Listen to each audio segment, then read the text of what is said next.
to the Hawks Nest live stream show. My name is Brandon King. And I thank you for tuning on in, especially today as we have a little bit of an unveiling of a new type of show during this season.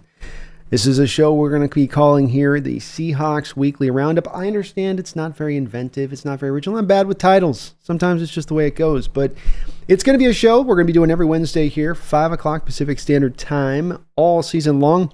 And it's going to be with the hopes of having a final look at both whatever happened in the prior game, but also what news has been going down the Seahawks trek of things that may have slipped through the cracks. And we didn't have a chance to discuss maybe on game day or some of the other shows that are out there. So a chance to do that, chance to look back at the game a little bit. So we're going to be going over quite a lot of ground today as far as this show goes in the opening point. So bear with me on any kind of questions and whatnot on that. We'll get into that stuff too later on. But I wanted to cover through some things. Got a few things to talk about today that I wanted to discuss. And current news, current events, what's going on right now here and there. We got our Seahawks traveling out to Tennessee. They're participating in the inter-squad games. They can sometimes be so treacherous for a few different reasons. I always remember back in the day, the DeAndre Hopkins and D'Angelo Hall going at it in one of these things, and it was getting so intense. I think Hall ended up twisting his ankle badly, and it's just a thing that it's a necessary evil to do this type of stuff. But at the same point in time, you get countless number of fights. We've seen so many hand cam fights of these guys turning it into a WWF brawl. Or even worse, I saw a poor Rams assistant today and the Cowboys-Rams doing their inter-squad thing, and the guy was getting blocked up, the Cowboy guy was, and he got around him, and the poor 155-pound soaking wet trainer or whatever they've got there sitting who's acting as the quarterback that the guy's supposed to touch, hits him and sends him flying. It just gets a little intense down there. Luckily today, our Seahawks Titans, everything appeared to be pretty above board. We didn't hear about any fights. It sounds like it was just a good day of practice for both teams. That's what they're trying to get out of this. No surprise that Jamal Adams was over there on the sidelines, woofing it up. And, we're going to be here all day. You're not ready. And then Jamal Adams proceeded to play one play and then, I guess, leave the rest of practice. He wasn't ready. So, a little bit of a summation there with Jamal and kind of what we had there, a little bit of maybe Tennessee's already getting it. You get it very loud. Well, you're going to hear from him, but you just might not see him very often. We'll see with that, though. And good luck with him in safety. But good day of work out there between the Hawks and the Titans. It sounds like from a performance standpoint, JSN, Bobo got open a couple of times, even deep, sounds like. Maybe Gino was trying to press a little bit more up the field than we saw in the prior Charger game, which is good to see. Again, Byron Murphy making his impact felt. These guys had pads on. They're going pretty close to almost full speed at this point when it's mano-a-mano like this. So him having another day of showing up in a practice, where it's for all intents and purposes pretty close to the real thing. Just another day of stacking those good days up as you do to eventually get to a player who can have true impact on the field. And I'm not talking about 2 years from now. I'm talking about a guy who's going to be able to come out here and not just be a back-end rotation guy who kind of learns through his first year. Bit of like what we saw a little bit with Derek Hall last year, right? Even though he's not as high a pick, still a high second-round pick that kind of needed a year and had some injuries too in addition to that compounded the situation and just needed his time to get right. But this guy, by all accounts, sounds right. Mike McDonald in his press conference talking about Byron Murphy today sounded positively giddy when speaking about him. And that was with him, it seems like, trying to contain his excitement for how good this kid looks. And the number ones in general on that defensive line sounds like they looked really good today at practice again. Tyrel Dodson is coming along stronger and stronger. He made a real wow play in this last game against the Chargers where he shot the gap, caught the running back right in the hole and put him to a standstill. And it sounds like he had another really good day. And this was a guy last year, one of the highest rated PFF linebackers in the sport last year, stuck a little bit in the early part of his career on a deep linebacking crew. And we can't forget about this. The Matt Milano types, Tremaine Edmonds, I believe, when it's having a big free agent contract with Chicago. But before that, he was in Buffalo. So Dodson had to kind of wait his turn to get a chance to start. And he really excelled last year. And after this little injury snafu thing we had to get through with him at the start of camp, seems to now be finding a little bit more of a firmer footing, and you're hearing more and more about how good he is looking. And he did stand out even a couple of snaps, I thought, from this last game. I thought he did look really, really good on his end of the bargain on that side of it. So just a good day of camp. No new injuries.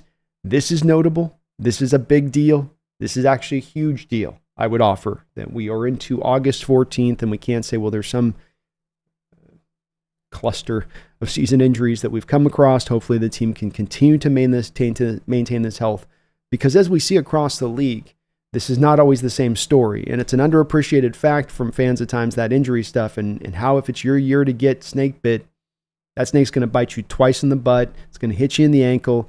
It might catch you in the back of your neck as you're trying to run away. Look at what's gone down with the poor Minnesota Vikings. It's not like skull down your drink and pound it on the table. It's more of like, skull? Because right now, unfortunately, the Vikings are going through a pretty tough injury situation. They lost their fourth round cornerback in a horrible car accident this offseason, his life. And then they get to camp. Now you have your starting cornerback go down to a torn ACL. We have highly drafted, oh my God, spacing out the name here for a second for some reason. Oh my God, Chad, you're going to have to help me with the name, because I've forgotten the name. Mark Carthy. My God, why can't I remember his name? I didn't want to remember it. McCarthy, poor McCarthy, sounds like they thought it was a meniscus thing, got in there, started the surgery, because he, of course, was reporting an injury after his first preseason game. They went in there, they took a look at the knee. Looks like it was a little bit more than the meniscus, and it's got to get some hibiscus on that meniscus, I'm telling you. And so he is now out for the year. J.J. McCarthy in his rookie year is no more. Make of that what you will from a Seahawks fan perspective, is there were some connection there with him to us, and he was looking good in that first preseason game for the most part, though he did throw an interception too. But he looked good overall. Can't deny it. He looked good in that game. So tough loss for the Vikings. Another one. And then they follow this up with, we have Jordan Addison getting carted off the field today at practice. So, poor Vikings out there on that side of it. This may be in for a kind of tough year. If you're a Minnesota Viking fan out there, this is not a good harbinger for the season, as now Sam Darnold is going to be your starting quarterback for 17 games. And the Seahawks are going to get a chance to play Sam Darnold. So I'm not trying to ever celebrate injury, but certainly you look forward down the line to the game that we'll be playing them into the depths of winter and in the depths of the season. And maybe you're looking at that game a little bit differently from how you might have if you were kind of drinking some of the Kool-Aid in regards to the Vikings this year, of being a team that truly was ready to go out there and contend, or be a team that could at least contend for that division that's going to be a very tough division. I think very likely now you see them at the bottom of that division, and the bottom of that division pretty fast. We'll see how it plays out. Word is they're trying to trade for Derek Carr right now. I don't know if that's the savior you're looking for. You might want to just keep that boat on the open waters, Minnesota. You know what I'm saying? Don't stop at that country. But poor team. Feel bad for them. You never root for injuries, and it is always tough from their standpoint of it. We'll just have to see how it goes. The Atlanta Falcons made a nice trade going out and getting Matt Judon from the New England Patriots, as the Patriots, another team that the Seahawks are going to play here in a couple of weeks, weaken themselves slightly by removing now their best pass rusher from their team. I guess arguably, I think most would say this is the case. But this is another team you're going to get a chance to play here down the road that is offloading one of their best defenders here to Atlanta. Make of that what you will for the game. We'll be playing them in a couple weeks out in New England. But a good trade for Atlanta that needed some edge rush help coming off that draft, where a lot of people thought they were going to take the guy Turner there instead of taking Penix. So ended up finding a way to still kind of seal up that edge, and smart trade for them on that side of it. So just that's basically what we got going on. We'll find out what's going to happen with the Brandon Ayuk thing and with the Niners. That thing seems to swing back and forth like a pendulum as to what is certainly going to happen imminently. I keep hearing reports on every different way. Pittsburgh, no, back to the Niners. No, Pittsburgh, back to the Niners. It's I'm glad I don't have to report on that situation. Those guys have got to be so exhausted. It's got to put grays on all of the guys that got to cover that thing. It seems like it's lasted 5 years, and it's only been like the off season. But get me out of there. We did have one trade that went down in regards to Nick Harris that I didn't get a chance to cover this during the live stream on Sunday. I did post a video over to my Hawks Nest Clips channel on the day of, but let me play just that clip for you. So you'll see me in a different shirt here for a second, but I just wanted to play this clip in regards to some quick condensed thoughts on the Nick Harris trade, which short summary, I liked it. The Seahawks yesterday made an under-the-radar move, trading center Nick Harris to the Cleveland Browns back to his old team in exchange for a flopping of picks out in the 2026 draft. That's right, not the 2025 draft, but the 2026 draft. The Seahawks are going to send over a 7th-round pick to Cleveland, and they're going to get back a 6th-rounder in return. In addition to this, the Seahawks are going to save about $1.4 million on the cap this year, though they do eat $1 million of dead money. But that's still neither here nor there because Nick Harris was never going to make this active roster. When you look here in Seattle over even the last 14 years, go 20 years back, and you look across the NFL, by and large, there is this general understanding that you have to segment out just a certain number of players for each position. And some positions get less than others. And when it comes to the center position, you're usually across the league not going to see more than 2 centers on the active roster at any given one time. Now, you can certainly stash a guy over on the practice squad, but in the case of Nick Harris, you would have released him around the end of training camp, and a team like Cleveland would have come on and signed him to their active roster anyway. So that was really never a viable option here. So John Schneider found a creative solution to the situation, moving this player, saving a little bit of money. Maybe that's $1.4 million that they can then use when we get up around maybe, let's say, the trade deadline, if the Hawks might be in contention. But still just a smart deal all the way around. Not going to move the earth as far as the draft capital you're getting back in return. But one other small little item that I think is interesting to this, and that John's already offloading that 7th-round pick here in 2026 to get back this 6th-round pick, is we saw from him in this draft, him set himself up into that 6th round where he was going to have a lot of picks there in that 6th round, but then he had no picks in the 7th round. And I've got a theory on this that maybe perhaps he sets that up on purpose so that he can get onto the phone lines, start burning up those phone lines with all of those agents and talking to those guys who he thinks are not going to probably get drafted, and maybe get out ahead of the line, get ahead of all those other NFL teams who would be making those calls, because all the rest of the other NFL teams are busy, still in the midst of the draft, still trying to finish out their final pick or picks, with how some teams will have multiple picks in the 7th round. So maybe just a little smart way John's found a bit of a advantage in this process by getting out of the 7th round, still having his total number of picks, but then being able to burn up the phone lines and get those prime undrafted rookie free agents in-house. And it certainly wasn't too bad of a haul this past season. So I'm big time good on this Nick Harris trade from a variety of places. We talked about it. You just got to do this kind of deal. You're not going to keep 3 centers on the roster. And you found a way, albeit it's a very small amount of trade capital returned and it's far into the future. Still good and still a smart move to be made by a team, but under the radar. All right. Let's move into kind of what's going to be the normal segments of this show here on Wednesday as I'm going to set it up.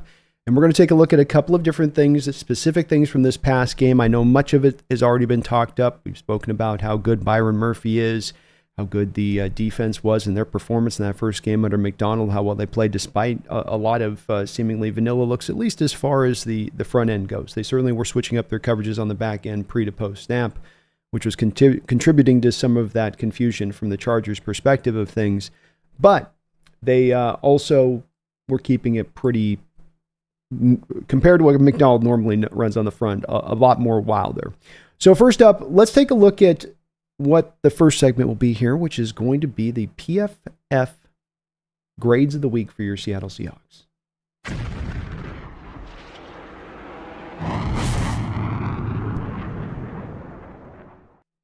That's right. We got graphics, folks. We're going high tech here at the Hawks Nest now. I'm going big time now. Go big time. So let's take a look here, if we shall, at the grades from this past game. Let's start out with the defense, because we always start out with offense. Let's give the defense some true love in this one, because they got it coming. And few notable things that jump out to this, and as I always say with this, I understand there's people that don't like PFF with a hatred in their heart, born so deep you would have thought it was their stepmother. But I do give it just a tiny bit of value to pay attention to. It's always something, though, that you want to cross-reference up with what you've watched with your own eyes on the tape, and ideally the all-22 tape. So looking at these PFF scores right now, this stuff comes from a place from my standpoint of having watched the all-22 a couple of different times at this point. So when I say this matches to that, or that's part of why I do give this sometimes a little bit more. There'll also be a couple of grades in here I'll push back on, but why there is, at least to me, a little bit of value within it. I'm not saying give it the ultimate value, end all be all, no. But you give it just a little bit, it's more information. It is more data to help inform you. Tyrese Knight, the rookie, first action, first game, leading the way for your Seattle Seahawks on his grade at 89.9, good all the way around from run defense to tackling, but most especially coverage. Outstanding game for a kid in his first action. No nerves here, I guess. Just ready to roll. And very impressive to see him play. Certainly fit to what you saw from him on tape, where he was just steady all day. You didn't see him out of position. You didn't see him in the wrong spot. I noted in a Byron Murphy cut that I did on the video, and thank you for everybody for watching that. We had a huge number of people watch that video. But the video I showed you on that, where Tyrese comes in there and he fills his gap, that's his hole, that's his responsibility. But Maffei's not trusting him, because Maffei's supposed to set the edge there, reroute everything back inside. Instead, Maffei crashes inside, leaves the back door open. But that wasn't on Tyrese Knight. He played an outstanding game out there, 30 snaps. Only John Radigan played more snaps, so it isn't even where you can go, well, that was a sample size or anything like that. You'd go, no, it was he played a lot of the game. He was out there doing his thing and doing it well. Also interesting to note that of your top 7 rated players in this game by PFF, all 7 of them were linebackers. So I don't know, did they have or all 8 of them, I should say, were eight of your top rated guys were linebackers. So make of that what you will. They say that Mike McDonald is a linebacker whisperer, and maybe that is the case at this point, as that part did stand out to him. Some of them are edges too. So, that's also in there. And shout out to my man Snail, who's no doubt happy seeing Devin Richardson there on the top 10 with his only 6 snaps in the game. But well played, 6 snaps. 6 snaps. I can't speak today. 6 snaps. Tariq Woolen got in at 68.7. I thought he played a little bit better than they gave him credit for on this. Solid output, though, all the way around for most of these guys by the looks of it here. When you go down the line, when you're going out to the bottom and you're trying to look at, well, who did struggle a little bit. They have Miles Adams graded kind of tough here. This is one guy that, to my eyes on the tape, it didn't seem that bad to me. There were some spots where I saw him making plays and causing some penetration and problems. But they had him down a little bit lower than I would have thought on this one. I guess they just didn't like his run defense. Nehemiah Pritchett and DJ James. I told you guys when these guys were drafted, the day they were drafted, I said, coverage-wise, there's some stuff you can work with there. That's not their issue with them. They can cover for days. And indeed, in this game with DJ James especially, if you look at just the pure raw coverage numbers and what he did from that, coverage numbers were good. Looks like he had a really good game. And unfortunately, though, when you get into the tackling with him, which is kind of where the rubber meets the road, that's the hard part of this. That's the part that you see he struggles with. And it's, in fact, kind of the same problem that his former teammate there at Auburn struggles with at times. They've got different reasons why they're not as good with it and why it's a bit of a problem for both of them. But it does remain a problem for both of them in that way. So defensive grade-wise, those 2 guys were kind of down there, but they were down there, as you can see in their grades, with the run defense, with the tackling, with DJ James. That's why they're getting dinged. So it's not a horrible thing. This is the thing they just need to work on. And this is the thing that, of course, prevents them from being a starter right now. It's just something that needs to improve with time and will determine with these 2 players, really, I think, whether or not they're going to stick at the NFL level. Because they both are athletic as hell, fast as hell. They can do all of that type of stuff that you want to require from the position in that way. Can they get the tackling? Can they get a little bit more of the ferocity of spirit imbued inside of them in order to take that on?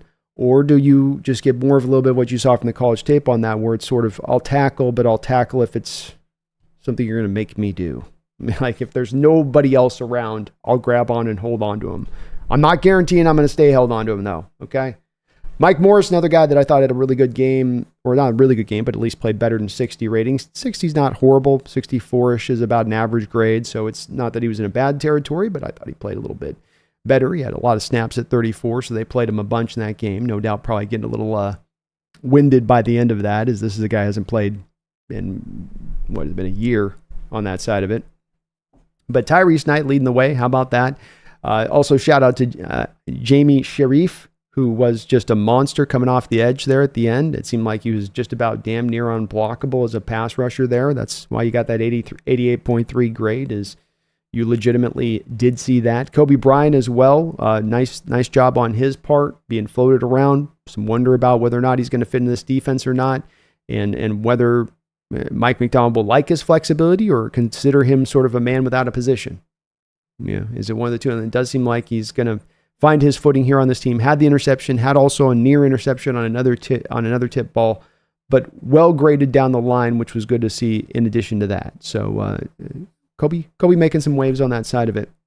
When looking over at the offensive side of the ball here, Aesop Winston Jr., a man that had, sorry, get my stuff here. A man that really was good for the Seahawks last year in the preseason period. He caught everything they threw at him. He had a couple games of some note last preseason. Seems like he's continued to build on that. Only 12 snaps in this game, but made the work with that he could. He's in there in that battle there with the, I think it's the kid named White, where the two guys, they're really battling it out, I think, for some of that practice squad spots as far as the wide receiver position, because, of course, everything's kind of cemented as far as your main wide receivers go. Brady Russell caught himself a touchdown in this game, but he played well around that as well. Well graded all the way around there with 28 snaps. It felt like coming out of the game that McIntosh and George Holani were both still neck and neck. That though both of them ran really well, neither of them necessarily had separated themselves from the other, and not because either was bad, but because both were equally good. And the rating does sort of distinguish this, as there's about a point grade difference between the two of them, as they both, that fit to what you saw on tape, where they both ran, I thought, really well. Laviska Shenault found a role here within this offense. You can see that Grubb has got an idea for what he wants to do with this guy, and it's very specific, and I'm going to applaud it heavily when it happens, because if the Seahawks can go out there and get a gadget guy who's also their kick returner, who's able to produce all of this total net yardage for $1 million deal that you signed him for, that's just another smart money move by an organization in locating value where others aren't seeing it. So many people caught up with Laviska in not being a receiver, and I can't have him run certain this route and that route, and rather than, well, what does he do well? What can we lean into what he does? And you saw this past Saturday that Ryan Grubb was absolutely going to do that. Christian Haynes started out a little bit rough on the tape as I went in and watched the All-22. Wasn't bad. Didn't have any misses. Didn't have any blown assignments. It was a little bit of, you could feel maybe some nerves there with him to start things off. Kind of settled down in there a little bit. I'm surprised to see Anthony Bradford below him, because I did think that Bradford on his 24 snaps looked a little bit better from what I saw from Haynes initially, and Haynes did get better through the game, but I was really encouraged by what I saw from Bradford in this game too. He looked good. He looked a little more comfortable out there. He's got this hip toss move because he's so comfortable with his power, and just he knows he's strong and powerful, so he does a lot of that, you know, where guys will normally take him with two hands and they're trying to do this to you, and he'll just give you the hip toss sling move thing. And it was all over the All-22 on Saturday. And he's fun to watch. He gets another guy. I'll probably do a Bradford video before we're done with preseason. But he gets another guy where he helps out. Poor guy's engaged already with the center. And he just comes in there and gives him the rib shot and just sends the guy flying. He's brutal with it. I dig that about Bradford. I dig that about him. Stone Forsythe coming in, steady Eddie. That's what this guy is. You can write him down for about a 60, 64, 65 grade. He's always going to be right in about that territory. Cody White was the guy I was talking about that's really fighting it out there with Aesop for the practice squad spot, I think. I don't think any of them have really an inroad to getting to the starting position. Jarrell accommodated himself well, the rookie 7th rounder. He holding up pretty good with his grade of things. Harris was a mixed bag a little bit, but not bad on his side of it. As you go down the list here and look at kind of, near the bottom of this, Charbonnet, small sample size of snaps. Let's not get caught up on that with 5 snaps. Westover wasn't able to really accommodate himself too well there. A little bit of a struggle for him, while at the same time, Brady Russell kind of taking the bull by the horns here, maybe a little bit more so. It'd be interesting to watch how that continues to track here throughout this training camp. I thought Kobe Lewis ran hard and strong for what was there and available to him. He didn't have a lot of holes when he was in there, and I thought that he just put his head down and got what he could go get when he got the opportunity, but does not seem the PFF agreed with me on that one. Olu probably earned his grade. He had a couple of rough moments out there.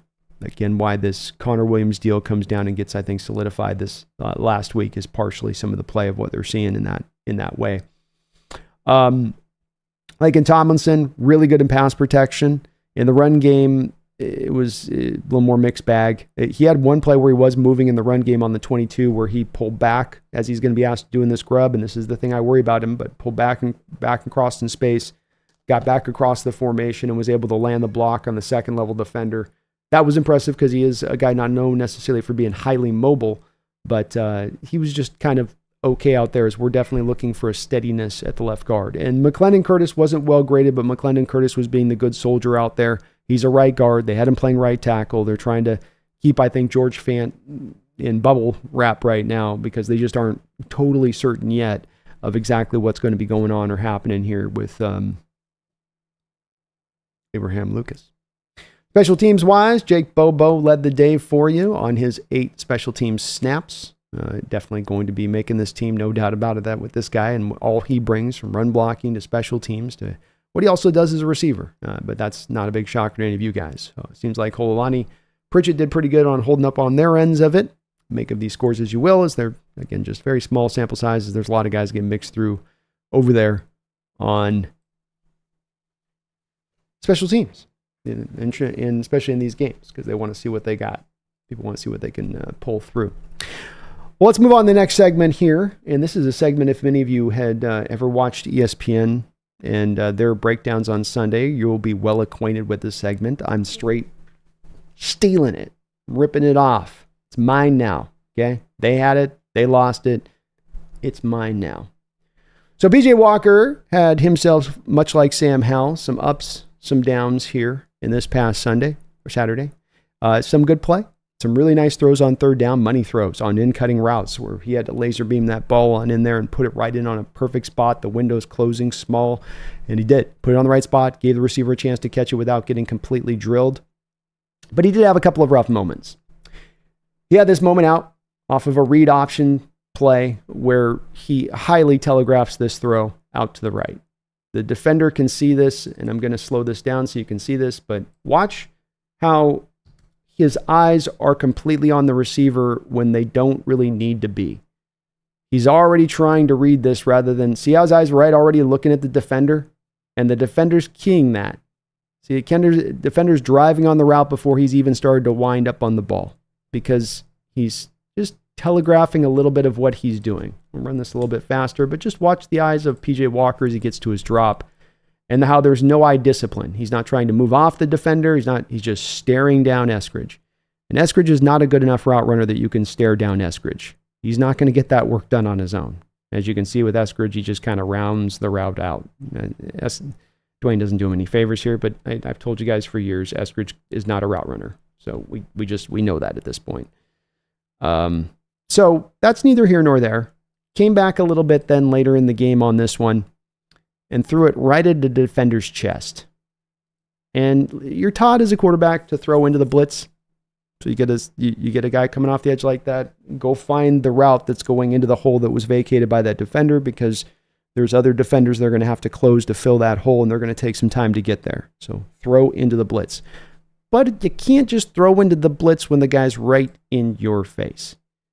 And as you can see here on the bottom of the screen, loop it here for you guys, bottom of the screen blitzer, never sees it coming, never really took the time when he was back there at quarterback in this game to assess what was going on in front of him. Is there a stack box? Is there a potential blitz coming downhill at me? Should I be aware of that? No, I don't think I'll be aware of that. But then I said, this looks familiar. There's something about this that stands out to me that's bugging me. And I went back to last year. And I went, oh yeah. Right. PJ Walker, Browns, Seahawks, middle of the season, late in the game. Jamal Adams telegraphing his blitz from a mile away. PJ doesn't see it. Throws into the chest of Jamal Adams. Interception. Game over. PJ Walker, 2024 preseason. Same kind of play. Come on, man. I'm ripping that off. It's an old segment. All right. Let's travel around the west side a little bit. Let's go around the tip of the peninsula. From the Pacific Northwest down to Baja. Let's track on this NFC West and see what this crew's up to. What are they about? What are they doing here right now, huh? What's these NFC West people doing this past week? Well, we got the Niners taking on the same Titans team that we are going to be taking on this next Saturday, and they fell to that Titan team 17-13. We'll look at a little bit of the box scores from this, a little bit of takeaways from what I'm hearing a little bit on these, but Niners able to fall. That's always a good thing. Oh, my deal's not doing the thing. Not doing the thing. We'll do the automatic mode here. Automatic. Sorry, my deal wasn't working here, so I got to just do this the old-fashioned way. We got the Cardinals able to hang in there with the Saints, but they did fall to the Saints 16-14, and game of the Cardinals are playing at home. And then we got the Los Angeles Rams 13-12 to the Cowboys. So a lot of barn burner scores, as you can see here. The Rams, the only team that was able to win this past week. And when we go to that Ram-Cowboy game, I think something that stands out is you get Stetson Bennett, fresh off of some of his off-the-field issues that he was having to deal with last year, back on the scene and looking to solidify himself, I guess, as their third quarterback there. They have Jimmy Garoppolo as the number 2, and I think this is interesting for a Rams team that has a Stafford who, as we know, has been beat up quite a bit. He's got a lot of mileage taken off the tires. May not be able to, he maybe gets to the full year, maybe not, but you do look at their backup situation saying, can they carry the water behind him if he does go down? And Garoppolo certainly doesn't embolden a whole lot of confidence in anybody. And then you look to Stetson Bennett as a guy who really was a good quarterback for Georgia. Undersized, slight, not the biggest of arms, but can throw with great anticipation, reads the field really well for his size, at least at Georgia. 24-38, 224 yards. That doesn't look horrible. But then you go 1 touchdown, 4 interceptions. So a bit of a tough trek on their part. No sight line either of any of their rookies as far as when you look to the defense and who pulled what off on that side of it there.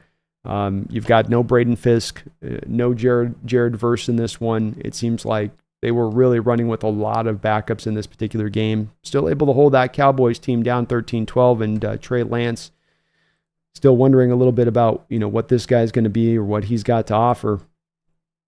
25 of 41, 188 yards. I mean, not 4.6 yard per average per throw, 72 rating. It kind of still wasn't there. He was able to use his legs a little bit in this game against them, but you definitely look at them and go, yeah, probably Lance may be one that I might not be in one of my misses on when it's all said and done. With the Niners, you got Joshua Dobbs and Brandon Allen fighting off there. Joshua Dobbs, I think, accommodating himself okay, threw an interception. Jordan Mason's been a guy getting a lot of heat for the Niners. Look for him to maybe get some more carries this year. Niner fans love to throw Marshawn Lynch comps on the back of it. Just prepare yourself for hearing that somewhere on Twitter a few times this year. But he ran really well. He did okay on his side of it, going up against the same Tennessee team we will be going up against, though. Tennessee's going with a lot of Mason Rudolph in this game. It'll be interesting to see who we see of in this game, because you've got Rudolph, Malik Willis, Will Levis, how many of who of what they're going to be willing to play, especially after this week of scrimmages and whatnot on that side of it. Defensively speaking, Tatum Bethune, the Florida State kid, led the way for San Francisco, which is good. They need a little bit of linebacker help there. D. Winters is coming along for them. The TCU kid from last year has been helping them out. So they've got a little bit of reinforcement in linebacker position that needs it, considering I think that Shaquille Leonard they have there hasn't necessarily looked as good, and they're waiting on Dre Greenlaw to get back from the injury situation. Malik Mustafa looks really good for the Niners as a pick that they picked up out there in their secondary. He's been really having a strong camp and looking good within it. Only 1 sack in the game from Kalia Davis, who I think then went down to an injury, if I'm not mistaken on that side of it. The other game I want to just take a quick peek of, and we'll be I lost track of it. Sorry, guys. Bear with me. Bear with me for a second here. Oh, the Cardinals game. Cardinals had Clayton Tune and Desmond Ridder are fighting out for that number 2 fight there. Looks like Clayton Tune might have taken a little bit of a lead on that between the two performances. So Tune, an interesting kid. I think he's a rookie, just came out. I remember going back and looking at him. He's kind of a fun player to watch on the college tape. Something that stands out, it seems like, from the Cardinals in this first preseason game, and looking at those other preseason games where nobody was really running the ball great. Cardinals went 31 times, 145 yards on the ground against this Saints team. And something that stood out about last year with that Cards team is that they run the ball so very well, even though they didn't have necessarily always the sterling quarterback play. And it seems like that's getting the stage reset for that again here. How about DJ Dallas? 3 carries, 21 yards, 7 yard per carry average from his side of it. And they have slightly been building up that offensive line there in Arizona here in recent years. So kind of interesting to see on that side of it as well. Defense is kind of in somewhat of a no-nameville from the Cardinals standpoint. Not a lot of guys to speak of here. They do we had Tyreek Smith signing, former Seahawks, and they love former Seahawks out there. But Marcus Bailey leading the way the tackles.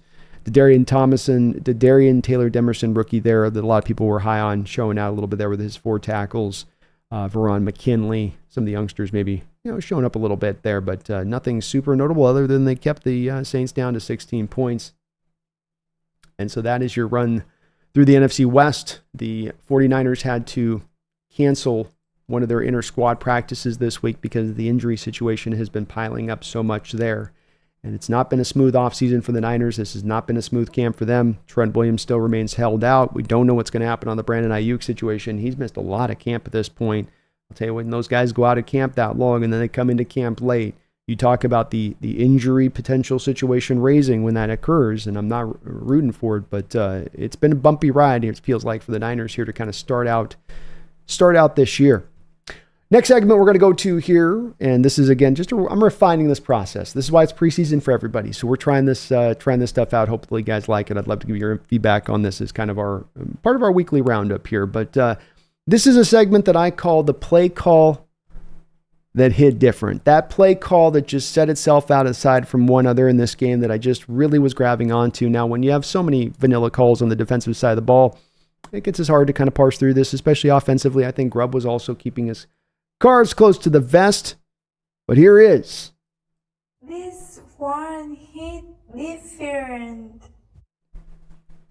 That play call that hit differently. And this one is going to be with our man, Brady Russell, that tight end that looked like he might be giving Westover a little bit of a fight, all that he can there to be the guy there on that practice squad. And this is going to be a play that I want to cut up into 3 segments. I've got to do this to make sure I'm staying under the rule book here on the old YouTube side of it. And we know in recent years past here at Seattle that pre-snap motion has not really been our bag, not really been our thing. We've been a team that has been very stagnant, and I think one of the more stagnant teams when it comes to pre-snap motion. Even last year, we kind of juiced some of the numbers up with some of these orbit motions with the running back, and it didn't do a whole lot, but technically would have been pre-snap motion. This is what you're going to see more along the line of what is pre-snap motion and what it really does to defenses.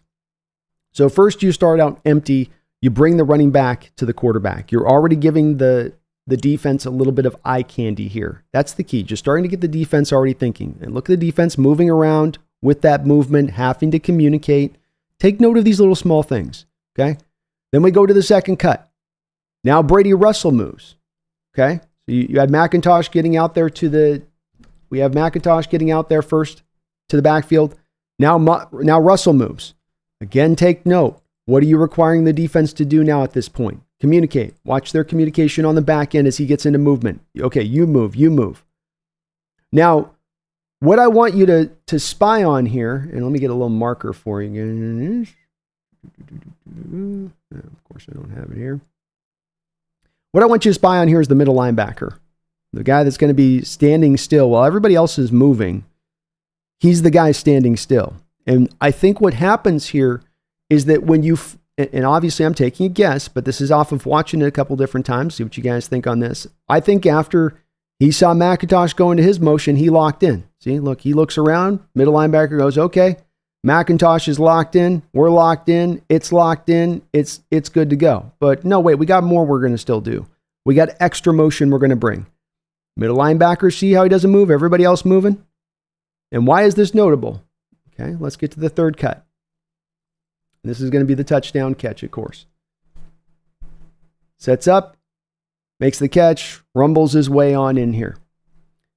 I would argue on this play, and I'm going to roll it slow.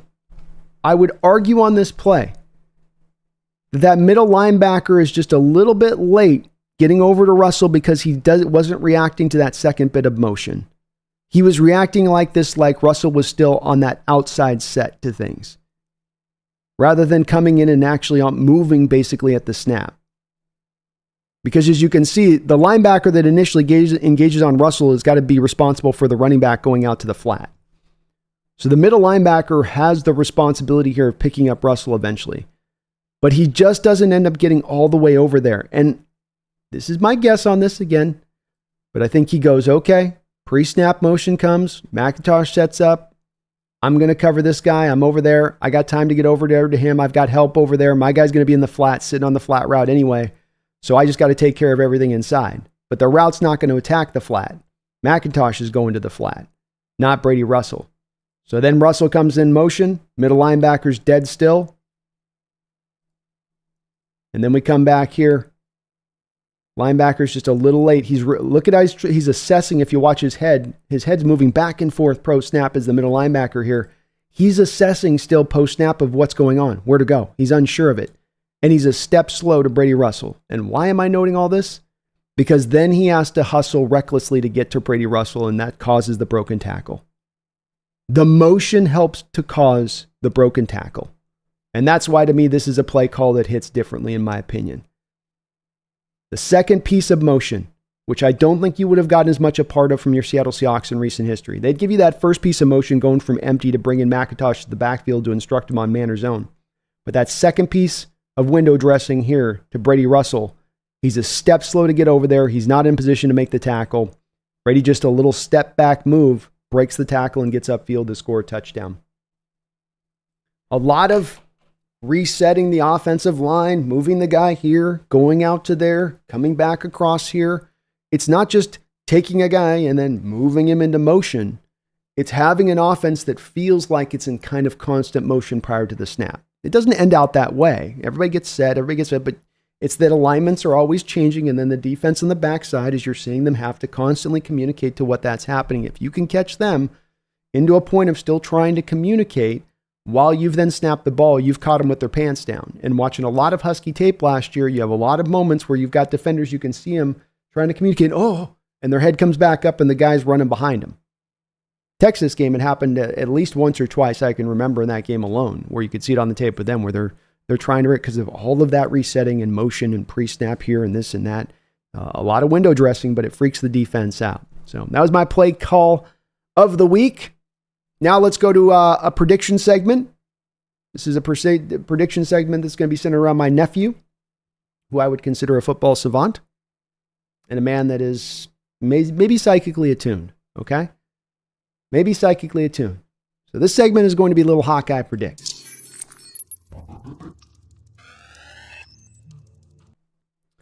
So let's see. Let's be fast and furious. What's Little Hawkeye's got here for the Titans game this week? What do you got for me, Hawkeye? The Seahawks are going to beat the Titans. The Seahawks are going to beat the Titans. All right. We're going to win. I'm with it. We'll be checking with him all year. So if you're looking to see if what the Psychic's got on this one, we'll see what he's got. It's going to be a quick one there on that segment, but I just want to get his thoughts every week because he was right almost every time last year. So I don't know. There's maybe something there with him. Next segment up. The biggest hit of the week. They've taken football and they've removed the hitting from it. The physicality, the brutality, the violence. Oh, it's not there anymore like it once was, but we are still going to commit here at the Hawks Nest a weekly, finding that moment in the game where your Seahawks defender almost depleted somebody. Cleanly, with no anger in their heart. But here is your hit of the week. This is one that you guys no doubt have no surprise on with this one. Everyone is going to go, yeah, this is what I thought was going to probably be the hit of the week when it happened here. And that is going to be Kayvon Wallace coming up from his safety spot and pretty much decapitating the kneecap and almost causing a full separation between the knee and the lower ankle here on this hit on the poor tight end. And this is a hit that I've heard Tom Brady often reference the kind of the new way of quarterbacking at times, and that these guys don't play like the old quarterbacks where they'll make these throws that you just never would have even attempted back in the day because you would have gotten your guy destroyed. And now you feel comfortable making the throw because defenders can't come up there and drill them in the head like they once could. But defenders can still come up and drill them in other places on their body. Clean hit here, and it is really unfortunate here. Hopefully this knee is not in too bad of shape. But wonderful hit from Kayvon Wallace's perspective. Times it up perfectly. Doesn't hit him before the ball comes. Goes low there. This is the way that they're trained to do it. And you can see that there's also a little bit of a, just when you want to look towards maybe Mike McDonald's influence on this play and the helping hand out here, you've got Boye Mafe in the slot. So Boye Mafe, off-ball linebacker in the slot, instructs this quarterback, I think, prior to the snap to look to that tight end. Now, does Kayvon Wallace break on this play because he knows that this is probably going to be the likely read for the quarterback, especially as he's dropping in initially to a cover 2 to take away the outside receiver? I don't know. I can't make a full guess on that part, right? But interesting wrinkle there to have Boye Mafe there as an off-ball linebacker there as the tight end clears into the second level, and a nice, beautiful hit there. Hopefully the tight end's okay. Quarterbacks, you can't make that throw. Don't get your guy beat up. Don't do it. Okay? It's not worth it. It's not worth a man to get his ACL torn. Okay? Just not worth it. Last segment here on this before we'll be bouncing over to you guys in the chat. And this is a segment called the Underrated Hero of the Week. And there are a lot of guys in this game I think that you could take a look at as underrated heroes of the week. Tyrese Knight, certainly with his overall really good game. John Radigan, who wasn't really well rated by PFF, but I thought he played a really, really good game. He was instinctive. He showed actually some pretty good quickness out there for the position. Very reactive in a good way. Not in the slow reactive way, but just bang, bang. He was really on it. That's another guy that I think you could have mentioned here. Even a Michael Dixon, who had a really fantastic game as a punter. I know that doesn't get people excited. But the guy that I went with as my underrated hero of the game here was Derek Hall. Because of those guys that are mentioned, we know what we got with Dixon, and Tyrese Knight hopefully can become a starter for us into the future as we look to set. Radigan is a good role player, but as far as for this upcoming season, and the Seattle Seahawks defense and their pass rush and their run stuffing ability is going to be heavily reliant on Derek Hall coming majorly forward from where he was last year. It wasn't there last year in all the ways you could want, really. He had a great training camp. Everything looked to be good to go. It seems like there was a shoulder injury that he was then fighting through after that point, and it was hampering him down. But he neither gave you the run defense or anything as a pass rusher. To the point in time, Seahawks really were, I think, limiting his snaps because they just weren't getting anything out of him. And you needed it desperately from the team last year. You can't just ride with your starting two edges and say, we'll be good to go for a whole season on that. You've got to rotate these guys through. You've got to have insurance for the injuries that are going to occur. And luckily here at Derek Hall, throughout training camp, we've heard, looks different, looks locked in, looks ready to go, looks like he's going to take that big step forward. And by all accounts in this game, from what you saw from him, second leading tackler in this game, played a lot of snaps on this defense today. That's what he showed you. Let's take a look at a couple of these snaps really quickly. I'm not going to go too hugely into the tape on this one. But first and foremost, it begins with run defense with Derek Hall, in that he's got to be a great run defender for us. We can put a Darrell Taylor out there as a situational pass rush, and he can rotate through there with guys, and that's fine. We need to have better run defense. We need harder edges set in this run defense. And that doesn't just mean throwing Draymond Jones out there 24/7. It means the guys other than Uchenna and Boye settling into that role in that position. Here he's going to show you in a couple of these cut-ups some improved run defense. I like about this here is he's shooting the gap. So he's basically going from outside to your left. This is 58 you're going to be looking at. So I don't have the marker here, but you're going to be looking at Derek Hall as your outside left edge here from your perspective of things. He's going to crash inside and just muck this whole play up. There's no real hole in here. He just reads it all the way, though. Never concerned about an outside run here. Why? Because he's got the outside blitzer coming off the edge of Nakata. So crashes inside, mucks up the edge here. Pretty much all of the snaps you got from him in this game, I think, and most of the snaps in the run game were solid snaps one way or the other. Here's a pitch play to the outside. You're going to have Derek Hall to the right now. So you've got Mike Morris as your left edge here, as far as from your perspective, and then Derek Hall over there as the other edge to the far side.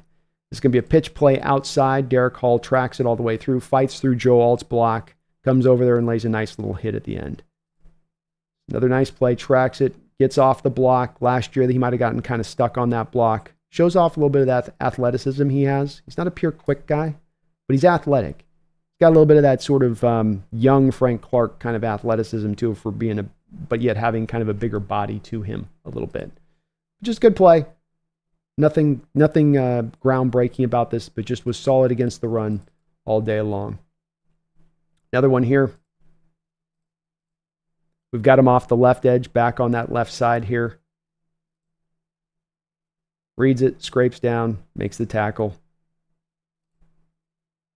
Reads the quarterback, gets down the ball carrier. Remember, first here, he's got to eliminate, make sure that the quarterback doesn't take this, because he's the outside guy here, right? He's got the outside leverage, so he's got to make sure he 100% verifies that running back's got that ball before he takes him. And nothing huge, just makes the tackle, comes down there, makes the play. Pass rushing was also a place that showed up here in this game from him, I thought. He did have a sack that I'll show you in a sec, was kind of a freebie sack.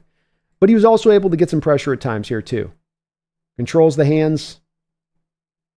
See how he's got the hands controlled here? He's doing the catch him under the... You catch him under their wrists, and then you lift their wrists up. And you can throw those guys back. See how he kind of throws them back? That's the power he's got a little bit there. Whoa! Even the running back can't get in and chip. He's like, I can't even get him and chip. He's throwing you at me. How do you do that? And yeah, watch a little bounce. Whoa! Loses control, turns sideways. You kind of have won the rep when that happens. And almost, if this quarterback wasn't trying to throw the ball like it was a hot potato all day, Hall might have had a little bit more. Still able to still able to get a pressure in there. Show it one more time from the rip. Boop. Legit power from Hall. And that little hand catch technique thing here. This was a move that a kid out of Alabama last year was a master at. If you catch the hand like that and you lift it over their head, you got them. Another pass rush rep here from Hall. Coming off the left side. Again, just power. Works it to kind of an inside counter. Quarterback ends up off his feet. Close pressure. He's the closest guy creating pressure on this play. We got a little counter inside. Hall back over on the right side. A little bit of alt on Derek Hall action here. So top 10 first round pick here for your Chargers going up against Derek Hall. You think he's got some power?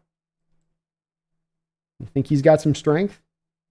It's a 6'8", 350-pound man that he slides backwards pretty effortlessly. Got alt hopping like a toad afterwards. Look at this. He beat him so bad he turned him into a toad. Ribbit.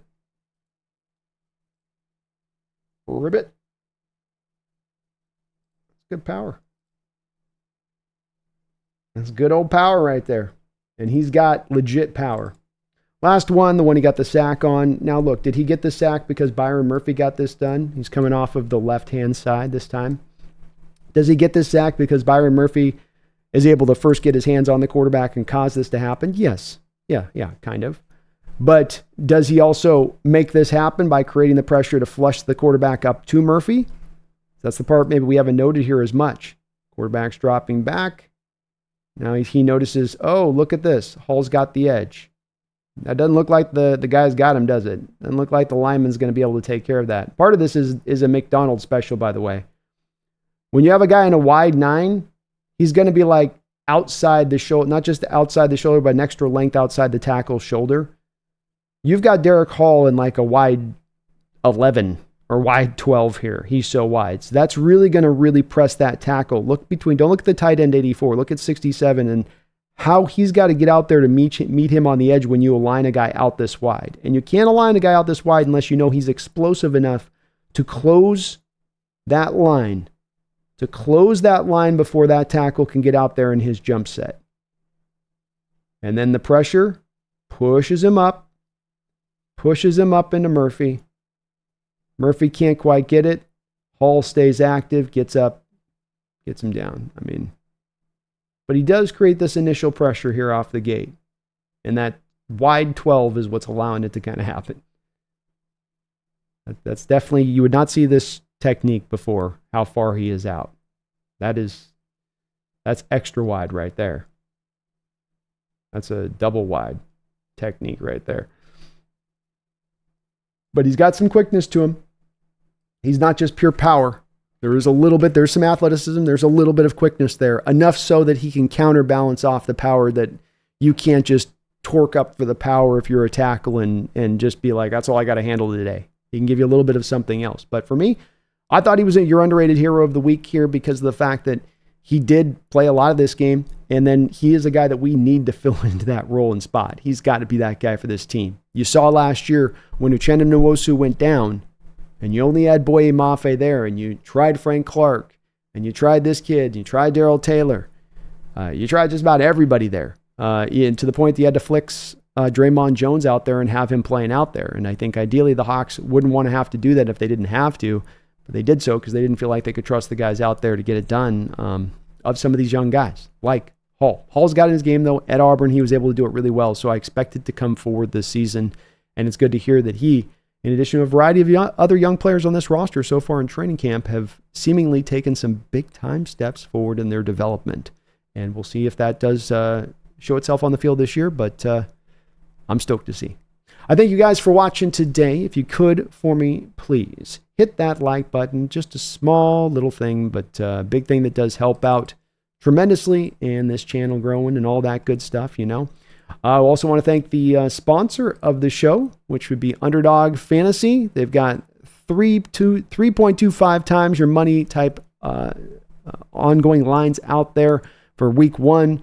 204 yards for Deshaun Watson, 235 yards for Dak Prescott, CeeDee Lamb at 78.5, 46.5. We'll be going through some of my picks on that side of it, but you can still, for a short time, get up to $250 matched when you use my code NEST, or just click the description link section below, and you can also get access to that code. But use my code NEST on Underdog Fantasy the first time you do so. They'll match up to $250. Got a bunch of these great freebie kind of lines in there that you can just jump in and take advantage of. Easy peasy. And thank you to Underdog Fantasy for sponsoring the show and continuing to do so for the upcoming season. I thank you guys for watching today. I really do appreciate it. I hope everyone's having themselves a great day at that. Let's see where your guys' heads are at. Furlack, hey, Ricardo, hand grenade, what's up? Jesse Lund in the house. Monica, hello. Soon. Catalyst says, did Jamal Adams really yell at our sideline in Tennessee? Yes. Yes, he did. He's always turned up, I guess. And yeah, I didn't mention that as well, a few more Seahawks, but Reek looked really fantastic. He had a couple of one-on-one drills against Calvin Ridley where he ate Calvin Ridley up. And another guy that stacking what seems like has been a really good offseason for him. And you're going to get, it seems like, the best version of a Tariq Woolen this season. Nitro Hawks says, can Ayuk just get traded, please? Yeah, I'm over it. I don't know about you guys, but I've hit the end of the road of I don't care anymore. Just make it end. It's up on my feed, even not looking for Niner news. It's like, figure your guys' stuff out. What do you want to do? Jose Rodriguez, what's up going on, Jose? And folks, please do get dubbed up over to my man, Jose, a long-time mod here on the channel. He's been having some great guests over there on his side of it. Good to see you in the house, brother. Swedish Shinobi in the house, too. What's up, bro? Herbicide, hello. Hans, got all my peeps in here. Kendrick says, love the Seahawk Mothman shirt. Thank you, man. I saw it on Amazon. I'm like, I'm getting that. Oh, yeah. I'm getting that. Donnie, how you doing? Chris, what's up in the house? Megan, thank you for the $5 donation and starting us off right today, Megan. Says, maybe late for the game this weekend, but I can't wait. Well, we will be here all day on Saturday. You know how I roll with that. And we had a great Saturday turnout last week, especially for preseason game. So I'll be here, and we'll catch you wherever we can. You know, it's in that summertime. Everybody's still kind of rolling along, Megan, and kind of getting through their stuff. So I understand. Thank you for the $5 donation. It's good to see you in the house tonight as well.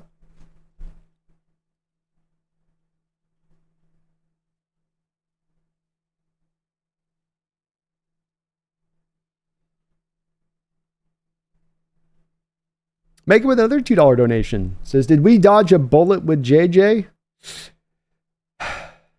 You know, it's one of those places where you don't want in these situations, crow too much, because you guys know with JJ McCarthy that this was one of my avoiders. This was one of my, I don't want to go, can I, just no. That was my thing with it. And part of the reasoning on that was there was a couple of reasons in the evaluation with JJ that brought me to the place that it did bring me. But one of the spots that was there too was that you did have a little bit of a slider build guy. He wasn't a real thickly put together dude necessarily. And I'm not saying that I forecasted him tearing his ACL in the first game he's ever played, essentially, or whatever the extra injury on top of the meniscus is. But yeah, I'll tell you this, Megan, I'm not unhappy today that we went with Byron Murphy instead of trading up in the draft to go get JJ McCarthy. We would all be in a very dispirited place right now if we said, okay, well, JJ's out the year, and we didn't have our third round pick, so no Christian Haynes as well. And next year's second's out the door too. We were able to, I think we did kind of. I'm not celebrating injury, and hopefully JJ bounces back really fast. He was sounds like a pretty good camp, and had a good first preseason game, but brutal turn for the Vikings. Thank you, Megan. Catalyst, any updates on Baker's health, Jerome Baker's? Nothing certain yet. We'll probably have to wait until after the Titans game to get something more assured from McDonald. He's not being asked any questions on the injury front at the moment, I don't think. Brian says, wow, I'd not heard about Addison. Yeah, carted off today. Brutal. I mean, Sam Darnold's going to be your starting quarterback. It's kind of game over at that point, right? Second, somebody goes, Sam Darnold's going to be our starting. It doesn't matter. Addison, Jefferson. What difference does it make at that point, Tough on Minnesota, though. That's just, I can understand that feeling you'd be in if you're in that spot of just sick to your stomach about, oh man, this upcoming year with this division.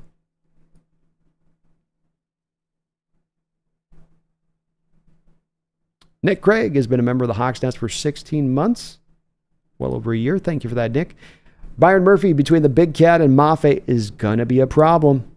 He is going to be a problem, 100%. And as you say, he's going to be put between some quality guys on this defensive line. And that's going to be a very important situation here, because how much can you dedicate to blocking Byron Murphy? I go back to Texas. I go back to the first preseason game.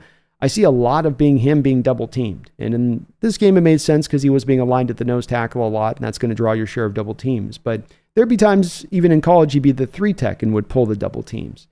And the thing with this scheme, and the thing with having the talent on the defensive line, like you do, to your point, Nick, is that if I've got my talent this good, and you're going to double team this guy, you're going to single up this guy, and then good luck. Boye Mafe started out last year with a sack every single game for about 7 or 8 straight games.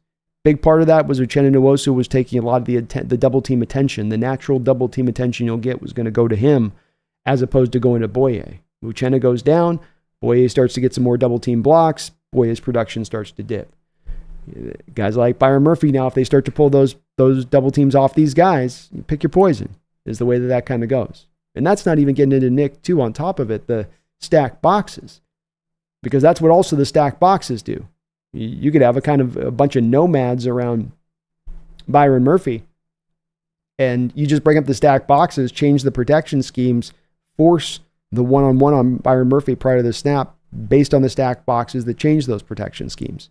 We naturally had a double team to Byron, but they brought the linebacker in the A gap and they got the slot looking like he's threatening off the edge, slide the protection, pull the double off him. Going to give Byron Murphy then one-on-one opportunities then in those moments too. And if you one-on-one Byron Murphy, we saw even in Saturday's game, he will go and feast. You can't single block this guy and expect it to hold up unless you've got a Pro Bowl level player over there at the guard position.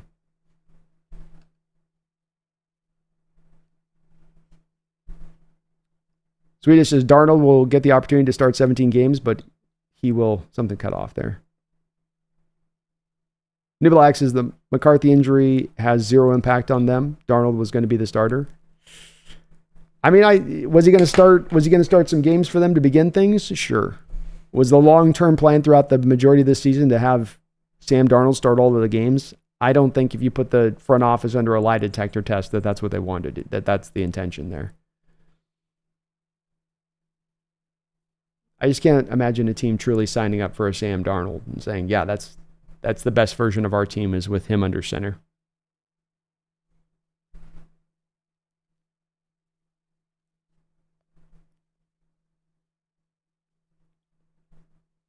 Hans says, who's going to keep the Hawks out of the playoffs now? Yeah, they look weakened. But I'll say the rest of that division's pretty strong around it, though. Chicago's looking like they're going to be some trouble, and we know with Detroit and Green Bay that they're going to be strong as well. One of the stronger divisions in the sport there, outside of Minnesota maybe now. So Snail says, my J.J. McCarthy victory last is delayed by 1 year now, B. Laughing out loud. Hey, as long as you're eventually right on it, that's the most important part. Brian says Falcons lost Braylon Trice and had to make a deal. Oh, Braylon Trice went down. That's Tux. Still a good deal for them to make because I don't think they're probably going to have to pay a big price to get this kid in there. And him and Ebiketie on either side is pretty nice.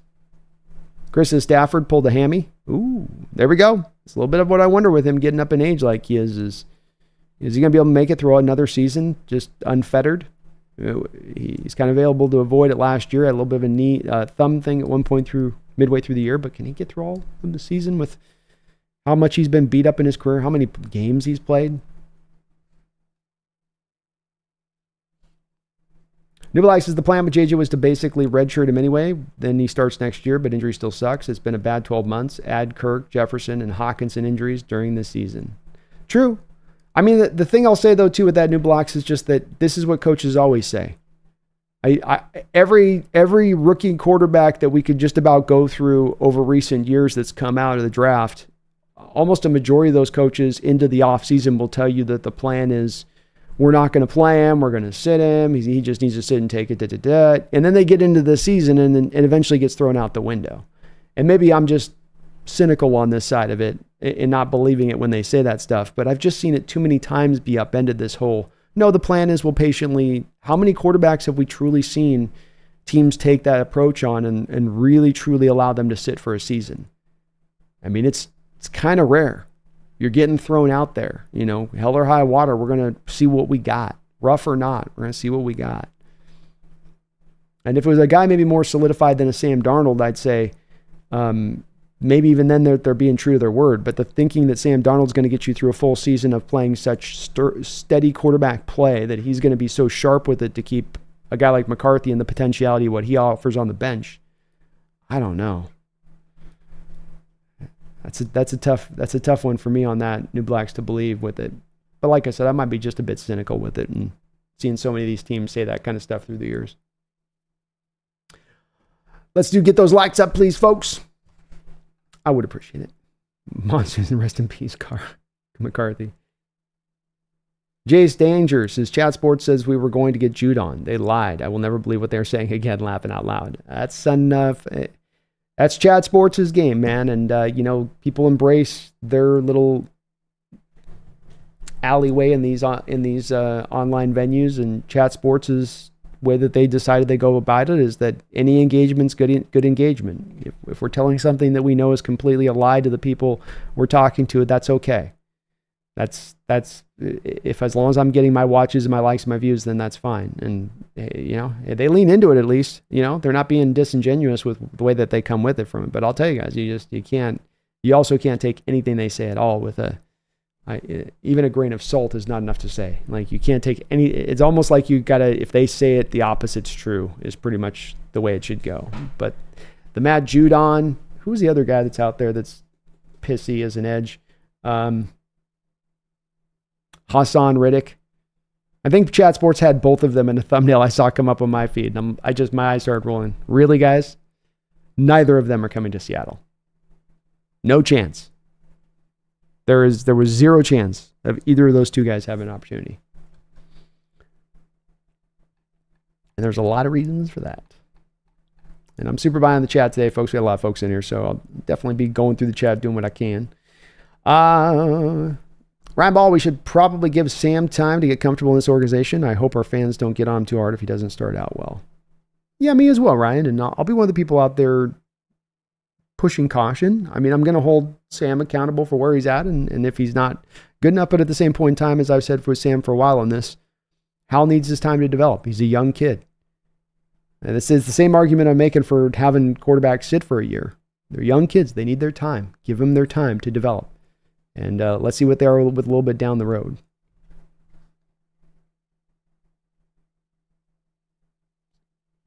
Nitro Hawk says, little Hawkeye's the GOAT. Let's go.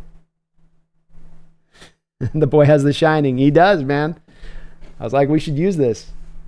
Chris's fair and balanced call.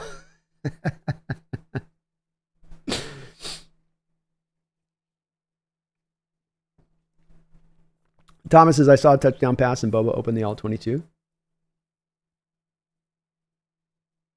Definitely the quarterback's got a little bit blinders on there as the game went on a little bit. Things became really shrunken down. They weren't looking all through the field. It was a little like... 6 hour, I'm glad John Schneider signed. Connor Williams too. Good call.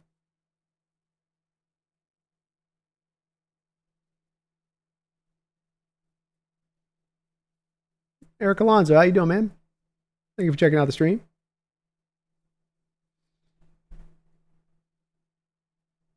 Reside says, what's tighten up?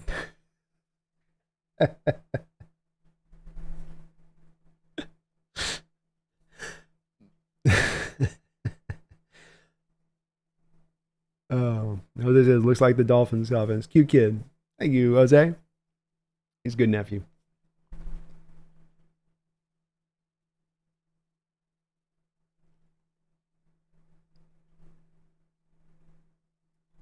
Thomas Cox says, Hal needs to improve, and what I saw at FanFest wasn't very good. Yes, he has improved, but he isn't going to beat out Geno with how he played before the preseason. No, there's no way he's not on that level where Geno is right now. And I think some of that is representation of Geno and how good I think Geno is right now and where he is with the quarterback position and his level of play. But that is where Sam needs to put in the work. And it is on him right now as much as anything to put that hard work in that needs to for your development to click into place. He's got tools that can work in this sport, but you've got to refine them now.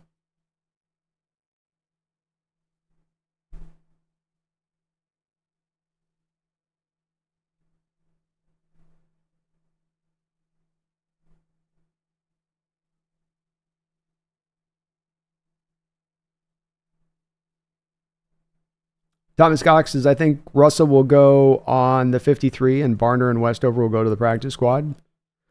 I guess it's possible. Hard to see them believing, though, that they could get A.J. Barner stashed onto the practice squad as a fourth rounder. I think some team would go and snatch him up just for his blocking ability alone at that point as a third tight end on their roster. I mean, like a Team Thomas Chargers, for instance, just maybe lost Hatton there, I think, on that knee injury on the hit. Would Harbaugh go and look at his old tight end, knowing what he could bring? Yeah, I think he probably would jump on him. Whereas I think with Russell, you could stash him.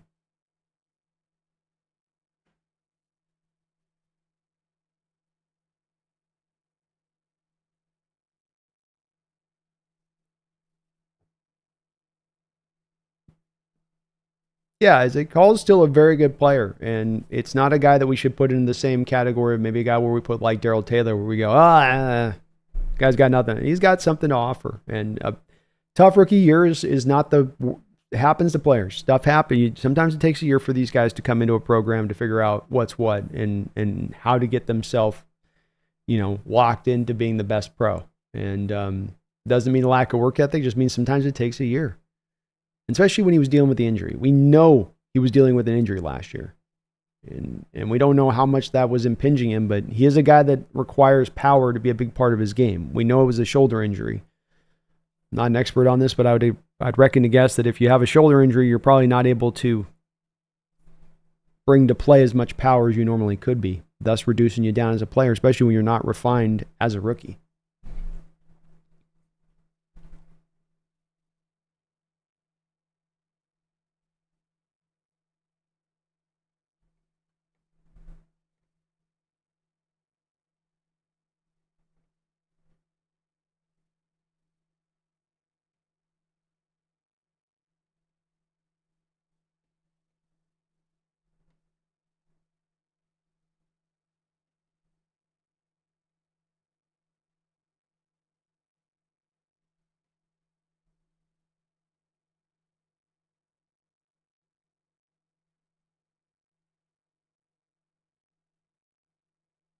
Good inner chat going on here. War chooses, I think our pass rush as a whole is going to be a dominant unit. Derek Hall sets a hard edge. Mafia is due to have a great season. Our linebackers look good, and the big men up front are strong and fast. It's good build crew here, man. You've got all the parts in place. It just needs to cohesively come together now. But I certainly think the talent is there. It's been built up. Zombie says, do you think Jamal reminded Pete of a worse Bam Bam Cam? I don't know with Pete. That would be a question I would love to ask Pete on the draw to Jamal, because with Pete, I know he loved the fire and the passion certainly in Jamal, but he's also blitzing is sort of at the forefront of what he does. Quick Carroll blitzing is not at the forefront of what he wanted to do in itself. It sort of made you wonder about the draw there, but that'd be a question I'd love to ask Coach Carroll.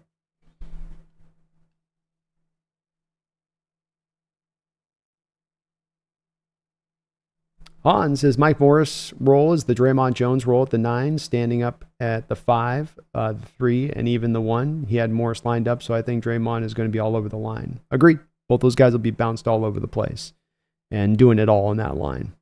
And that's even your defensive tackles like a Leonard Williams and a Byron Murphy still end up on the edge at times, rocking 4-eye technique.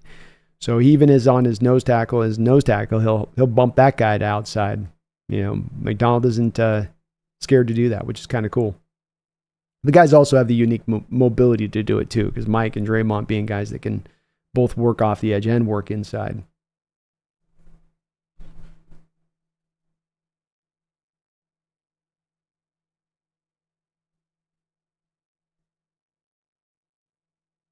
Thomas Cox says, it sounded like DK made Jamal look bad. He almost scored in a scrimmage, according to Corbin Smith. So what do you do? What do you got to... Oh, you're not speaking to me. Right. I don't think Jamal reminded Pete of Cam. I think Jamal had traits of Cam, a little bit of Earl mixed in there. Yeah, kind of. I mean, it probably would be more of, if you're really looking at what Pete was reminded of, is more probably like a Polamalu energy back from his USC days. That's probably more of what he saw in Jamal. In 6 hour, I'm guessing Tariq's going to play a lot more man coverage this year. I bet his coverage snaps and man coverage double this season from what they were last year.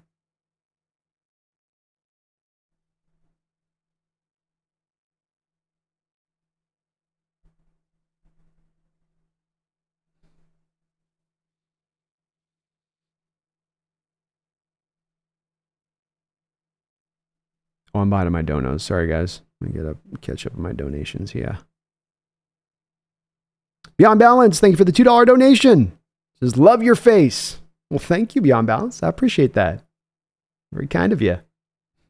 Much love back to you, too. I can't see your face, but much love to you. And thanks for the dono. Thomas Cox. And as put there, it doesn't have to be a big donor when you guys do. Small donors appreciated just as much ever. So thank you for that. Thomas with a $5 donation. Thank you for that. Thomas says, the more I hear about how good Murphy is, the more excited I get. I could see why the Rams didn't want Seattle to have him. So yeah, the Rams trusted in their evaluation of Byron Murphy to a great degree. That part can definitely be pulled, and we've heard from so many different areas beyond just having the tape that we could see behind the curtain as to how fervently they wanted him in-house there and were willing to trade up to get him. But also just Albert Breer a couple weeks ago was talking about it, just how much they were still kind of lamenting how much they had wanted him. And I think that Braden Fisk was a huge drop-off from Byron Murphy as far as the upside ability and where those guys are going to go as pros. Not that Fisk will be bad, but just on ability and upside especially. And I'm getting that spot too, Thomas, where this is where we get a guy that's, you go, as we were wondering, do we have maybe the steal of the draft? Did you get that because 14 teams were offensively driven by the need to get something offensive and not driven by the need to get necessarily the best player in the draft on their board?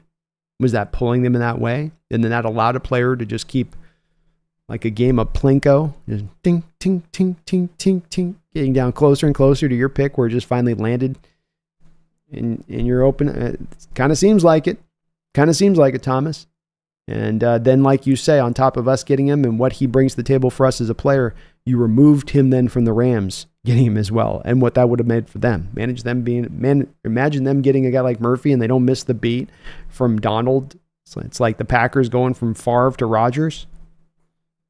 That would have been horrible, especially if we had had the opportunity, Thomas, to get him. Like we had passed on him or we had traded back.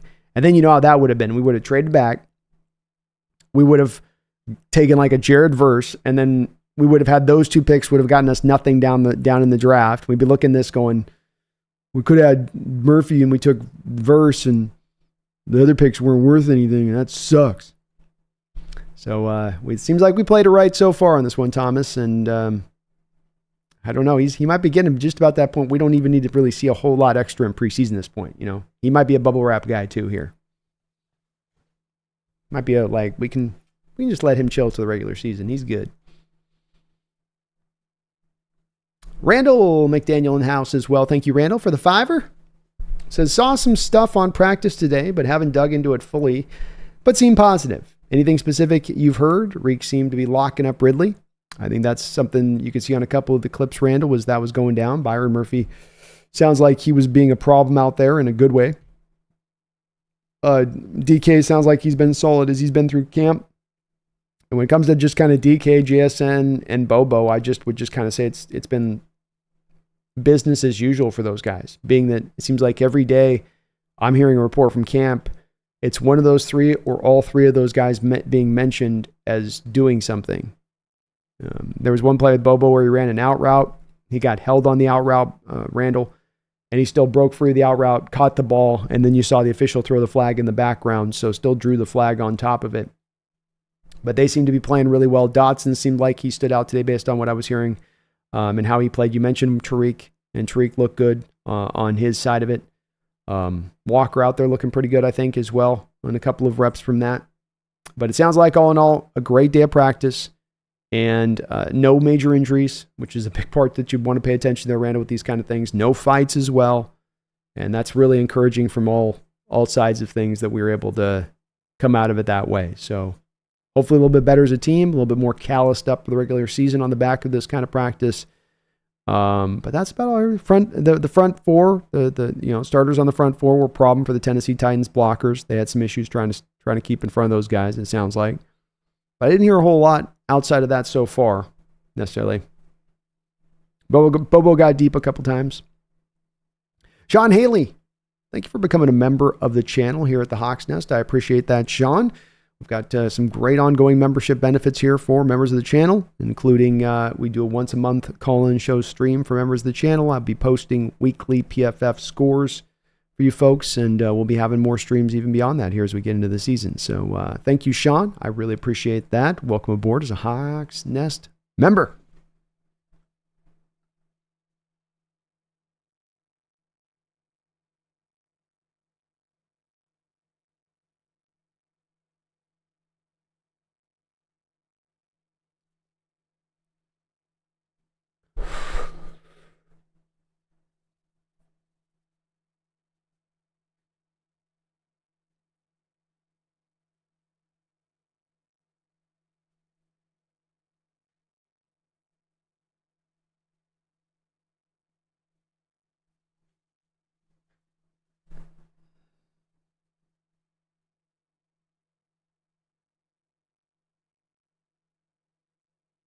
6 Hours says, I think Byron Murphy was the steal. I didn't really like the quarterbacks in this draft class. Yeah, it was kind of a mixed bag for me too on the quarterback class. I'm certainly happy to come out with Murphy. And you weren't in a position to go get a quarterback too, 6 Hour, unless you were going to trade up to go get him. So it meant that not only was it going to cost you your first round pick and losing out on Murphy, it meant probably future draft capital. Bare minimum, an extra second round pick in the future, if not a first rounder you're throwing on the table, which is probably more likely. Would have made it hurt even more on that side of it.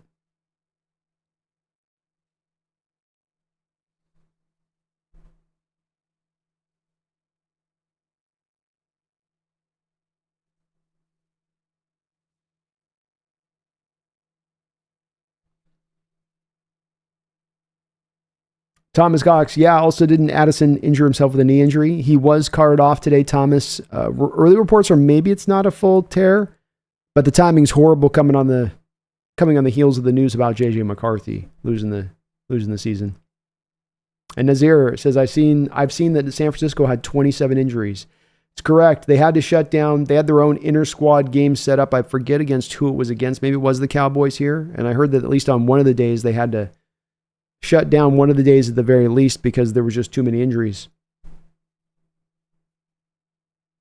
And Eric Alonso, it's all if he thinks Dak's better, that's all good. No biggie if he thinks Dak's better. Eric, if I throw my hat into the fray on this one, I would just say that I think that they're a lot closer aligned in overall what they can do on the football field than they're further apart, and there's different supporting factors involved with both these two players that make it complicated. And I think when it comes to Geno, at least in here, and the general outlook, a lot of Seahawks fans, I think they look at a lot of what he's done and the good that he's done over the past years has not always been done the past 2 years with the wind at his back. And that there's times here with Dak Prescott throughout his career where I can point to items that are wind at his back.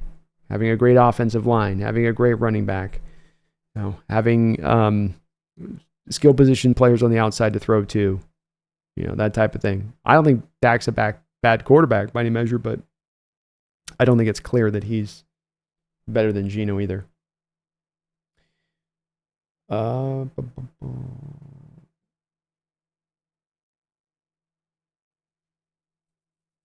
Fabrice says, go Hawks from Spokane. Go Hawks, Fabrice. 6 Hour, I hope Lucas gets back fast too, man. We'll see.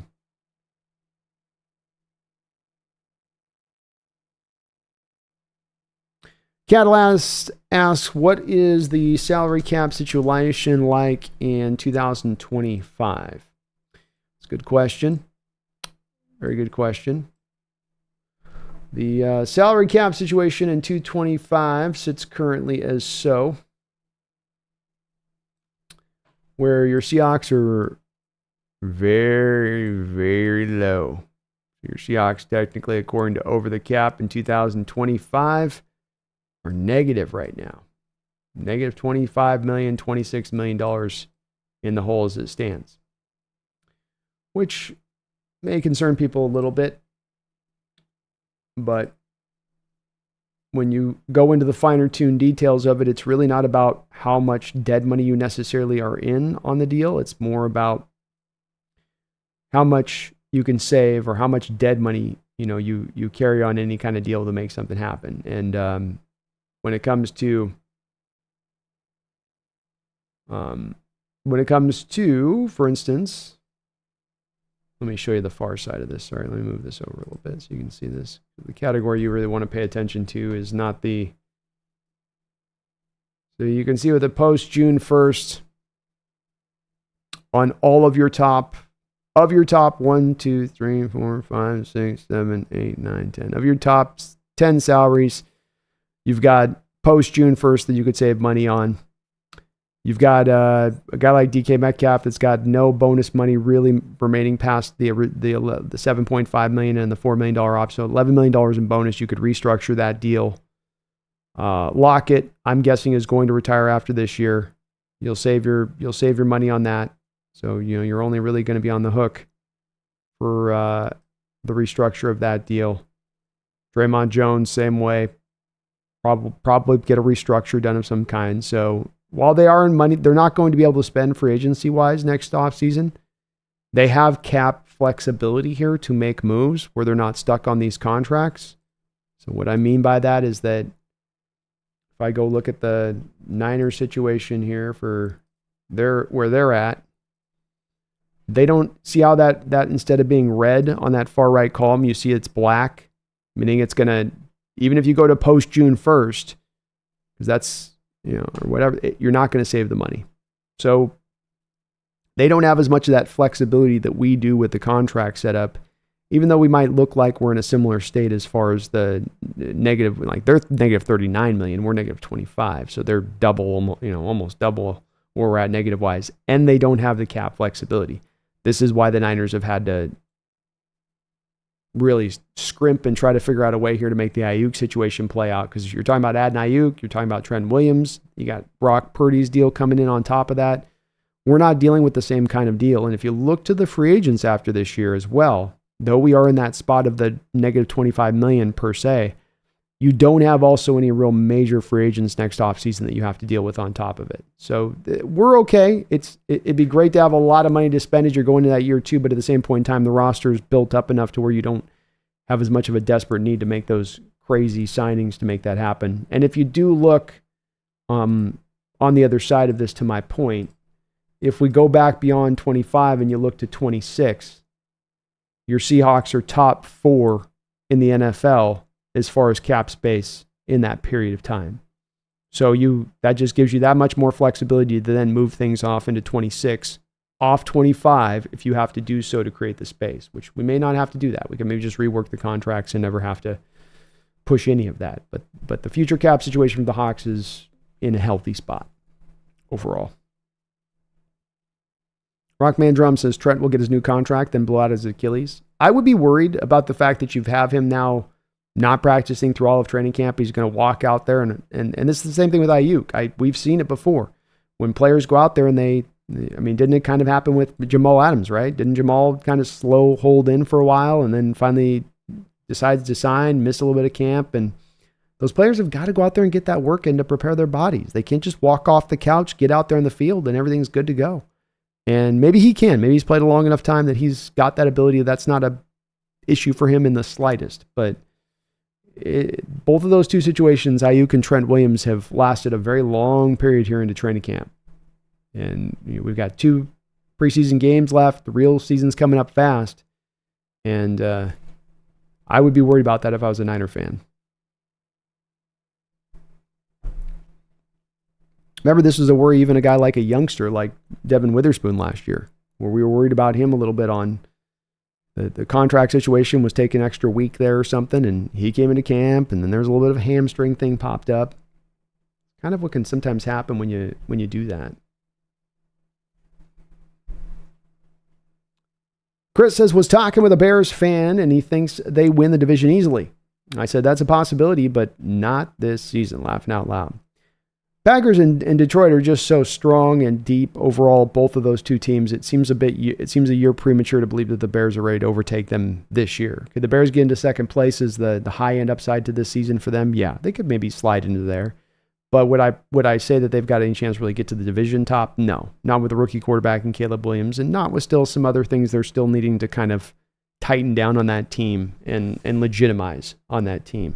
But they're going to be fun. They got a hell of a receiving core, and Caleb showed this last week. They're going to be fun. That's for sure. But yeah, I agree with you.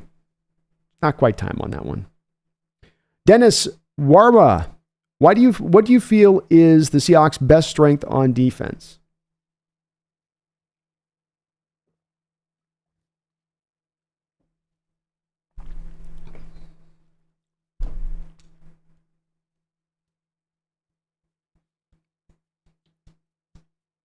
I think it'd be a tie, Dennis. I'd have a hard time segmenting between these two. I think it's a tie between outstanding cover corners and a strong and deep, what we would call a front four. It's technically a 3-4 defense, but we're in nickel most of the time. It's a front four you're getting most of the time. I think you can throw waves of guys at offensive lines and keep them fresh. And on the back end, you are uniquely aligned with guys that can play press, bump and run coverage, bump and run man coverage. And I think you're uniquely suited to do that in a way that few teams in the NFL are, if there's any teams that are equivalent to be able to do that in that way. But then the strength of the defensive line on top of that, where you have Williams, you're paying 21. You got Draymond Jones, you're paying 18 million, 17.5 million. You drafted a first round pick and Byron Murphy on top of that, who might be one of the steals of the draft. Your edges with Boye Mafe, Uchenna Nwosu, and Derek Hall coming along, and even some pretty good depth in there for run stuffing, like Jaron Reed and Hankins. See what we got into Cameron Young. So those would be the two spots I'd look to on I'd have a hard time, Dennis, going to one or the other. That's the strength. Maybe your defensive line strength and depth maybe supersedes it just a little bit. But I love how we can cover on the outside, especially man. Trey Brown, Woolen, Witherspoon, all those guys can rock man coverage. Herbert says, as if Cross plays good, I think we should extend him after the season. I'm anticipating that will happen. If he goes out and has a good year, you've got a year of leverage over the top of him. Seahawks tend to reward players if they've had 3 years like this where they've played well. If he can put the season together, we think he's capable. I'm talking a really good year where it really comes together. And then you're able to get him at a little bit of a discounted deal from where he would be a year out, a pretty heavily discounted deal actually from a year out by putting that deal into place. And I would expect that that's probably one they'll put together for next offseason. Warchief, my best buddy is a Vikings fan, hardcore, and I can tell you that it really put a downer on the fans, the team, the franchise in general. They were really looking forward to this kid playing. That's where I feel bad for it. And I don't want to make it seem ever like a celebration, even for a team we play that has injuries, because that's brutal for fans. And there's nothing worse as a fan than coming into a season and feeling a sense of hopelessness. That's what football is about. That's what the parody of the sport is what's supposed to bring us, is this beautiful feeling of everybody's truly got that chance at the start of the year. Anything can happen. And the Vikings have been in that place before, right? Remember they had the kid whose name I can't remember starting at quarterback for them for a year, and nobody thought he'd do anything, and he was able to help take that team to conference championship. And so it's true also. It plays out that way where anything is possible. But boy, when you start looking down the barrel of Sam Darnold, and you're seeing your number 2 wide receiver go down, and you know your cornerback room is going to be a little bit thin, and that defense was already going to be kind of a work in progress, as Flores basically was like mad scientisting his way into making that defense even somewhat functional last year. I feel for them too, War Chief. You feel bad for them too. And hopefully JJ can bounce back off this, and it's not anything worrisome as far as career ending or anything to that capacity.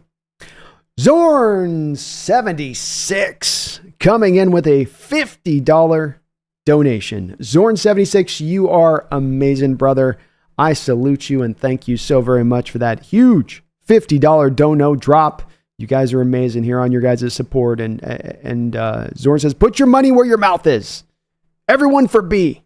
Well, thank you for mentioning that, Zorn. I want to echo your sentiments on that.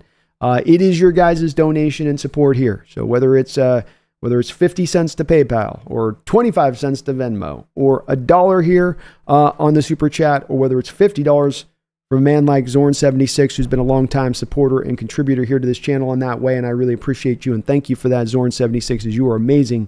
It is that support specifically that makes this channel go. We get a little bit from our sponsors, we get a little bit from the ad revenue, but this is where you guys are what allows this channel to go full-time and be able to really, really cook in on this the way I want to do so. So I want to thank you, Zorn, and thank you for the reminder of that, and all of your guys' support is... you guys are just amazing this last weekend. You guys are always awesome in that way. And just a reminder to you on that. It is what you guys do on that allows me to do. So thank you from the bottom of my heart on that, Zorn. And thank you for that reminder as well. I really, really, really, really do appreciate it. Let's go. Let's go. Thank you, brother. It's good to see you in the chat too, Zorn.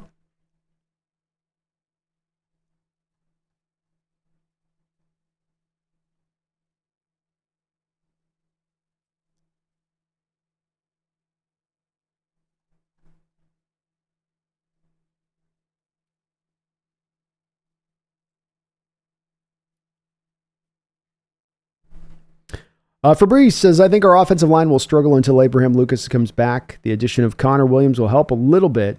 I hope they will unlock the fury on the whiners and the Rams suck. It might be a little bit of a work in progress until Lucas gets back. I agree with you that your best version of this team is with Lucas as your right tackle, and that for them to fulfill the prophecy and be the best version of themselves this year, Lucas has got to be your starter for the majority of the year. I think the team's done a nice job, Fabrice, of reinforcing the ranks a little bit more than they have in prior years. You came into last season and it was Curhan and Stone Forsythe. And Forsythe, bless him, is really more of a left tackle than he is a right tackle. He's shown an ability to do both, and the fact that he's built up an ability to do both as a swing tackle is going to help keep him in this league for a very long period of time. But he is really more of a left tackle. And in George Fant bringing him out here, I think you got more of a guy that can play a little bit more soundly at that right tackle position if you ask him to do so out there, be a little more comfortable playing that position. And hopefully they can then hold the line a little bit better with Lucas out then than they did last year when you would have a Curhan or a Jason Peters out there. But I agree. Big part's riding on him getting back and being healthy. Nazir says, I would love to see Coach Carroll walk him out in the first game. That would be badass. I'm not going to lie. That'd be pretty badass. Just slow walking out, too.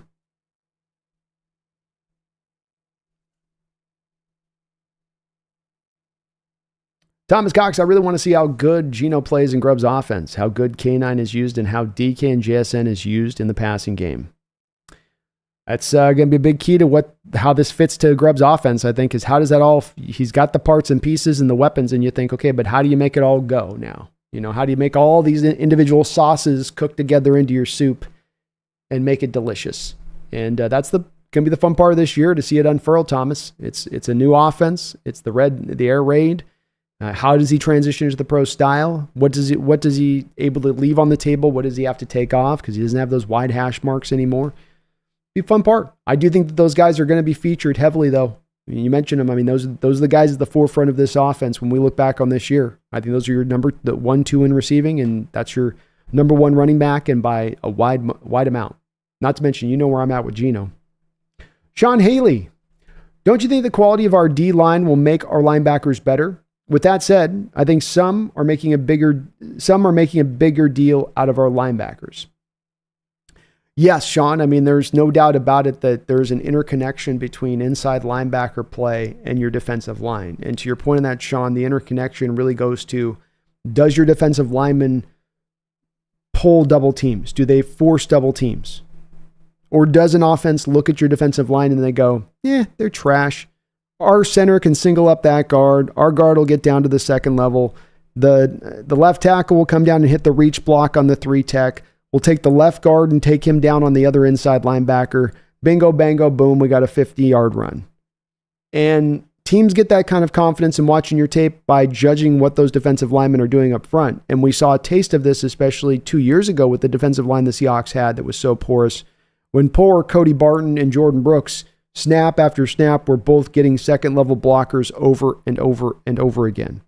So when you have a guy like Byron Murphy, that if you single block, that first play that Byron Murphy, Sean, made in the Charger game, where he drives the guard back into the backfield and then finds the ball carrier and rips him down to the ground, where that's him getting a true single block. You saw so many times in that game with a double team on him and 2 sets of hands hitting him after the snap. Here's what happens when you just hit him with 1 set of hands, and he destroys the whole play. And the coaches also see that, like they see on the film when you don't need to double guys. They also see on film when you do need to double guys. We're like, look, the whole start of this play has got to begin with us doubling this guy at the point of attack because he's a game wrecker and that's just who he is. So we can't get cute with this. We can't try to peel guys to the second level. So we get back around to the spot you talked about there, Sean, being that, does it make those inside linebackers better? Yes. Because now they're free to run. Now they're free to cook back there. They don't have as many guys coming downhill. They can just be rangy, see the ball, go find the ball. And that will help them out, I think. Yes, you're 100% right. I don't think the linebacker thing is a monstrous deal right now as far as it's not desperate. I think Jerome Baker and Dodson's having a good camp, and Baker just needs to get healthy. Those guys are very, very good inside linebackers. They're not stars for the position. Dodson's on the rise. I don't think we know fully what he is yet as a finished product, but they're both solid. So no problems there. They think there's some of the worry from people, and myself included, on this leading into this training camp is just that Tyrese Knight seemed like he might be a little bit rough on tape and need a year to be ready to be actually put on the field if he was to be put on the field as a starter. And Radigan seemed kind of, limited in what he was last year, and watch him in the preseason and what he brought. It seemed kind of like a special teams linebacker, your Isaiah Kazavinsky type of guy. But both of those 2 guys played a lot better than that this past week. And if they can continue to build on those performances, then and knowing now it does seem like in McDonald you have a guy that is so well suited, it seems like, to coach up these linebackers in that position specifically. Maybe we are going to be fine there. I think too, Sean, if it did get to the desperate state, I think there is a trade you can go out there and make. It's not as much a position that becomes so hard to find. Like the Niners, for instance, right now, the big issue of the Brandon Ayuk trade has been, okay, if we move Ayuk here to Pittsburgh and Pittsburgh doesn't want to give us back any receivers, where are we going to go get our receiver replacement? And you go, okay, well, we'll just use the draft capital we got back from the Steelers and we'll flip that and we'll go find a receiver out there. Well, maybe that trade isn't going to present itself. As you look through the league, there isn't a lot of teams that are just out there with extra receivers they're looking to offload.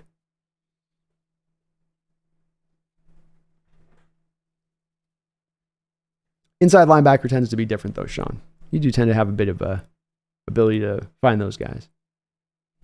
Chris says, I think Coach Pete should raise the 12-man flag when we host a playoff game this year. I agree. 100%. Even the first game of the year, I'd be down on that one. Jace Danger says, I can't wait for week 1 to see them unleash everything. Finally. Yeah, you're going to see a lot under lock and key, I think, until we finally get to game day. I bet McDonald's sitting on quite a bit, and same for Grubb. It's going to be fun. Thomas says, I wish Carroll retired over getting fired, but it needed to happen. Yeah, I also think, Thomas, I don't think Coach Carroll's done coaching. He could have said, I'm going to retire from the Seahawks, but I don't think he's necessarily finished from his standpoint either on that side of it. So, probably going to return back to the ranks at some point. Probably next season. Matthew Phillips, I don't really care what Jamal Adams is doing at this point. Nor do I. I did think it was just funny. He's out there barking and then doesn't even really practice. Nazir, we smacked the Niners this year. Yes, we do. Zombie, I won't lie. I was disappointed in the Murphy pick over Verse. I'll admit I was wrong up until this point. That's fair. Verse, good player too, Zombie. Murphy just looks like he might be a difference maker. Chris says, I definitely let Murphy sit. Really need to evaluate backup O-line and secondary. Yeah, I'd be in that boat too. He's ready to go. He's a rookie. Let's keep him fresh throughout this year as much as we can. He's prepped. He's good. Whoever says if we could only teach Murphy to tackle. You just got to have him learn to put his weight up on the body and just hold on for dear life until the cavalry arrives. Thomas, I honestly can't believe Murphy was sitting at 16. Felt like Warren Sapp falling to Tampa. I'm thankful the other team's stupidity not selecting Murphy. I am as well. And that's where you could go in those situations where you get a Murphy, Thomas, saying, how did we pull that off? How do we pull this off? Or how is this a true thing and I'm not just being a homer or biased? And you do keep coming back to that spot. You do come back to that spot of what happened ahead of this pick. 14 straight offensive selections to begin the draft. 14 straight offensive selections. And while the offense was stronger on that talent or that side of the ball, especially the elite talent in this draft, Thomas, it wasn't 14 stronger. It wasn't 14 players stronger. And then you have the Colts specifically going for an edge rusher, specifically looking for something that was a need for a spot on their team, not the best value of player. And this is how you land on finding a player like this. This is how you have potentially a guy who might end up being a Warren Sapp type guy. Or not to go too over the rungs with that, but be into an elite level of talent for his position because these other teams weren't caught up in just simply drafting for value. And this is one of the reasons I hammer value so hard every draft we lead up to, where I remind people and just keep saying it over and over again. Value, value, value. That is the important part here because value leads you to the right player. Value will take you to the promised land. Value will stack up the best and brightest roster. Need will take you down the road of failure. That's the pathway to hell.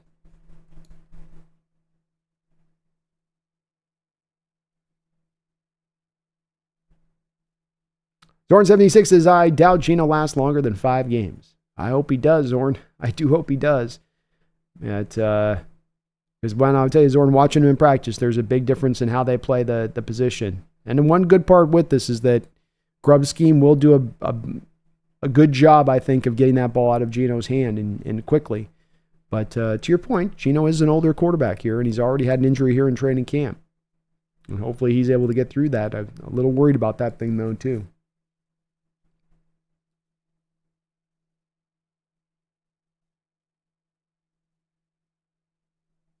Thomas says, I agree. I was on the quarterback train, but that was Penix because of Grubb's system. Once he left, I want Murphy, Fatanu, or Dallas Turner.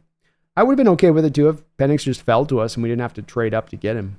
You know, I would have been totally okay with that. And I think the team might have done that if Penix had fallen. Even if Murphy was still on the board there at that point.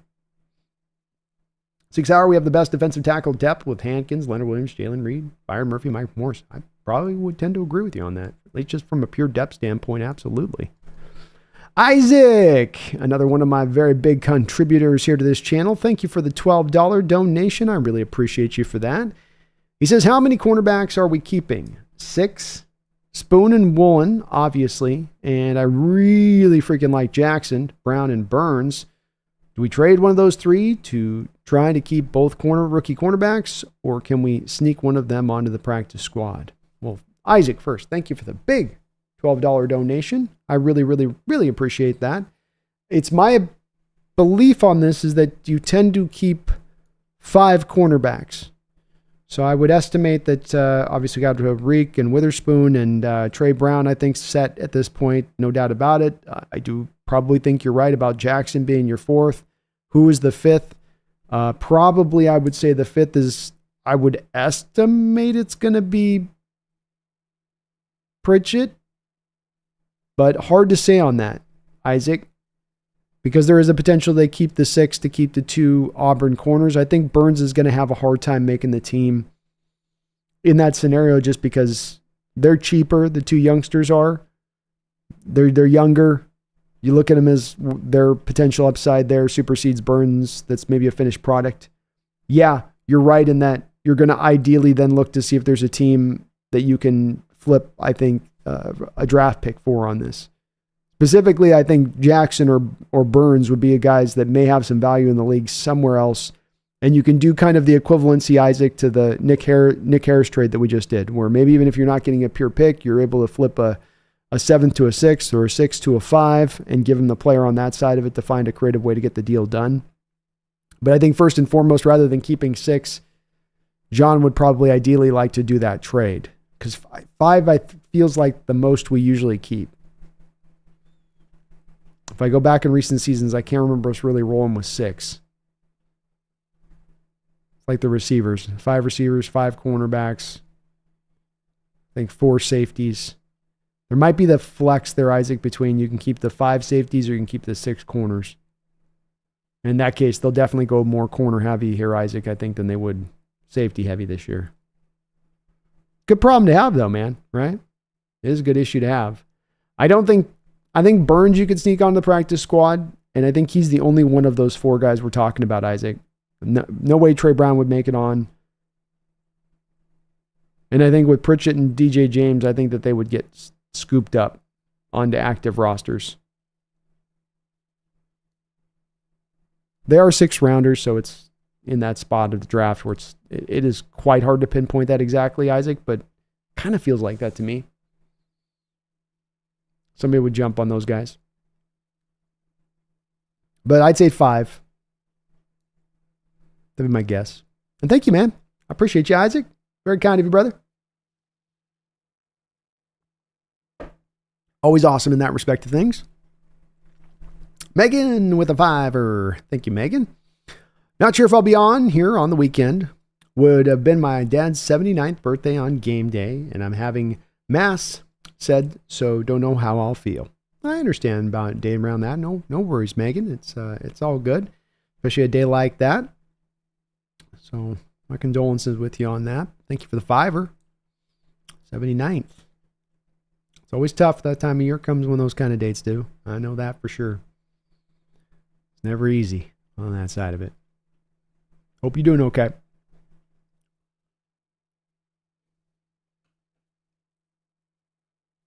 Chris says Murphy needs reps to apply what he's learned this week. 1 or 2 series should be enough. I'm okay with that. I was kind of joking about rep. I just see some of these teams throughout the league getting some of these injuries, and you're just like, protect them. Protect them.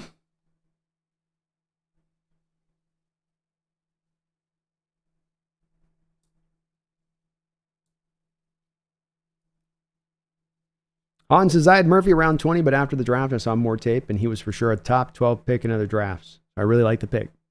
I had a similar trek that I took on that one, Hans. I had the similar kind of roundabout that I took on that as well, where I had him about that state, and then I went back and looked and went, oh, okay. Sometimes you miss things, and when you are going through, as I do, 320, 330 prospects, you try to do as much a deep dive as you can, but you'll miss, there will be things that get missed, That's why I always got to just double back the tape. Double back the tape, you'll eventually get the story told. Dune Moose says, Mike McDonald says he has a plan for Draymond Jones. I think we should be patient in regards to DJ. See what Mike McDonald has up his sleeve. Yeah, I think Draymond Jones is going to be a guy inside, outside, and they're gonna use him. He's going to find a way to creatively put him to work. So I'm open to it, man. It threw me off a little bit, Dune, when, I think the things that throws off some Seahawks fans is you sign Draymond Jones to the biggest free agent contract in Seahawks history. And you sign it, though a guy that can do some stuff on the outside, you sign it because of work that he does on the inside. And that was your reasoning, And now you're going to be moving him 50-50 between outside and inside. It looks a little bit on the surface of it like, oh, are we doing what's best for the player, or are we just kind of doing what's best to fill in a hole that we can't fill that we probably should have addressed in other ways? And I'm not saying I know one way or another. I'm just kind of speaking to where I think some of the Seahawks fans' mentality is on this one just a little bit. But still hopeful for Draymond. And Zorn76, I'm okay with Sam Howell and your prediction on that. Like you said, I don't think there's anything off on saying that there's a chance that it's not going to hold up for a full season here. Again, to your point, he's had an injury to the point a week and a half ago that he was getting imaging on. He was injured last year. He is getting older. And this is something that in mid 30-year-old quarterbacks, this is something that can be a problem and come up. Geno's got less mileage than your average mid 30-year-old quarterback, but we know when you're that age, the chances are just much more increased at that point in time. So we'll see. Thomas Brando, my problem was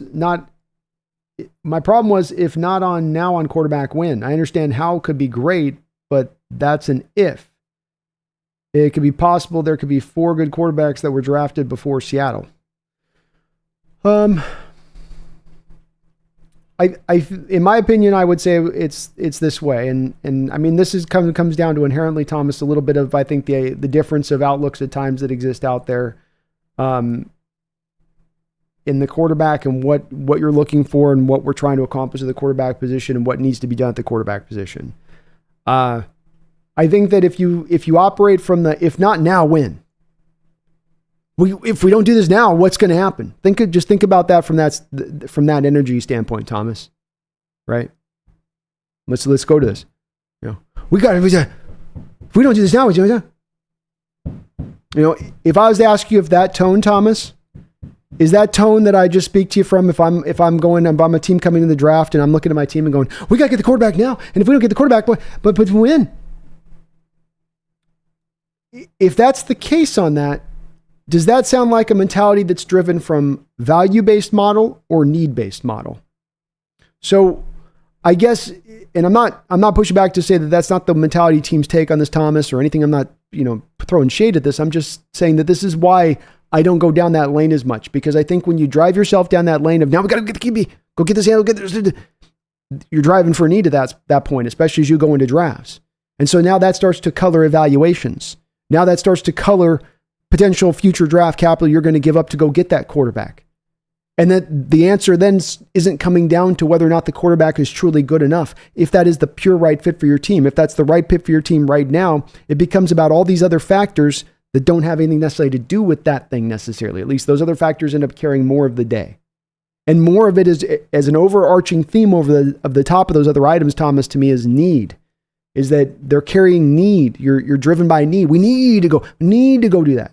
And what I've really seen in the last, especially in last 5 years of doing this channel and covering these drafts and looking at what all these teams do when it comes to the draft, is that it doesn't matter whether it's quarterback or whether it's cornerback. If you are driven by need to select in any given draft, that is the road to ruin. That is the road to hell. That is the road to draft failures. And I've seen it time and time and time again. Would I have wanted to give up future first round draft capital for these quarterbacks in this draft? I don't know that I would have really wanted to have done that. No. And just going and deciding to get one in the first round certainly isn't, you'd agree, Thomas, isn't necessarily going to be guaranteed to be successful. We had 6 quarterbacks taken in this last draft. We know one of them is not going to play for a whole year, and we haven't even gotten to one regular season game yet. That's the other issue I have with the driving to need to go pick one, is that it doesn't equate out to necessarily guaranteed success at that point. In fact, it's got about a 30% hit rate for the QBs taken in that mold of things. And why is it at a 30% hit rate and not at an 85% hit rate? In my opinion, Thomas, because teams are driven by need to make those selections. They're not making it from a standpoint of, is he good enough to take here? Instead, it is, we need to do this. We got to get this. If we don't do this, this is going to happen. If this doesn't happen, then that's going to happen. That desperate state starts to drive the mind, I think, a little bit here. Drive the mind in a major way. And that's why I push on that a little bit, on saying I don't want to let that mentality drive me when it comes to my draft, especially for the most important position on the football field, being the quarterback position.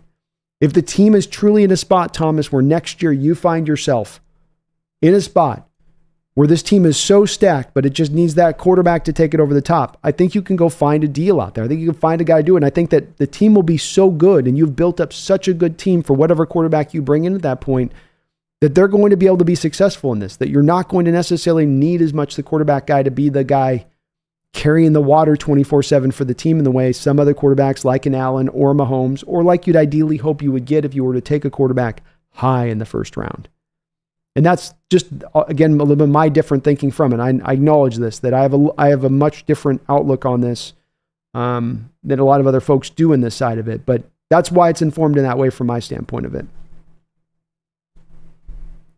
Sean says, you are the best. I listen to you while I'm delivering for FedEx. Makes my day so much better. How do I donate? Well, first off, thank you for becoming a member, Sean. I saw you just join up in that way. So that is a big help right there out the gate by becoming a member of the channel. You can donate either through the YouTube app here, has the donation button on it, so you can donate through that. I also have in the description link section of this video, I've got links to both Venmo and to PayPal. So whichever kind of pay service you want, if you want to donate on any of those, I would always be appreciative. And like I said, it doesn't have to be a big donation. If you guys throw 50 cents in, or 75 cents in, we had a quarter of our subscribers threw 50 cents in a month here, running the numbers on it. Makes everything easy enough to run here without any problems. It can be as small as that. So any of those 3 ways with the YouTube donation app, Sean, some browsers it doesn't show up really clearly, or it doesn't show up. It can be a little bit weird with it. But thank you for joining up as a member. And I appreciate the kind words. Thomas says, and I like Seattle going after Stroud and Richardson. Heck, I was pounding the table to trade up to get Stroud and was hoping Richardson would last to 5 in the 2023 draft. I think to your point on this, the team liked both of those 2 guys quite a bit, Thomas, and I think that if they had naturally fallen into Seattle's pick, I think they would have taken him. I don't think Seattle was interested in moving up a future first-round pick, this last year's first-round pick, for instance, to go and get either of those 2 guys necessarily. And, my evaluation of Stroud was through the roof. I had Joe Montana comparisons on him, so I would have been okay with that. I mean, if they had decided they were going to make either of those 2 guys, those would have been 2 guys I think I would have been much more okay with Thomas at that point to go get those guys than I would have been in this last draft. The only thing with that too, though, is it's also a year removed where you're still pretty early in that rebuilding process, and the line that you're putting those guys behind, are you going to be driven at that point if you take a Richardson to run a lot of the read option stuff the Colts were running with him? And then does that end up getting him injured in the same way versus having him sit for that year and letting him develop and maybe not asking as much the read option stuff to be at the forefront of his game a little bit? But Stroud, I would have been okay with that. Again, too, I acknowledge with the Thomas, my outlook is a lot more of the minority outlook on this one when it comes to the quarterback versus the pervasive thought process by and large. Warchie says, B, I was watching a play between the Cowboys and Rams, and a Cowboys defensive lineman threw a Rams assistant coach on the ground and then ran like a girl back to his huddle when the Rams came after him. Yes, he did.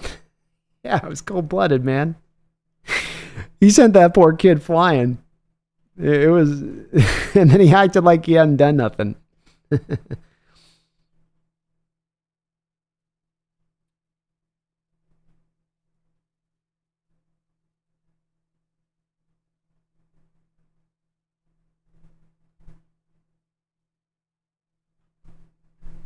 And Connor, extending, I definitely expect them probably to extend DK. I don't know if they do it this year, but probably after this year.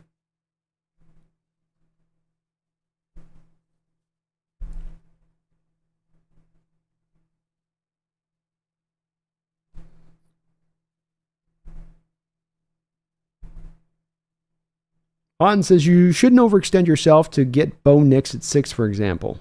Lamer went for Lamar. Lamar, a little Freudian slip there, Hans.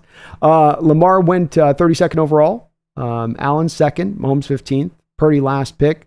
Why gamble all to get the next Trey Lance story? Just a draft project. A little bit to that point in that 30% hit rate I was speaking to, Hans, and that it's the dedication to simply go take the guy in itself does not equate to a success for the position, especially considering then the risk that has to be taken to supply usually multiple picks to then go get that guy. It's it is a bit of, I think, the part that'll sometimes get lost at times is that it's sort of our intentions to get the quarterback, so therefore will be successful because we chose to tangibly go grab the guy. But if the plan isn't in place, if the supporting cast isn't in place, if you're not grabbing the right guy, and those things are at really the forefront of the decision-making process rather than at the back-end caboose side of it, I think that's what ends up leading teams a bit astray, to your point on that, Hans.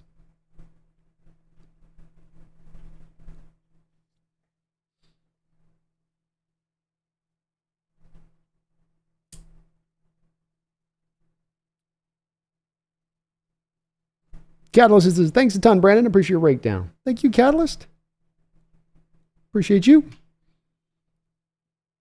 Thomas says, I don't think Hal should have been traded here. I felt Seattle should have traded up to the number 1 pick in 2023 or trade up to get Penix.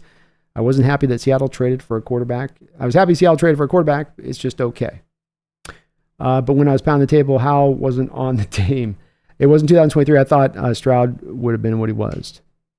Understandable, man. I do understand where you're coming from. I think John knew that by that point when he made, I think, the Sam Howell trade, that he wasn't going to have one of those 6 quarterbacks natively fall to him in the first round. And I just don't think he felt comfortable enough of moving that future first-round capital to go up and get one of those guys. And I think that was probably going to be the requirement or something to that equivalent. Yeah, thank you again. Thank you, Megan, for the note on that. Thank you again, Zorn, for that huge donation, brother. Very, very kind of you. Representative says, should we extend Geno after this year if he balls out? Yeah, I think if Geno goes out and throws for 4,600 yards and puts up 36 touchdowns, I will be one of those in the camp saying that I'm okay with going with the contract extension. Because I think he's earned it, number 1, at that point. And then number 2, he's already shown a willingness to take less than some of these other quarterbacks that want to max everything out to the ultimate level. I believe he took a discounted deal last time. I believe he would take a discounted deal this time, a team-friendly deal this time. And if I get a team-friendly contract, if I get a guy that's going to give me top 10 level quarterback play, top 8 level quarterback play, and we're paying him at the 15th, 16th, 17th level in the NFL, I think that's a value deal at that point.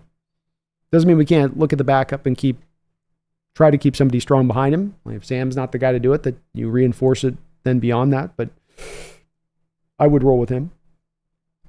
Ben says, I hope George Fant can hold up if Lucas can't go. Me too. Me too. George has had his share of years where he's taken it on the nose too as far as the injury front goes. Yeah, you do hope that can hold up.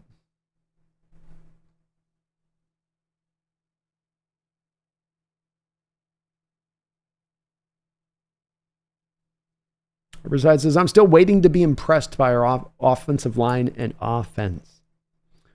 Yeah, it was an okay day out there. You know, could have been a bit better. But you didn't run a lot of starters. You know, there was no Cross, no Lucas, no Connor Williams will be starting in there for you day 1. Bradford, I thought, looked pretty good. Post Eminence. Hey, Brando in chat. What's up, Post? Zorn says, glad Adams is gone too. Yeah, me too. All bark, no bite.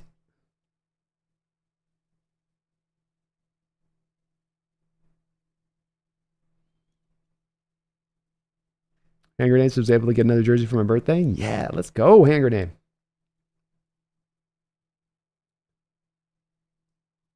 War Chiefs is laughing out loud. The Bears, what you said is completely accurate, B, but have you ever met a Bears fan telling them that they're not going to have a good season, even when they're not good, is like talking to a wall. Hey, they're an eminently optimistic bunch. I'll give them that, War Chief. They are. Even in the down times. Though when they have a bad quarterback, they don't try to dress up their bad quarterback. When Trubisky was trash, they're like, he's trash. If Fields wasn't good, they're like, he's nice. They're very realistic about their QB situations. And that's saying something for a team that never gets good quarterback play. Maybe that makes you a that makes you a realist after a while, right? 30 years I haven't seen good quarterback play. I eventually just think it doesn't exist in my town.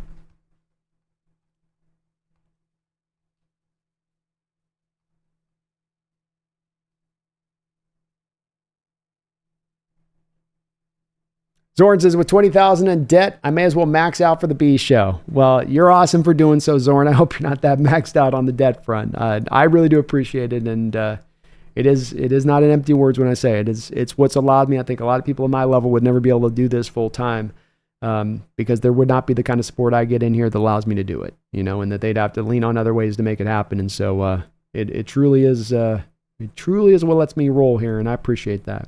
It ain't lost on me. I don't think you're bitter either, Zorn. I think you had some good points with Gino. I wish I could be more on Hal from seeing him in person, that I'd be over the moon on what I saw with him, and I think there's still potential in Hal, and I think he just needs to grow and develop, and he very well could see the field. Hal is going to be your number 2.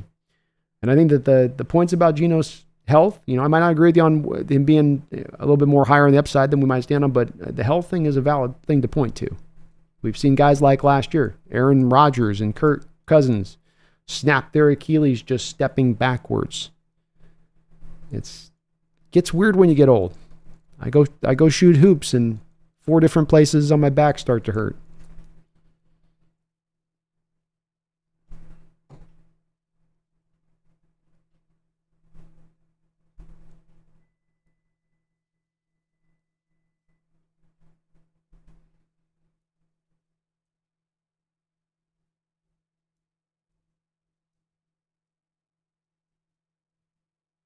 Jordan says, I think Cal has upside, mental toughness to compete.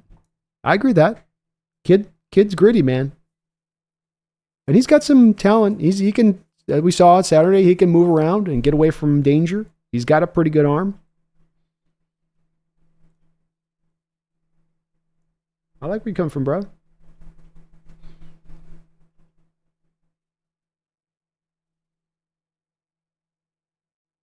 $360 bets, done with the Mariners. We the Tigers, bitch. I can't emotionally handle it anymore. Fully in Seahawks season mode. Let's go Hawks. Boy, my Mariners take my fans on a freaking roller coaster every year. It's brutal what they do to you guys. I feel like Robin Williams in Good Will Hunting. It's not your fault.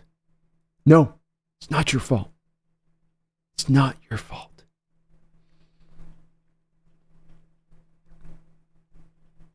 Catalyst says, I think Hal's biggest flaw is his pocket awareness, panicking when the pocket was collapsing and struggling to sense incoming pressure. I saw it watching in Washington last year and in preseason. Yeah, I have a video over my Clips channel from our last live stream where I was talking a little bit about that same thing, and it's a bit of the same way that I get with Hal. Hal doesn't have... What holds Hal's game back right now is he needs development and time, which will help, I think, those factors you speak to. But he's got prerequisite legs. You want mobility in this modern age from your quarterbacks. He's got that. Does he have the arm to make pretty much all the throws? Yeah, he's got the ability to do that too. He's tough as hell. There's no doubting that as well. I would give him a tip of the cap there on that side of it. But you're right. It's processing with him. And the 2 places I always say that they're the 2 spots I first go to on a quarterback when evaluating a quarterback are arm strength and processing. You got those 2 things as the foremost as a quarterback. I think you're far down the road to getting yourself to a successful state as an NFL quarterback. You're bringing that in the door. With how and the processing front, that's the part that's got to step forward. And there's just times where I think he needs to take a little bit more time when he's coming to the pocket and it's like getting in that hurry to get the snap. Don't get in the hurry to get the snap. You've got extra time still on the play clock. Get up there, take a look around at what you're seeing, try to see it clearly, and then operate off that. He did a little bit early on in the game where you could see him making checks and go to quick throws, and he checked into a run at one point. But then as the game went along, and he had about 3 drives there where it sort of sabotaged himself a little bit there, where he just got hurried and he got up there to just start snapping the ball. He'd throw a little flat route throw and he would dirt it, and it's a very easy rudimentary throw. That type of stuff where just take your time, let it flow, stay in that pocket, trust what you're seeing, take the time to see it, but a little bit less of trying to be reactionary post-snap to everything and a little bit more of I've got a plan prior to the snap and what I'm going to be doing. I'm not going to be completely caught off guard the second that I get the ball hiked, which sometimes is a little bit still of what you're seeing from him. 360 says, most impressive thing you saw week 1 preseason. I think Murphy is going to be a problem for the next decade for us. Well, I think you probably might have taken my answer right there as far as the most impressive thing, because I do think that for that to be his first game action and us to hear what we're hearing with him coming out of training camp and already to kind of wonder if maybe we had gotten this kind of steal in this guy leading up to this game, that stands out to me. I think that Tyrese Knight coming out of this as your highest graded defender by PFF is very notable, and it does fit to what I saw from him as far as the game film fit to that. He was good all around, played the run, tackled well, covered well. He would probably be one of the ones where I wouldn't have guessed that he had that in them right out the gate to do that. I would have thought with Tyrese, after we took him, that it was going to take him a little bit of time for development to give you that kind of game. So I thought that was pretty impressive on that side of it, but I think Murphy's is good a one to pick there because he was a problem. He was an issue.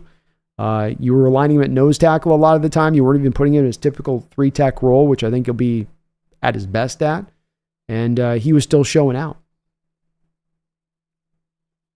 Kieran, I do think the offensive line needs to show they're not a line you blitz and the whole team falls apart. If I'm yelling, throw to the hot route this year, I swear to the football gods.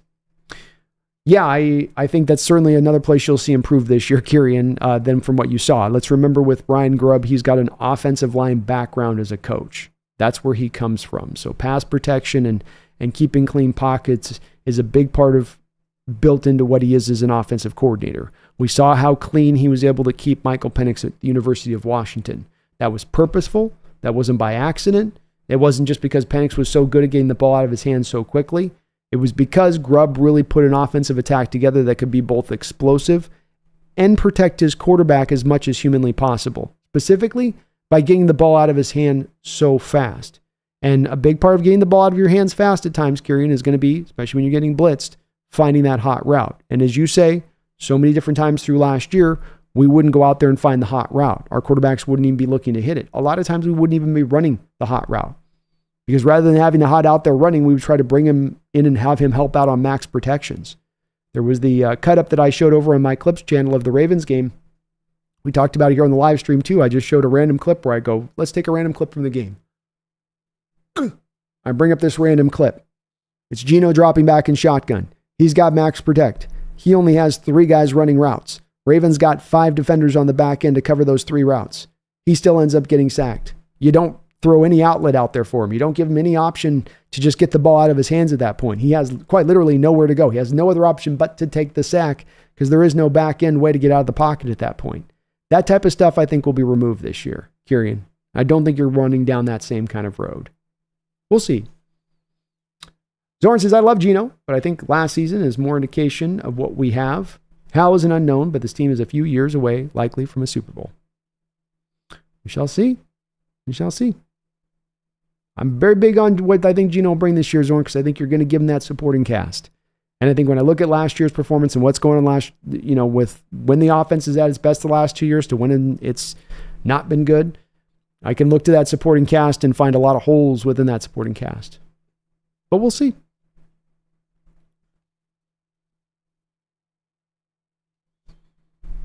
Thomas, I don't want to draft a quarterback if it's in desperation. I want them to follow the Russell Wilson model, but if they think a quarterback can bring to Seattle the Super Bowl, then trade up. But if Hal, that's fine too. Well, then we're on the same page as far as outlook with it, Thomas. It's not that I don't want to make it a priority. I just don't want to be having that. I think, and that spirit I tell you about, I think that spirit, it's like a gin, you know, it's like a Middle Eastern gin. And it's like, you have this, if you get yourself caught in that like kind of frenetic mindset a little bit to the quarterback position, the gin will overtake you, and he'll start like writing on the card the quarterback's name when you come up to pick in your first round. I feel like there's a little bit of that hits teams, and you look at them back in retrospect, and you're like, really? Pickett at 20, Pittsburgh? They're like, we had the Dan Marino thing happen. We couldn't have the Dan Marino thing happen again. He's from Pitt. Just don't talk to us right now. Don't even look at us right now.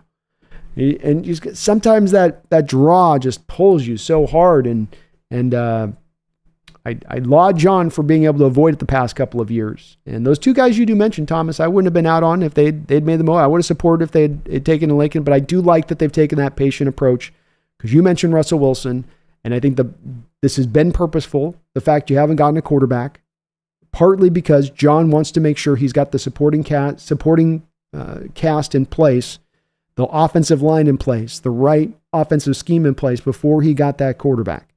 And now that he has waited, I think what that's going to do is that hit rate, that 30% hit rate, and Thomas, whether it's the first or third round, that hit rate will be much more improved for whatever guy you go and draft now, because of the fact that you have built the supporting cast up this well to put him in that position to succeed. And that's what it really boils down to. Having a quarterback that you go out there and you take and you put him in a position for success, versus having a quarterback you go out there and you put in a position to fail. Not because any team purposefully wants their quarterback to fail, but because they didn't think of the right things as far as their parameters that then caused the failure to happen. They were more enraptured by these other things rather than these things. And I think that's the part I end up harping on more as much as anything when it looks at the QB position. But I do think they'll deal with it. If Howell is determined, and this is a year of evaluation with Howell, if he's determined as a guy after this season that's not quite there to be able to do it, they won't. I think they'll pivot very quickly to your point, in that there is a draw now to make this just a little bit more now of a priority, because all of the supporting parts are in place.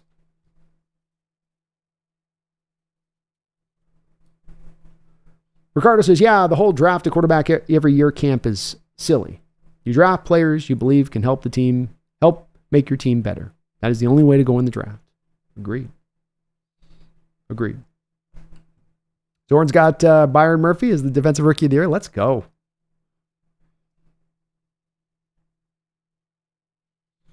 $360 I think our offense will be top 7 to 12 area again, and that's with much improved talent-wise and scheme-wise. Defense, if we can get that borderline top 10, we'll be 11-win team. Let's go, 360. I hope you're right, man. And I think it's in them. That's for sure.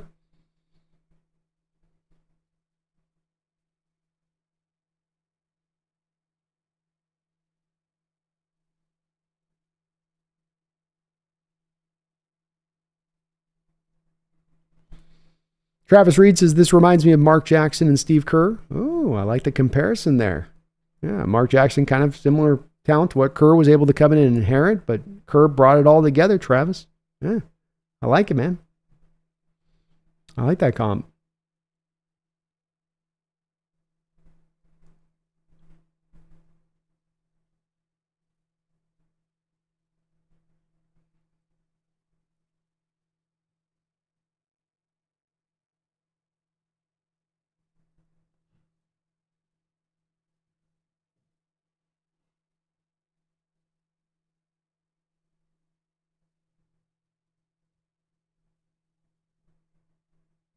Free True says, I think if we make it to the playoffs, the team will be clicking by then, and it will be terrorizing offenses. I could definitely see how this version of the Seahawks team will be at its best by the end, because all those new facets are now put into place, and like you say, you've got them all clicking on all cylinders, so to speak.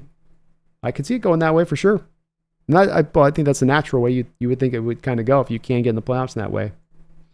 And that's what you wanted. That's the way they always say, you want to be, it's not just about having just the best record at the end of the regular season. It's also ending hot, being at your hottest at the end of the year, so that you're ready to go come playoff time, because playoff time is often we see run by those teams that get hot at that time of year, less than necessarily what your just record was through the season. Kieran says, I recall you wouldn't have been okay with Penix on the draft night, even if you fell with your size of relief. It wasn't something that I was necessarily angling to make at the forefront of what we did, but I wouldn't have been mad about it if they took him. I think the big thing is I didn't want to trade up for Penix. I could be misremembering where I was at on draft night with it, but I think it was that I'd be okay if that was the pick, but it'd have to come to us natively. And a big part of that, Kieran, to me, was the fact that you had Grubb in the room. Having Grubb in there and his insider knowledge of Penix, understanding that a lot rides on Grubb's success then into the future and taking Penix as far as his faith in not only Penix's ability to transition to the NFL level, but also for him to keep his health and the injury worries that would be there. So I was okay from it from that standpoint.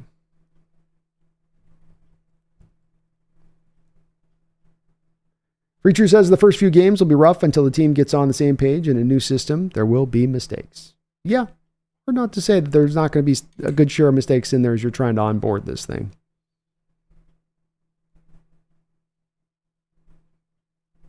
Brian says, look to trade Burns for a young linebacker. We might. That'd be a good way. That'd be a good way for that to flip out for us. Warchief says, I don't believe Byron Murphy missed that sack. I simply think he was sharing with Hall because Hall worked for the pressure and pushed the quarterback out of the pocket. It was just good teamwork. That's true. Yeah, Byron saw that he flushed the quarterback up, and he's like, well, you really did the hard work here. I'll hold him until you can get back on your feet, Derek. I got him here until just go ahead. Go ahead, whenever you're ready. All right, he's all yours.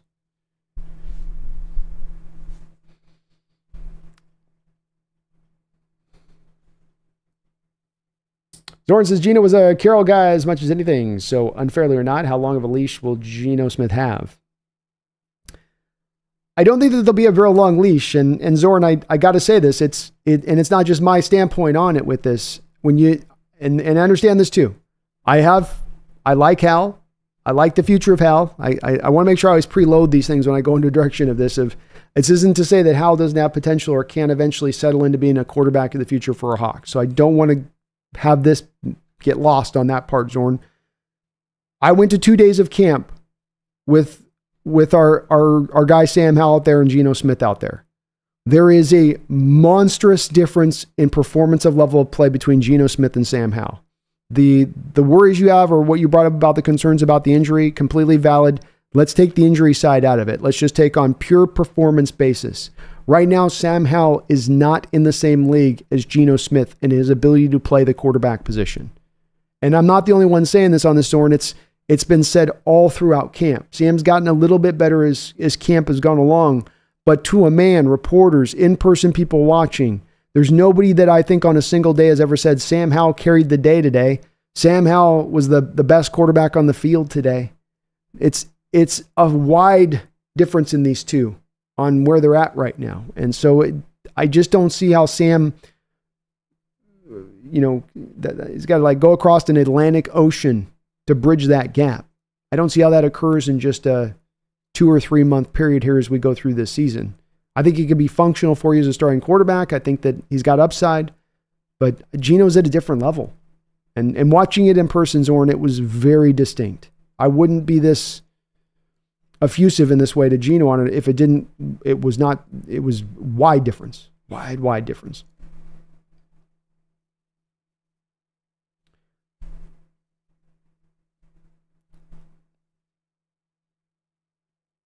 Zorn, could we trade Geno to the freshly bum Vikings? Guess not with the solid Darnold. Yeah, probably not on that one.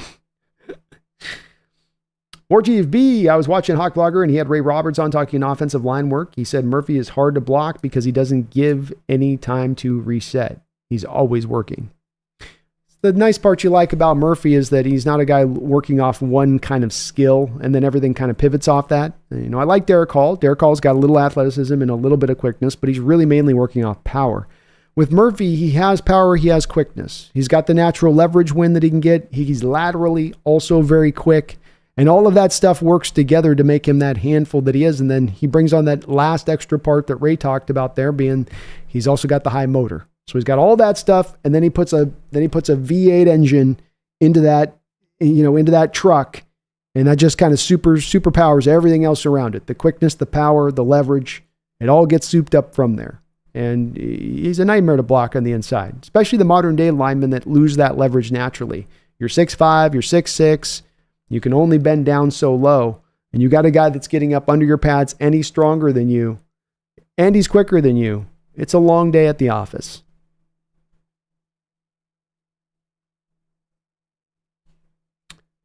Azoran says, okay, do we eventually take over Lamar's contract with McDonald in the background? No, I don't think so.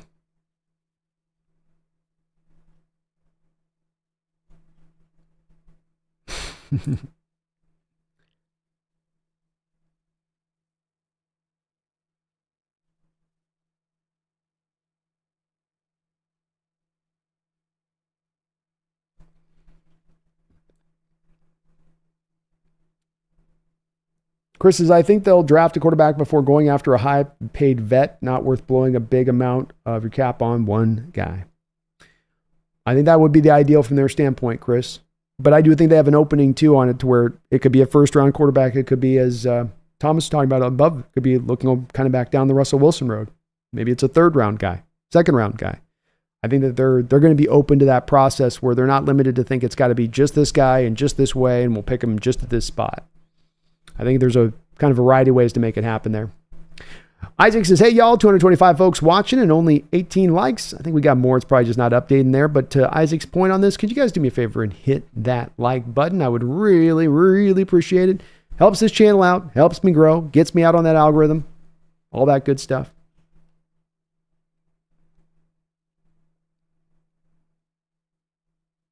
SL Hazard said, nope, F around and get panthered. Now we're the laughingstock. You mean about Bryce Young?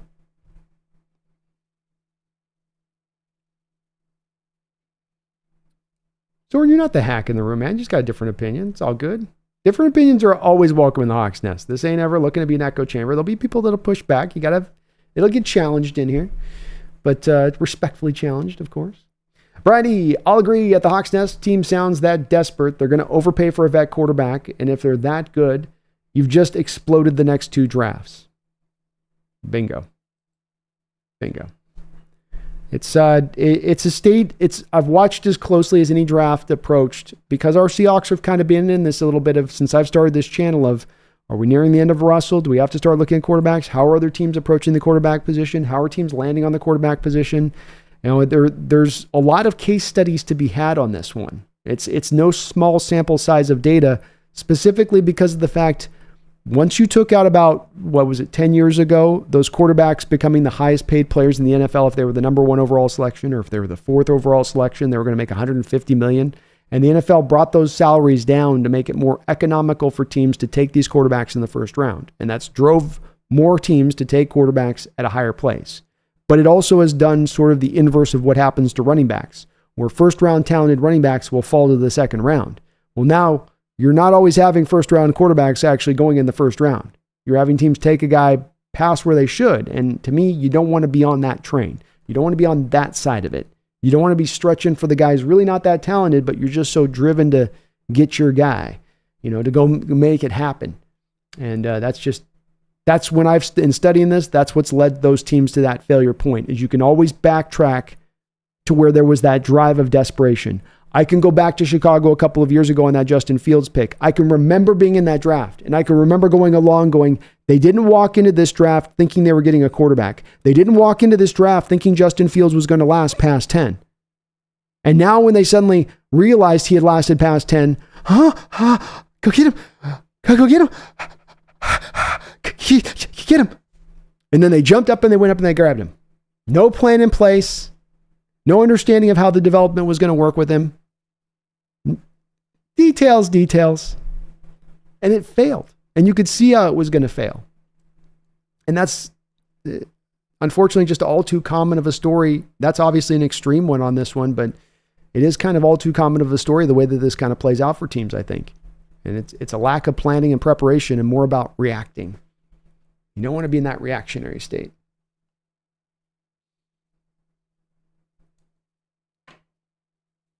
Herbicide says, okay, so I heard that we aren't going to play any starters for the Titans game because of the joint practice this week. The starters already seen what they have. Yeah. You want them to go hard this week. Kind of your cup of coffee, maybe in the game, get them dressed up, get them used to get back in the action, and then you rest them up. And that's part of this callousing that you're doing on this. It's a couple days of practice too here. I think it's tomorrow's practice as well. So you're getting the 1-2 where you're really getting them some good action in there. But that is how it's going to play. Excuse me. Excuse me. Allergies are jumping.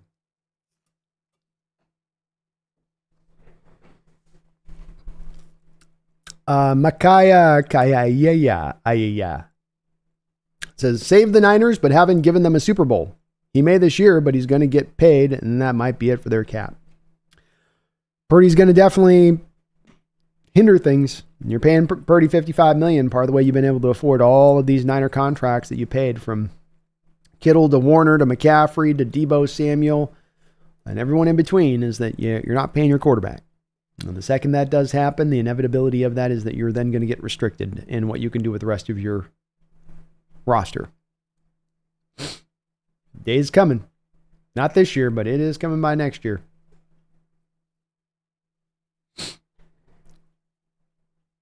Zorn says Purdy's best virtue is his mentality. He's level and more mature than his 45-year-old head coach. Maybe so on that. And yeah, that kid's unflappable back there, you know. It would never a moment that was too big for him. He'll go back there and he'll let it rip, you know. He'll throw it on the line. And I knock him for the arm strength stuff, and I think that's still a very real thing for him. But a good processor on the field, a kid that's going to squeeze out every last drop of ability that exists in that body.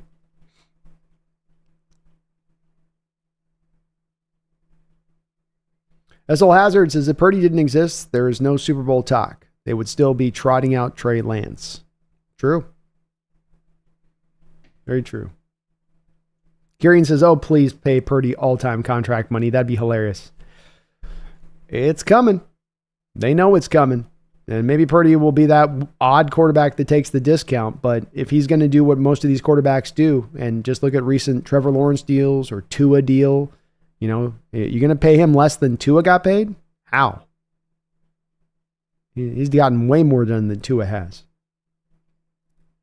And I mean, if you're his agent, you go, look, you're paying me 5% over what Tua is making. My guy's more healthier than Tua. Well, kind of. Yeah, he's more healthier. He's been more healthier than Tua. He's won more playoff games than Tua. Similar size, dimensions to each of them. And how did the Niners say no to that? How did they say, you haven't earned that? Especially when they've gotten the discount in Brock Purdy for the first 3 years of that deal.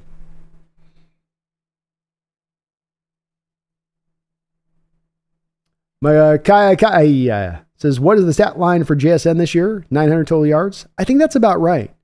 I think he's flirting right around the 1,000-yard mark, but I don't think he far surpasses it just because there's only so many touches out and around to be had. I think there's going to be some games where we got ahead of games. I'm not saying that this means we dominate all these teams, but there's some games I think we got ahead. We lean on the running game, a little bit less passing through the course of the game because of it, a little bit less total end-out production than for the receivers as a whole because of that, if that happens. But somewhere between, 9 to 1,000, Lockett takes a little bit from it. Bubba takes a little bit from it. Still really, really efficient with that 1,000 yards and a lot more of him getting down the field and attacking down the field, I think.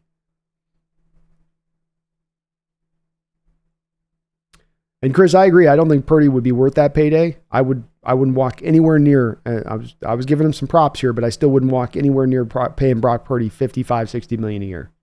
I think that's silliness to me. But they're going to be forced to do it, which is a beautiful thing for our Seattle Seahawks. A beautiful, beautiful thing. Enrico says, what is your score prediction for this year? I can see us adding up to 10 to 11 wins. You guys are kind of on it with this spot, Enrique. You're the second person above, kind of mentioned about the same spot. I've been twisting and turning for a while on this one because I tend to go into these years in my predictions and I always end up being overtly optimistic as I've been the last few years. So I'm not bad. I'm not bad, but I tend to be, I think I've been like 2 games over the top. No, previous year I was 1 game because I did have us, I think I had us at 9 or 10 wins the previous year. So I was right on it the previous year. And then last year I was a little bit too optimistic. I'm trying to keep myself under control and not get too swept in the McDonald frenzy, but I probably have been swept up, Enrique. And I do look at that Connor Williams signing as taking what would be the main weakest link on your offense and potentially then turning it into a strength. And that feels like that's worth 1 extra game on the year. So prior to the Connor Williams trade, I kind of, especially with the way the schedule's set up, I kind of had us at 10 wins. And I do kind of feel like after this Connor Williams addition, that takes you another one up to like 11. I feel like I'm shooting a little bit, shooting for the moon a little bit, but it also feels valid because of where this team is at and that they seem to be onboarding this scheme well on both sides of the ball. And I mean, we'll see. We don't get to learn until it's live and it's real, but that's how it feels for me right now, man. Randall, thank you for the $5 donation, Randall. I appreciate you for that. He says, my Niner friend says Purdy's going to take less because he's a team first guy. Told him I thought that about Russ's agent. I told him the same about Russ. Agents don't like taking less. No, the agents do not like taking less. And there is always a little bit of pressure. It seems like some of these quarterbacks seem to get from the Players Association being, you take less and this is going to cost other guys money because you did this and you set this as a standard of a model. Purdy does strike me as a guy that if you're looking at a quarterback who might be one of those rare breed of guys to not take every last bit of money, that guy might be that guy. But then here's still the place that we get to on that, Randall. He goes out next offseason and he says, you should be paying me $55 million a year. I'll take 45. I'm still paying Brock Purdy $45 million a year.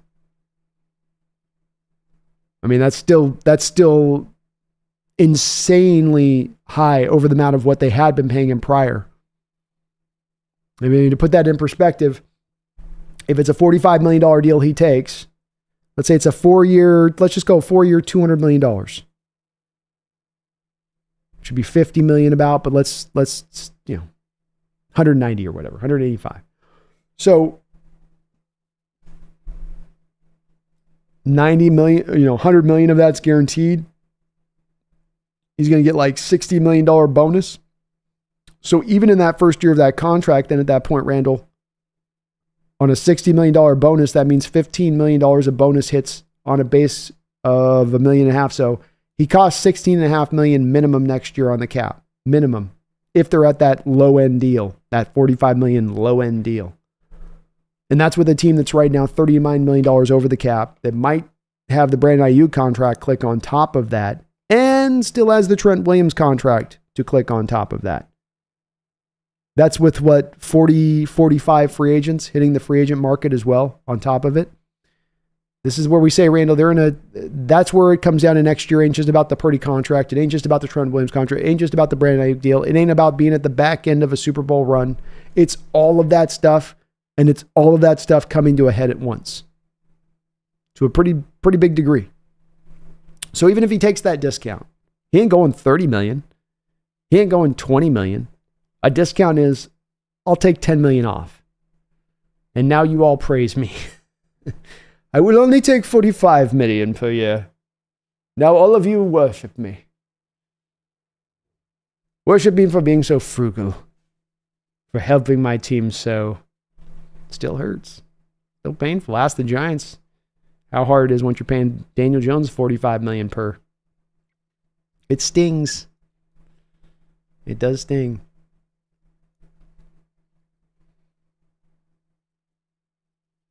But yeah, I think his agent's going to probably push back on that. And that's also faced with Brock, I mean, the guy hasn't been paid yet. He's making 7th round money. If anybody's like due to come up and be like, you're going to pay me market value, it might be that guy. Randall, thank you for another $5. Appreciate you for that, man. Oh, wait. You're a couple of other donations from Randall. Sounds like you're out here, so let me get these in here real quick. It says, at the end of the year, I think our roster talent will be recorded as top 10. We have players on both sides of the ball and a handful of dudes. I like that, man. And I certainly think that you have a roster of top 10 talent in this sport. I absolutely believe that as we stand here right now. It's, from my standpoint, Randall, a little bit of a, can the youth grow quick enough to realize that talent fast this season? But the talent is there for me nonetheless, to your point on that. And so I absolutely agree with you that by the end of the year, that will be the consideration. And I could see it by halfway into the year that teams we're hearing pundits going, man, we should have really have taken a little bit of a closer look at the true talent on this roster and how stacked it was. We all just got caught up in the coaching change and, well, Geno Smith and some of these other things that, really had nothing to do with the bottom line when you really look at it all. And we'll see how it plays out on that. But I think well said on your part. I see it as an absolute top 10 roster right now. And strongly so, I think, Randall. Maybe like an 8th or something, 8th or 9th, something in that area of things. We'll see on that. Randall with another $5 donation. I really appreciate you for that, Randall. Again, all of your support to the channel. Big supporter. Really appreciate it. Says, quick call out. If you enjoy the stream, if you tune in regularly, go ahead and throw a few bucks to Brando. Dude does 4+ hour shows regularly for us. Well, very, very kind of you to mention on that, Randall. And I thank you for that. I do echo Randall's sentiments on this, folks, with this, that, it is your guys' support on that makes this go. And it doesn't always need to be, I just wanted this part, I probably don't mention that. People have said, you probably should mention this part as well. Doesn't have to be through the YouTube donation platform. You can do 50 cents through PayPal or Venmo. And if we have even a small contingent of people doing that little tiny amount through that way, as I know times are tough, I ain't expecting any amount. It does go very far to helping this channel out and making sure we're fully stabilized into the future for everything being rolling on that side of it. So thank you to Randall and all of the folks donated today. You said you're quick in and out, so you have a great night tonight, Randall. And thank you, man, for all your support to the channel, brother, as you've been here with me from basically day one on this channel, throwing that support my way. I thank you so very much. And thank you for mentioning that as well. Zoran says San Francisco should have traded Debo and Kittle before the Ayuk situation went sideways. 100%. This has been a failure of imagination from the Niners. They felt like they could play the Brandon Ayuk situation the way they played the Debo situation. Let him get in his feelings. Let him wipe his socials. Let him say he wants to be traded. Let him go bitch and moan a little bit. And then we'll eventually get back to the table and we'll get a deal done. And that's where they operate a bit from here with the Ayuk thing. And to me, the smarter move of this was to figure out what you were going to do around the draft with this and make your bones with it. And they didn't want to make their bones. They didn't want to face reality on this. Like you, I would have done the same thing. I probably would have kept Kittle. I would have moved Debo and I would have flipped Debo's contract over to Ayuk. And I would have said, look, Debo's not going to be getting healthier as we go into the next few years. We've gotten the best out of Debo. We've seen Debo's best. Not going to be a bad player going forward, but if we can only pay one guy in around that 25, 26, 27 million a year period at the wide receiver position because we aren't a high volume passing attack, then to me, Debo's the guy that you then, and you throw Brandon Ayuk in there. But they want their cake and eat it too out there, man. They just want to keep everybody, I guess. They did have to give up Armstead this offseason, so it did hit them a little bit with that one. Though they filled him up with Malik Collins, who's not too bad. Kind of a bit of an equivalency across the board on that one, where both those guys are at. Rodney, Brando, hope all is well. What will be our season record this year? I'm so glad we're not having the same talking points this year. Very happy to not have to be going over some of the same items we've been going over for a few years here on this channel. And I do see us right around 11 wins right now. I think that's going to be my final spot that I land in. Injury can obviously affect this over the next couple of weeks, and I'm paying attention to that part. But what I'm seeing on the onboarding process on both sides of the ball, how this team is coming together, what we're hearing about guys' development in camp, the guys that we needed to develop and come forward this year, it's been kind of nothing but really good and encouraging. And that's going to kind of push me down to a bottom line to believe this is a playoff team. And this is a team that can, make some noise in this conference. I'm not saying full-on contender, but make some noise. Yeah. Catalyst says Kyle Shanahan is the king of failing to run the ball when they have the lead in the Super Bowl. Wild thing watching him come out of halftime and mind-blowing. I mean, mind-blowing. You watch the Niners over this last year. They have Christian McCaffrey, and every game they are leaning on him, and they are working him. Throw him the ball. Hand him the rock. Throw him the ball. Hand him the rock. Touch after touch after touch. They get up by 17 points. Keep giving him the ball. Keep giving him the ball. They had one point where they were trying to get him some touchdown record where every game he was going to get a touchdown, so they kept getting him out there to get that touchdown for a touchdown a game for over. So you're using the guy to the point that you've worn off the tread on the tires and now you're just grinding on street pavement, right, with the rims. That's how you use him during the regular season. And then you get into the Super Bowl where there is no tomorrow, where there's no reason to rest him. There's no reason to hold back. And what did he start out? They started out like 9 straight passing attempts in the second half to begin that Super Bowl. Weird decision making. Both sides of it. Not preserving him for the Super Bowl and then not using him then in the Super Bowl to the utmost. And it made no sense. And Niner fans were frustrated by it. I'd be frustrated too. What? In fact, that's worse to me. I got a bold effing statement for you guys. That's worse to me than the Marshawn Lynch Super Bowl play. Because the Marshawn Lynch Super Bowl plays one play, heat of the moment, clock's running. There's 15, 14, 13 seconds. That's all going down like that. He had the whole halftime to come out the other side of halftime to think that crap through. He had all of your 5 plays in. We haven't run the ball yet, Kyle, yet this half. You know that, right? Yeah, keep passing. 6 play through. Yeah, keep passing. 7 play through. Keep passing. 8 3. Keep passing. That's almost worse to me. That's almost more egregious.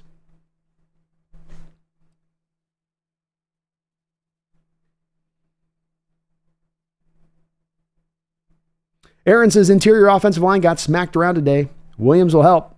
Cornerbacks dominated today, though. Good to see. Very good to see. Interior offensive line, we're still waiting for it to kind of step forward a bit, to your point on that, Aaron. Charles Cross sounds like he's been doing really good in one-on-ones and that type of thing, but we are waiting for this thing to come forward a bit with that offensive line. And I agree, Aaron. Lucas ain't coming week 1. We're looking at least 4 to 6 weeks on the PUP on that side of it. No doubt about that one.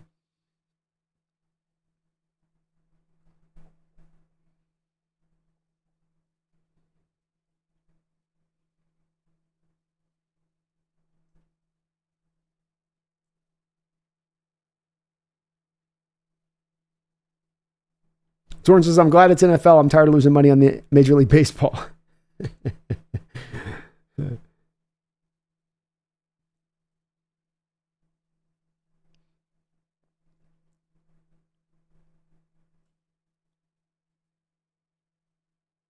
Ryan Ball says, I didn't know Grubb was an O-line coach. That kind of makes me like him that much more.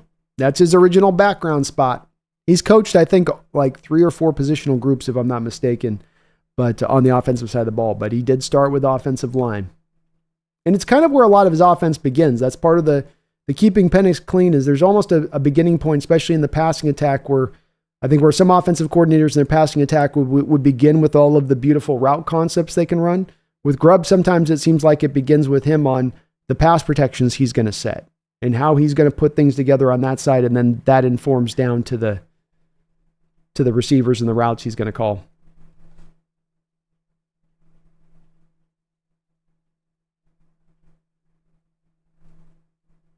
SL Hazard, we had 0 penalties as well, right? I think we had a couple penalties.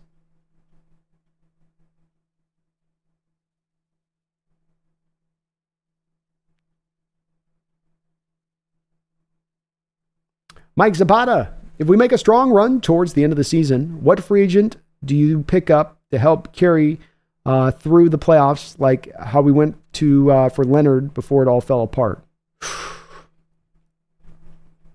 Well, I think you mean too, Mike. You're meaning more like a trade deadline deal that we would make, like we did with Leonard Williams, and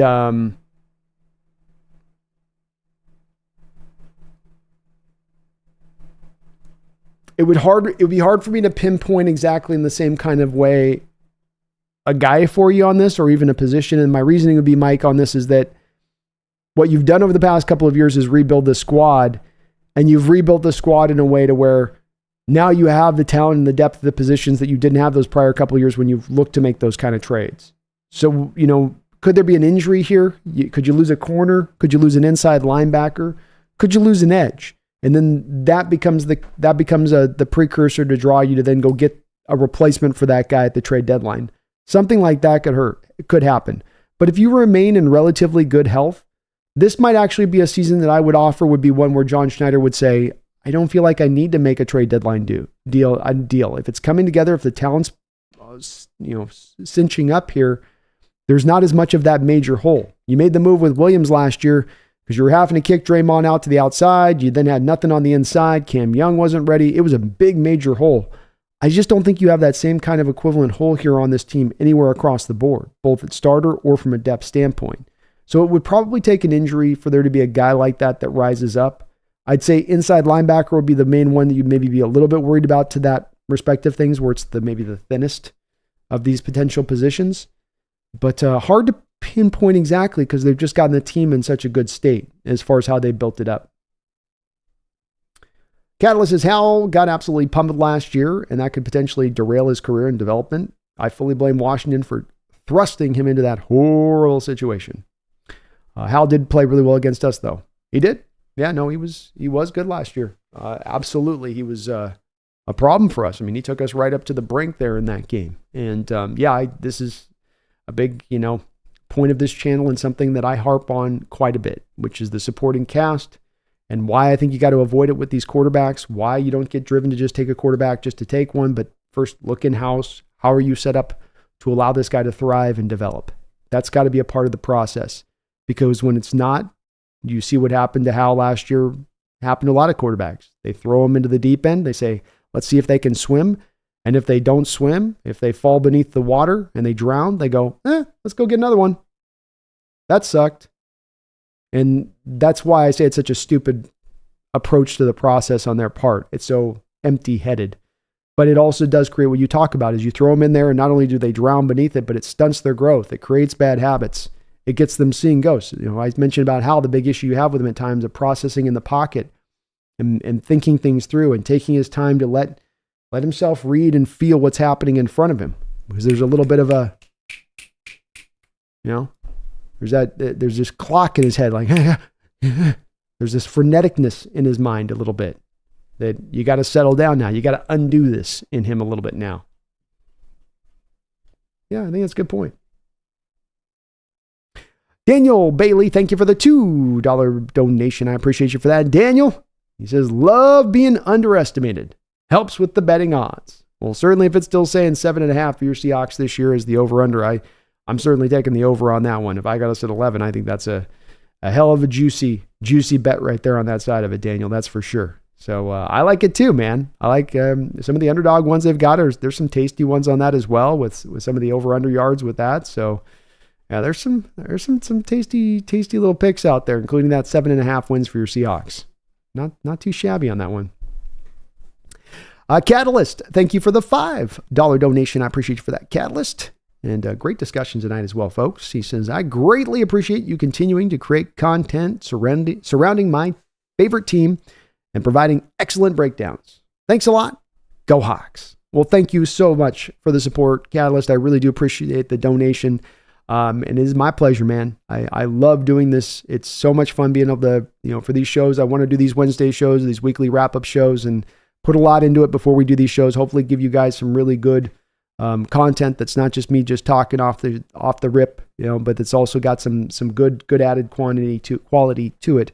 And that's the hope, is to always keep getting better at this, man. To always keep trying to improve this show and make it more entertaining for you guys, and to just keep upping the ante if I can. So I thank you for that, man. I really appreciate you watching. Appreciate the discussion too, in addition to that. And go Hawks, man.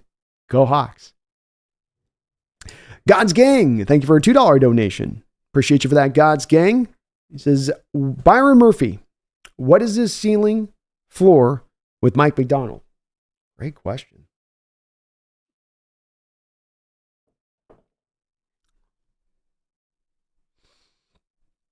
Floor.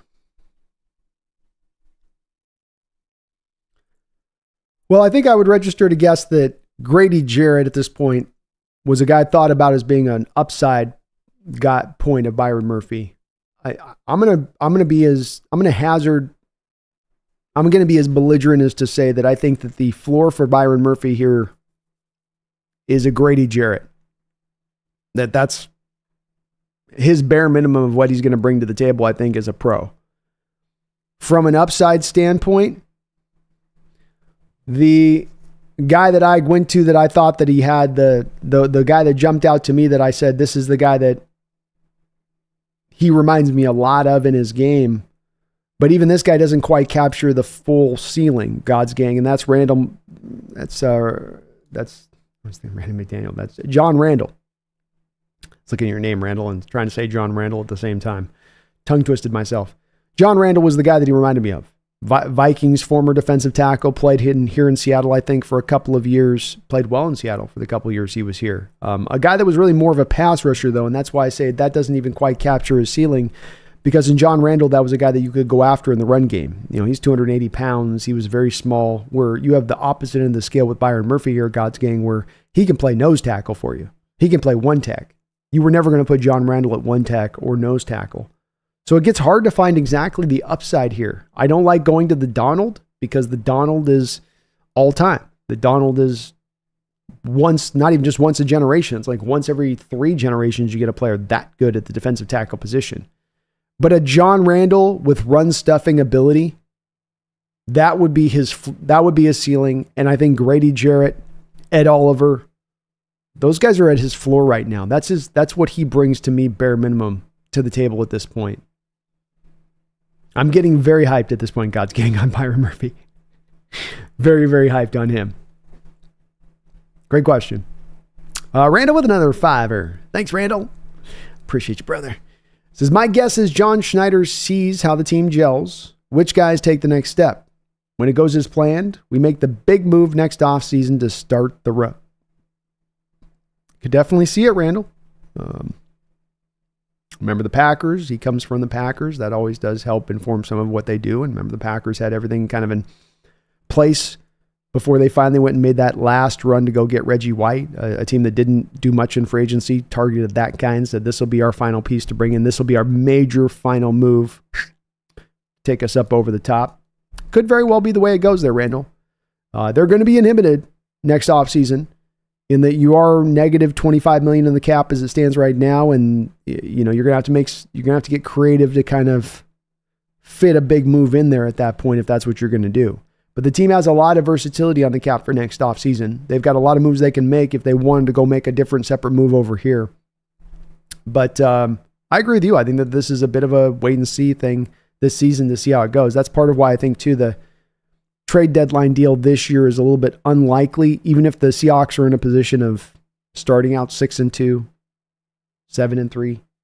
I think John will be more driven to just stay patient and let it just continue to play out and see where it goes a bit this initial year. I agree. Next offseason is when, if you're going to make a major move, I would think it would be into that next offseason point when he's got a firmer handle on, to your point, Randall, where the team truly is at. Where the theoretical has met the reality. And he knows what he's got and knows what he needs to do for sure there. Well said, Randall. And thank you, man, for all your support.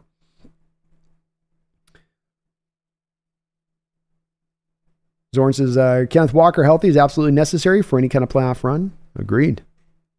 Another guy that I think is going to have a big year this year. Orchie says, yes, B, Tyrese Knight having an excellent game was awesome and helped me on 2 fronts. First, I don't feel too bad about our middle linebacker depth. And secondly, I now know not to question the linebacker whisperer, Coach Mack.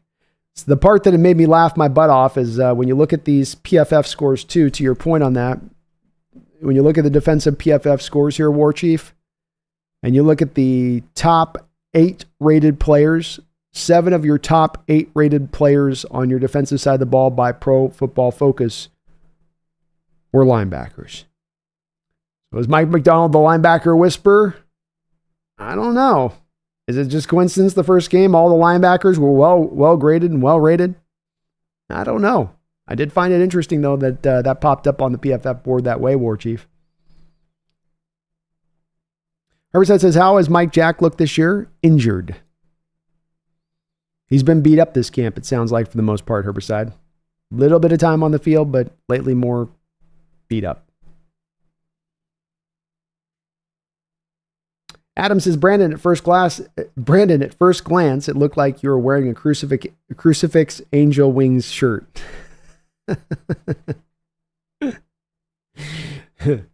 It's just the badass angry Seahawks shirt.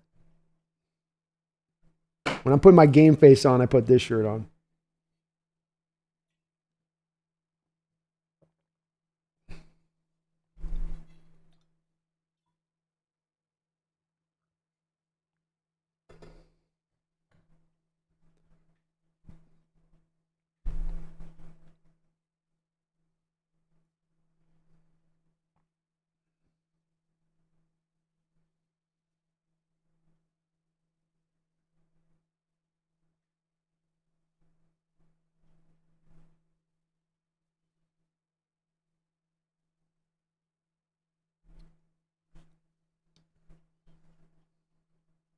Bo Ecklo. I actually questioned whether Kayvon's hit should be legal when I saw it. The fact that you have to wonder whether the ACL is torn shows that since they are correctly trying to reduce those injuries. I mean, it's I don't like the fact that this is where we've landed at with it. To your point in that, Bo, is that ideally that you would like it to where, you know, these hits get removed. There does come a point you go to those defenders and you go, what are they supposed to do? And that's where I would be at with this one. You can't ask the strike point to be here to here, especially when you have so many receivers are doing this move. You know, when they're going to catch the ball, they're cradling down and making that strike point that much smaller to be able to hit it. And I feel for the torn ACLs, and it's hard for it to be that. But the only other alternative is to go high, and if you go high, you risk hitting the head. And if you hit the head, that's even worse, I suppose.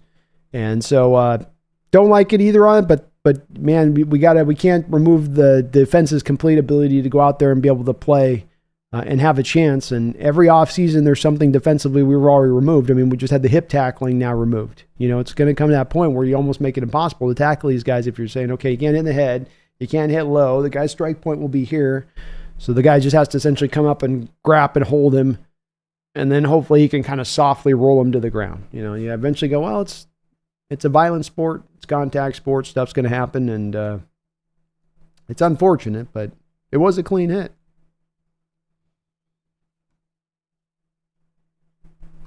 Zorn says, by the way, yes, it makes sense Gino is miles ahead of Howell. And Howell's got room to develop, Zorn. So I'm not putting Howell. He's nowhere near a finished product. He's got a lot of room to still get better. I don't think that his story is anywhere close to being fully told. Might end up becoming our QB of the future as this rolls forward.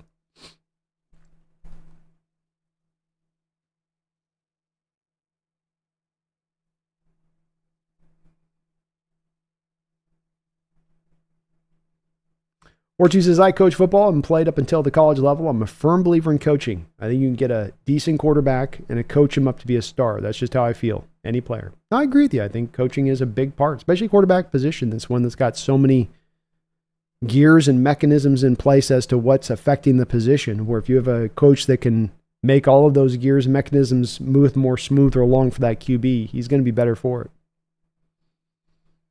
Yeah, Hal just needs some coaching. That's right. Daniel says, I am swept up in the frenzy, laughing out loud. Put some pro Seahawks bets in, laughing out loud. I've already got a couple in on my underdog, man. I've already jumped in with both feet, Daniel. I'm like, because they give me some credits with my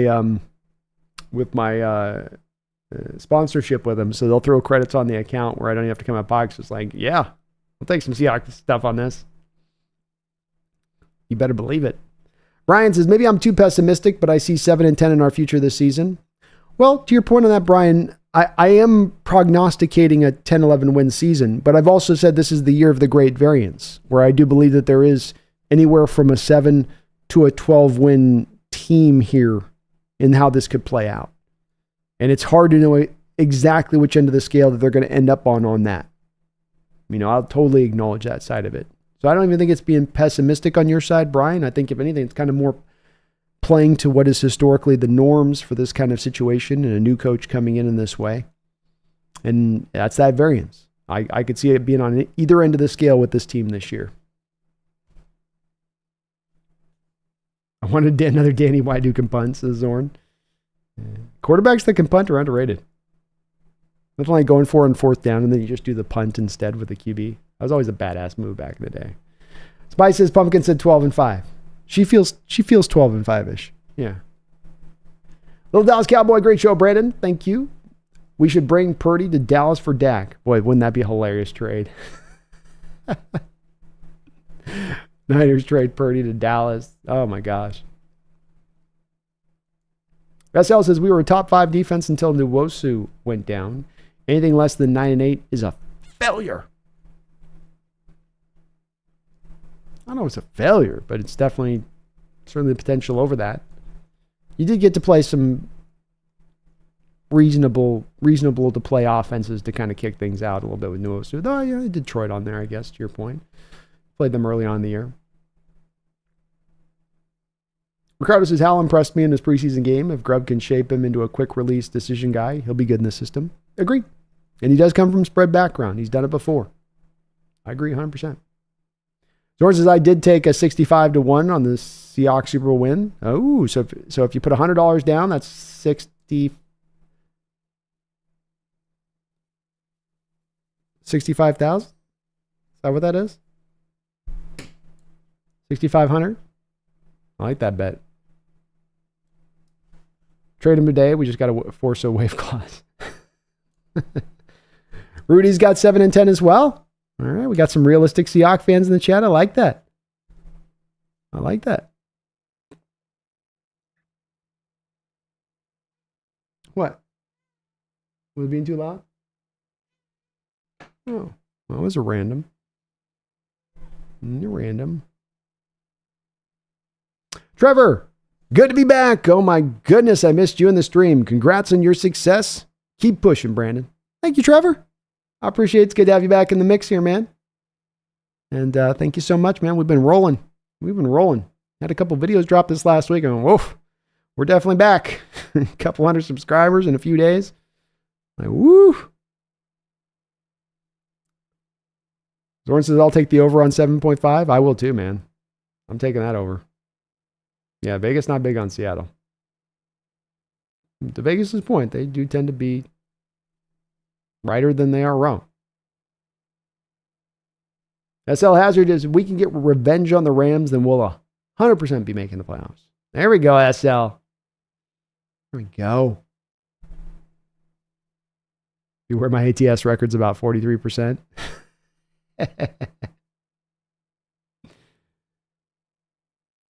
And I'd have Seattle beating Denver by 7 too. I think it's a 10-point win for us in opening week at home. And linebacker, I'm going to be having Brandon Perna hopefully on the show for the first Behind Enemy Lines show that we're going to do this year. I'm definitely going to ask him to retire the wheel. And I will blame his wheel for our season going off the rails last year. You better believe it. Randall with a $2 donation. Thank you, Randall. Pooch punt is a lost art. It was a lost art, man. And it was a late 80s thing. They would definitely do this with quarterbacks. John Elway would do this a little bit, where you line him back in shotgun. You make the team think you're going for it. You're at usually the 47-yard line, something like that on the other side, on the opposition side of the field. And then they take the snap and shotgun, and then they use that little pooch kick where you kick it, and you're trying to kick it and get the forward roll on it. So John might just kick it to where it goes 20 yards, but he's just getting that forward roll where his receivers can go down and then down it at the 2-yard line. John was pretty good with that, Randall. He was good with, he could do that little punt move. They don't do it anymore though now. I don't know why it went out of the game. Maybe they're like, we'll just trust our punters to punt. How about that? There's probably one quarterback that did one and it went probably 5 yards, and then that was all she wrote on those. Randall, thank you for the another $2 donation. He says, I think Geno has a 3-1 touchdown rate, 30 touchdowns to 10 interceptions. I'm in the same place. I've got a 35-12, so about the same spot, Randall. But I think he's up around mid-30s in the touchdowns this year. 3-1 though. We're on the same page with that.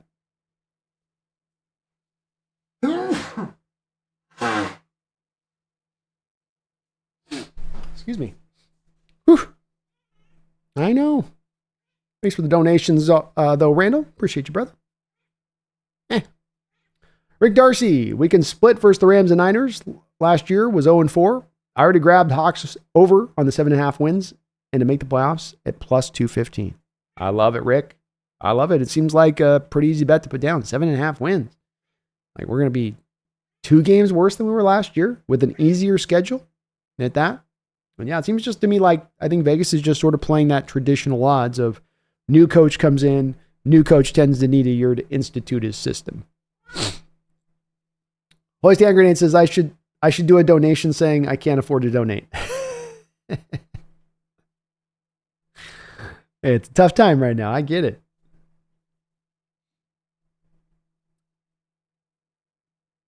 SL says the only reason the Rams made the playoffs last year is because they beat us twice. If we split 1-1, then we would have been 10-7.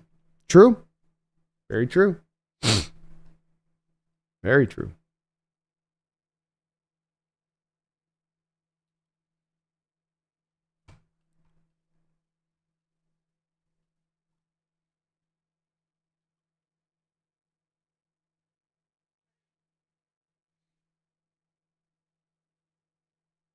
War Chief says, I've been watching the Rams in their practice and the Niners. They look like garbage. I'm not even worried about them, to be honest. No stress here, man. Hey, I like it. Some confidence. They worry me. But definitely hasn't been smooth sailing for either of those two teams right now through training camp so far.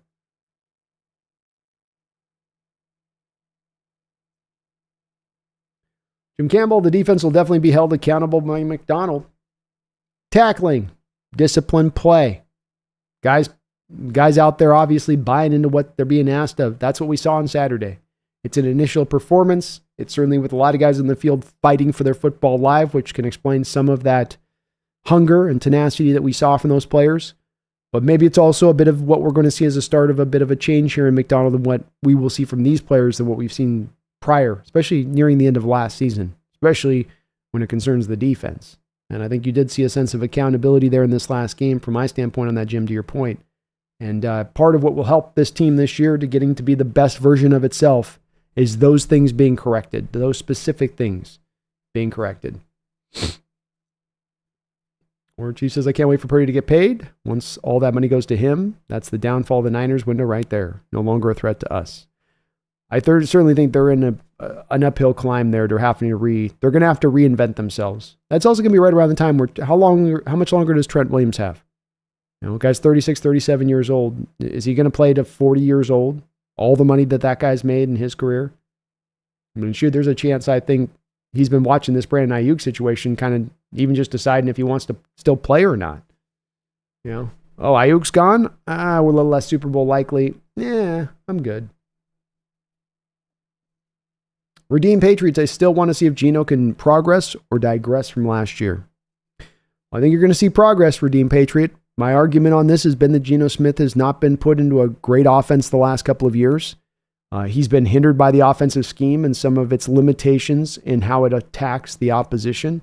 He had the 28th best pass protection last year, and any quarterback that's going to have a league worse pass protecting unit is going to have a hard time playing at an elite level.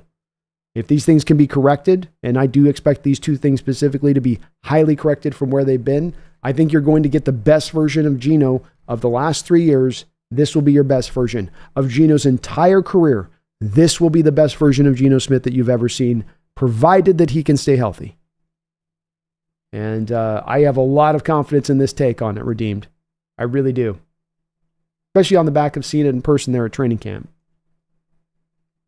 Daniel Polak says, I haven't tuned in since last season. Excited to watch along with you again this season. I'm wondering, are you more concerned about offensive line or linebackers this year? Seems like our weakest units.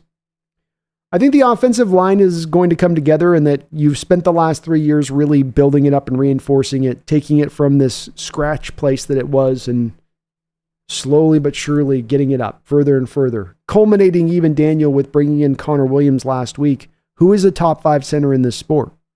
So when it comes to the offensive line, though, I agree with you. It hasn't necessarily yet cohesively come together in the way we'd like to have seen. The parts are there for it to happen. The talent is there for it to happen. And I'd have less worry about that, especially with how I know that Grubb system schemes stuff up to protect certain things in ways that our prior scheme wasn't set up to do. When it comes to the linebackers, I'm a little bit more worried there, Daniel. You're 3 deep off the edge right now, which is good, I think. And Hall looks like he's going to be able to come in there, that third guy in that rotation. But I don't feel great about the fourth guy you got there in Taylor. It's a big question mark there. And the inside linebackers, Jerome Baker's yet to play. He's still got an injury he's working through. Now Dodson's looked really good. And Daniel, Tyrese Knight was our highest rated defender by PFF in this last game. John Radigan played really well as well. So they made me feel a little bit more warm and fuzzy about our inside linebacker depth, but I'm still concerned with it. And to your point, if there are 2 positional groups that I'm going to pull out from any other on this team and say, these are the 2 positional groups I'm most concerned with, those would be the 2. But I've got a little bit more certainty, I think, in the offensive line than inside linebacker because I trust in what we've done the past couple of years. They've really hammered it from the number of picks they've made to the value signings in Laken Tomlinson and George Fant to even Connor Williams. It should be much more further along. It may not be day one, but by the time we get to mid-year, it should be fine. Inside linebackers a little bit more, A little more, Zorn B-Wags is with the Commanders, yep. Daniels, for sure, I meant to say that's the main concern is just depth. Dotson and Baker are good players, but if they get hurt, it's scary. No, it's a concern. Daniel, it is a concern. Radigan and Tyrese Knight are starting for you for a majority of the season in either the Mike or the Will. You're going to probably be holding on a little bit for dear life if that's the case. So it's also a place to look at and monitor for Daniel a potential of them making a trade deadline deal to reinforce it. Not even go make a big trade to splash, get this great inside linebacker, but just to get some depth in there maybe. SL Hazard says Byron Murphy's dead leg is a thing of beauty. 200 to 300 pound guys trying to push, but he's anchored in. He does. So you anchor out one leg, you lock it out, the other leg kind of goes dead, and then you're pushed out like this, and it's good luck. And you're right, he's strong enough to where once he does that and anchors in against those double teams, you rarely see him moved, which is very impressive because it's hard enough for nose tackles to do that at 340, 350 pounds. To do so as basically a 300-pound player, very hard to do. Vincente Ochoa. I know we're talking Hawks, but what do you think about Pete and Bill on campus at UW? The amount of collective brain power at UW right now is kind of insane. Of all the guys going through the campus there and able to help things out, and no doubt when it comes to Jed Fish and being able to onboard his new program at its quickest, having these guys in-house to help get that done, even if in just their own little minor ways, is going to be huge for Jed Fish. So this is it doesn't get talked a lot about, but I could see this as being as big a deal as, gosh, I don't want to try to overstate it a little bit, but I do think that this is really huge, having these guys in there. I mean, if you're a player in there and Pete or Bill walks over you and starts trying to, are you not going to listen to everything they say, eat everything they say up? If you see just those guys walking around the facilities, does that not amp up the level of seriousness?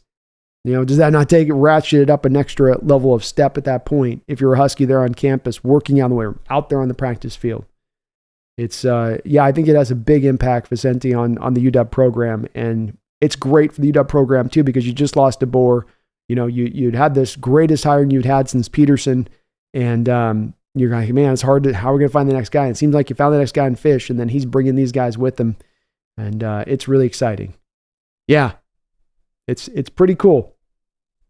Never would have thought it, but it's very cool. I never would have predicted it. Daniel says, do you think Bowen will bounce back this season? I do, Daniel. I don't think he had necessarily a really bad year last year. I think that he just had to clean up the tackling and get better at tackling. And some of this was a bit of the injury he's talked about that he had to deal with last year. But when it came to him in coverage last year, he was still good. He was still top notch. And the good part about this new defense, Daniel, is while the old defense leaned into zone coverage concepts at the foremost when it came to its corners, this defense, I think, is going to have and ask for more man coverage stuff, and Bowen's at his best in man coverage. He's been looking great at camp, though, Daniel, including today. He had a couple of reps against Calvin Ridley today where he locked him down.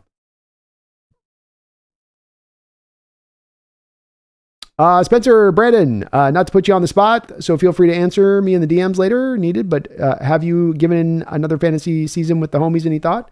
I'm down to possibly do it. It's going to be hard for me this year on it. It is tough, but I'll hit me up on DM, Spencer. Remind me over there on that, and let me see if I can work it this year. I'll try. I enjoyed it. I enjoyed last year, so I'll definitely give it a shot if I can.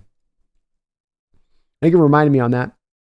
I think I still need to send a hoodie out to our winner from last year too. I got to get, I think it's her information.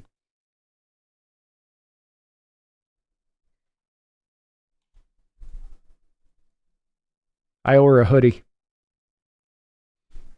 Daniel says, I think the difference between 7 and 12 wins is going to be our health. We have a talented roster, but key positions don't have a lot of depth. True. Yeah, health is certainly a big part of it. One of the parts I feel good about, Daniel, so far through camp, where we've been pretty injury-free. Nothing season-ending on that nature so far. Good.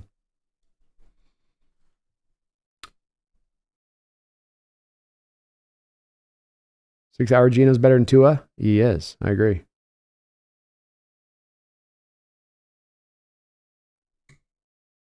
Daniel says, I live in Boston. I'm seeing the Hawks playing the Pats this year. First NFL game of my life, and I'm in my early 30s. Go Hawks. Go Hawks. Daniel, that'd be a cool game to go see. Nice as well to be able to go out to that New England game outside and not be in the middle of winter.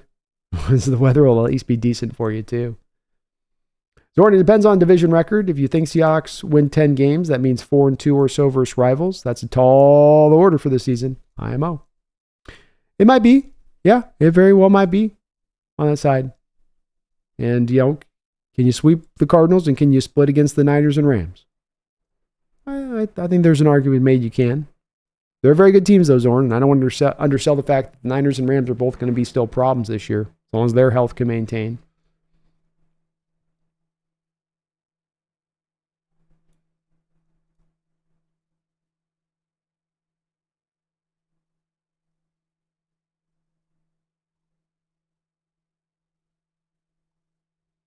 Brandon McDaniel, thank you for the $2 dono.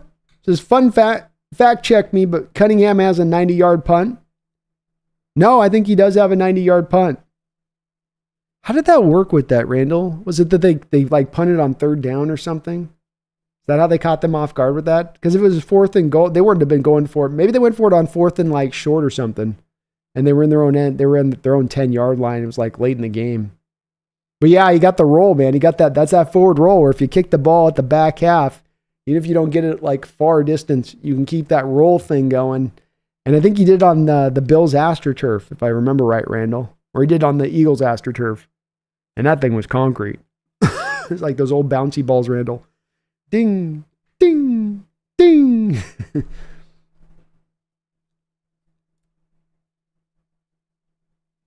Spaces were 0-5 against Purdy. It's been a tough start. It's been a tough start here against Brock. Yeah. It's not been a good time against Brock so far. And 6 hour, I don't quite fully believe in the Cardinals yet either. It's been sort of determined that coach is the right coach. They're on the right path. I don't know. And I think he's doing some good things, but that roster has a long ways to still go, in my opinion. Zorn says, does Murray seriously have a video game clause in his contract? He did. Once there was some public backlash about it, they took it out. Once it got public, then they were like, all right, this is getting to be too much. We got to remove this. Randall with another $2 donation. Thank you, Randall. Says, what NFC West coach Mac likely to have smoke with?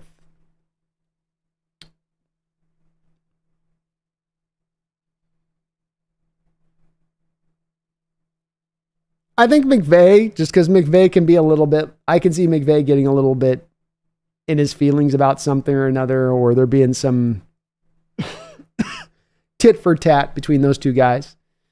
But they also seem on good terms. Mike McDonald, like McVay was talking him up, and McDonald was asked about it, Randall, and he's like, don't believe a word he says. So they seem to be kind of on those, good straights as well.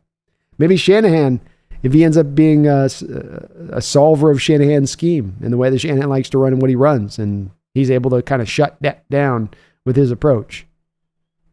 One of those two for sure. I'd go more McVay because he's got that Hollywood thing going with him that, he'd be willing to take it there. He'd have fun with it, but then take it there too.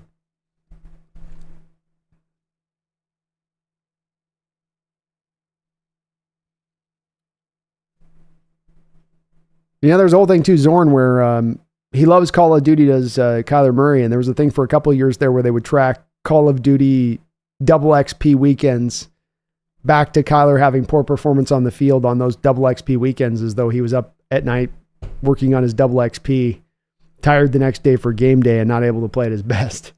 I don't know if that's true or not, but you're right. It is Naked Gun hilariousness. Randall with another $2 no. Thank you, Randall, man, for all your support today on the channel. Says Purdy's already been taking less. Gonna get back money. That's where I'm at with it too. I don't know how he would take that less and say, well, it's not like you paid him first round money. He's like, I've already made my money. Maybe he's that good of a guy that he'll be that. But that's also where I said, Randall, look, his going rate right now is 55 to 60 million next offseason. That's where the numbers kind of start at as far as what the cost will be. Does he go to 45 and say, hey, there's your discount? Yeah, that's probably what he would say to them. And what do the Niners say back to him? I'm 10 million less to me right now than what I would have gotten on the open market. So what? And that's still not much of a discount in the grand scheme of things, Randall. That's still taking a mighty chunk out of your salary cap at that point. But that's how I think it will probably go if he's going to take any discount at all, which, like you say, is he? Are we sure really on that for a guy that hasn't been paid that money? For a guy that's already been injured majorly too, Randall. That's the other part. Guy that has the Tommy John surgery. Who knows? Career could be shut down tomorrow instantaneously. That guy wants to take a discount? Maybe. Good point, though. Chris, is Kyler still wearing his training bra? Not, I'm not sure. I haven't watched it.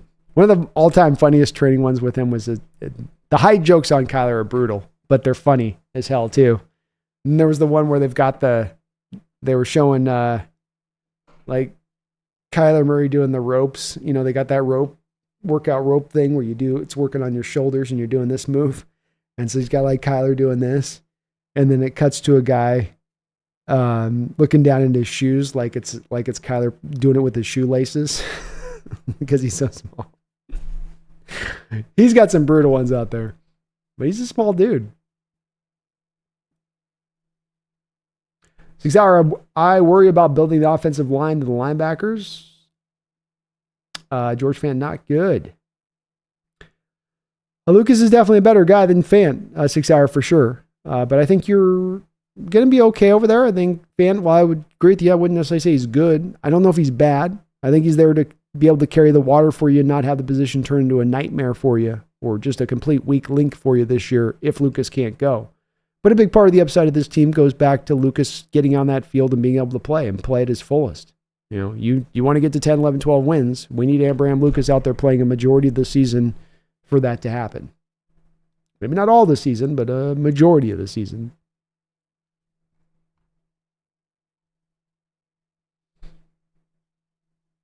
I agree, Ricardo. Yeah. Lucas has got to be out there if we want to get up into that mark. You're going to be kind of holding the line out there with Fand or Stone if they're out there starting instead.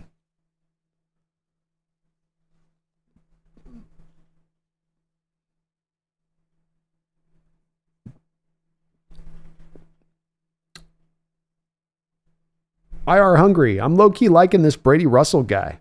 Guy got wheels and agile. Second highest rated guy also on your PFF board here in this game from the offensive side of things. Posted an 88 grade, played 28 snaps. We all saw him, make the catch and run, which was cool to see, but it seems like he also pass blocked and ran blocked well in addition to that. Could be pushing a little bit right now, IR Hungry. I don't know if he's going to get to the active roster push, but is he pushing for maybe a guy like Jack Westover that we thought was a shoo-in to get your practice squad spot? Is this guy maybe kind of fighting his way to take that over instead? Maybe. He's having a pretty good camp, it sounds like, and that was a good all-around game on his part. Daniel says, what's your take on Pharaoh Brown as our number 2 tight end? Don't know much about him. He's a blocking tight end. Athletically, limited. Explosively, limited. He's not going to run the prettiest of routes. He'll catch it, so fairly soft hands, but he's in there to be a blocker. He's one of the better blocking tight ends in the sport. That's the main role that he would be playing there for us here too as well. So very, very specified for what you're going to ask him and have him do. Randall McDaniel, thank you for the $2 donation. I appreciate you for that, Randall. He says, is bump and run the same as man coverage? No, not exactly. It's oftentimes it can be that. Bump and run can be man coverage, but it doesn't necessarily mean that. So if you're running cover 3 and you're running cover 3 from a press look, technically speaking there, Randall, I'm bumping off the press, I'm flipping my hips, and then I'm turning and burning or technically running. So, I mean, with that would technically there, Randall, be a bump and run. But you're in a cover 3 responsibility. You're playing depth zone drop post snap. Whereas man coverage is, I'm staying in his back pocket and I'm going wherever he goes. I'm not going to a spot in the field. I'm going right there. So bump and run can be man. If you're going to play bump coverage, Randall, as we've seen with Carroll over the last couple of years, you're playing cover 3. You're going to tend to have some kind of off coverage with cover 3. So you're not going to tend to run cover 3 with the press because unlike cover 2, which cover 2, Randall, you typically run cover 2 with the press because you have 2 safeties out there to help on either side of the field over the top. Whereas with cover 3, you only have the 1 safety over the top. So if I press on both sides, that safety's got to get to both edges there if I do that. This is one of the things that made Earl Thomas so great because, of course, in the early days with Browner and Sherman there, you would run cover 3 buzz. You would press on the outside with those 2 guys because Earl Thomas was fast enough to get to either side. But Earl was unusual. They're not built that quick, that fast, that rangy.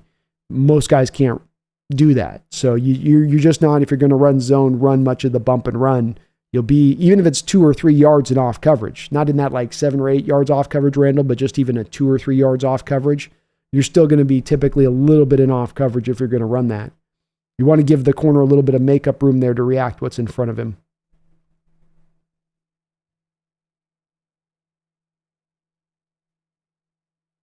Matthew says, I can't imagine seeing Pete when I was eating lunch on campus. Imagine that you're just sitting down at one of the tables just eating. All of a sudden you look up, Pete comes over with a tray. Sup? Sup, Pete? Daniel, do you think age could catch up to Geno this year? 33 is getting up there for a quarterback, but I always think about how him spending so much time as a backup might extend his career. He's already got a little bit of an injury he's had to deal with here in training camp, Daniel, to your point on that. Got injured last year. Is he getting up to that spot in that age of place where those kind of injuries will mount and small things can be big things when early on in your career you can kind of just bounce right back? Yeah, it's a part of the process here to pay attention to. And they don't say Father Time's undefeated for nothing. And so it is a little concern there. This is why the team made the move of Sam Howell and making sure you had a real viable backup there, even once you lost Drew Lock to call upon and go to. But I think you also mentioned there's the part of this that could help him a little bit, that he's not your atypical quarterback at 33, 34 years old who's played for 12 straight seasons and has all of those games on his body and has had injuries here and here and here and here, and they all still kind of all ache as one. Maybe there's not as much of that going on with Geno, where he's got a little bit of a fresher body at this point in his career than others in that way. Spencer says, you actually sent her the hoodie the year before. Technically, I was the winner last season, but you don't. Well, I got to get you the one then, man. No, I want you, the winner. I want the winner to get a hoodie. I completely dropped the ball and just reaching out. I forgot you won last year. Well, I got to get you a hoodie. Send me your address, man. We'll get you set up.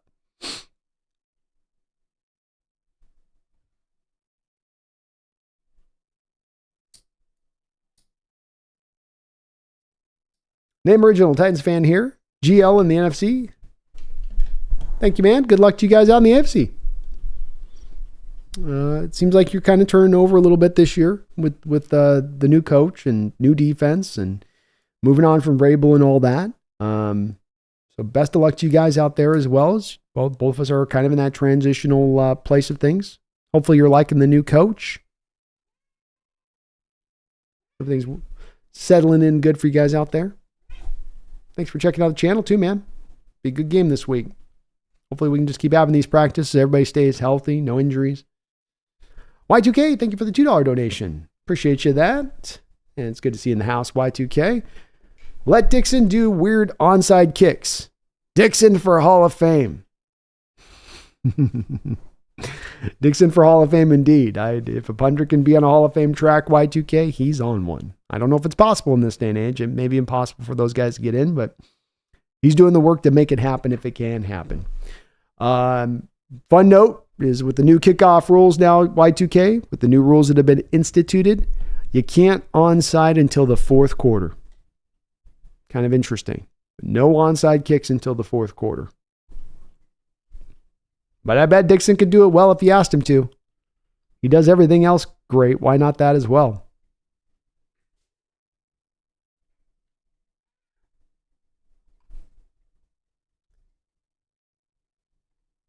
Daniel says, sorry, my deal just uploaded. Okay, kitty. I know. We'll be done here soon. Hang in there. Y2K, it's kind of...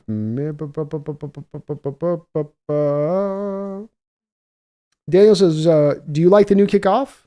Seems like a lot more potential for big plays now. Who's going to be our return guy?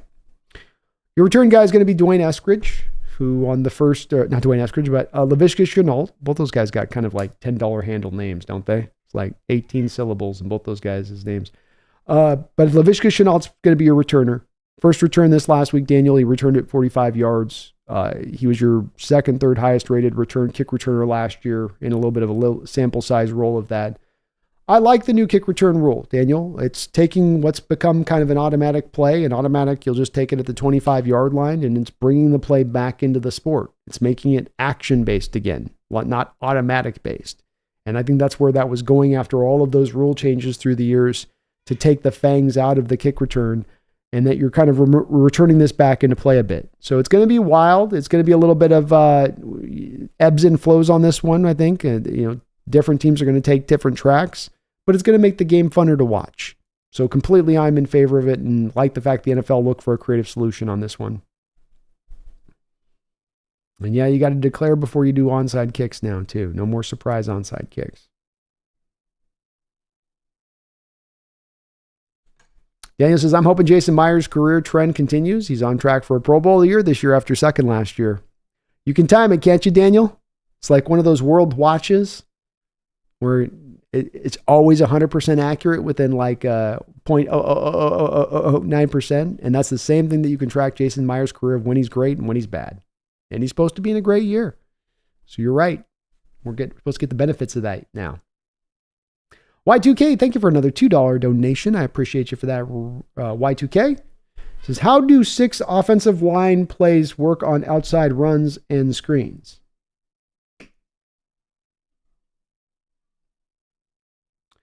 How do 6 offensive lineman plays work on outside runs and screens? Well, it's what you're usually doing is you're bringing out typically for 6 offensive linemen, it's usually going to be 13 personnel, Y2K. So that's 3 tight end. So you have 2 tight ends that'll be usually on the outside of the lines of scrimmage. And you'll have the 3rd tight end or the 6th offensive lineman will be next to one of the tackles. It doesn't really change much schematically in the way that you run either an outside run or a screen play, because what you're just essentially doing is just getting a big dog in there to move another big dog, rather than having that 3rd tight end be a little bit of a light in the pants H-back type that can't really block. You're just bringing out what you would like to be a little bit more of a mobile tackle out there to take on those edges and truly be able to blow them off the ball. So George Fant was a guy that was here last time, Y2K. He would often come out for 3 tight end packages, and he would serve in this role where he was mobile enough to work off the edges and be out away from the line of scrimmage if you needed him to, but big enough and strong enough to be able to push guys off at the point of attack. First, like I said, a lot of times Y2K, you go to that 3rd tight end on the roster, and he'll be a guy that maybe can't get as much push. Certainly not as much push when you compare it to a tackle. So just a way for teams to get a little bit of extra beef out there. And as we saw with George Fant at one point, then you get teams that will go, oh, we see the 6th offensive lineman out there. We won't play the pass. And then you throw it to them. But when it comes to screenplays, same way. It doesn't really affect anything on the screenplays. You're still going to try to get guys out in space and out in front and all that type of stuff. Thank you for the donations, though, brother. I really appreciate it.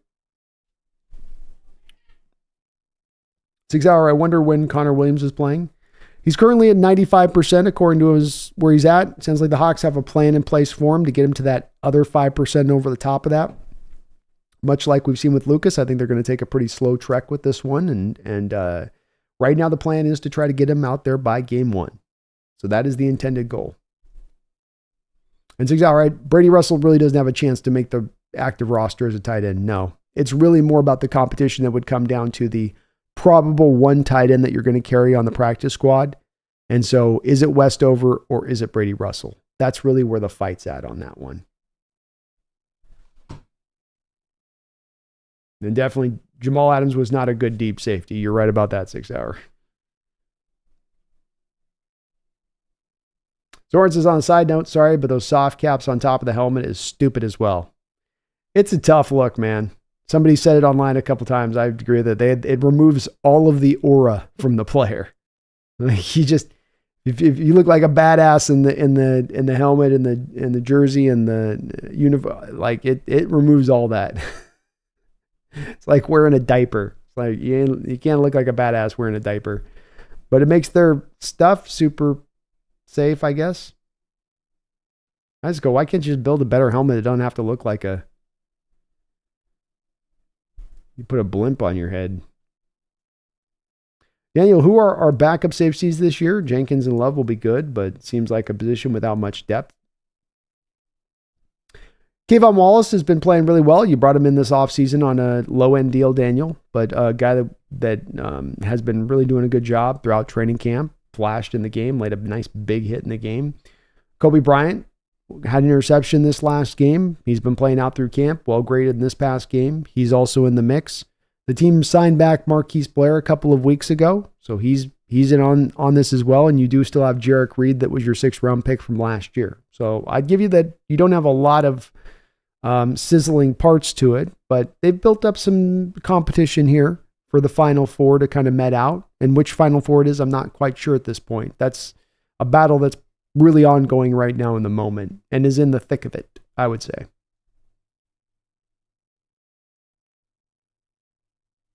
Might as well make the league two-hand touch at this point.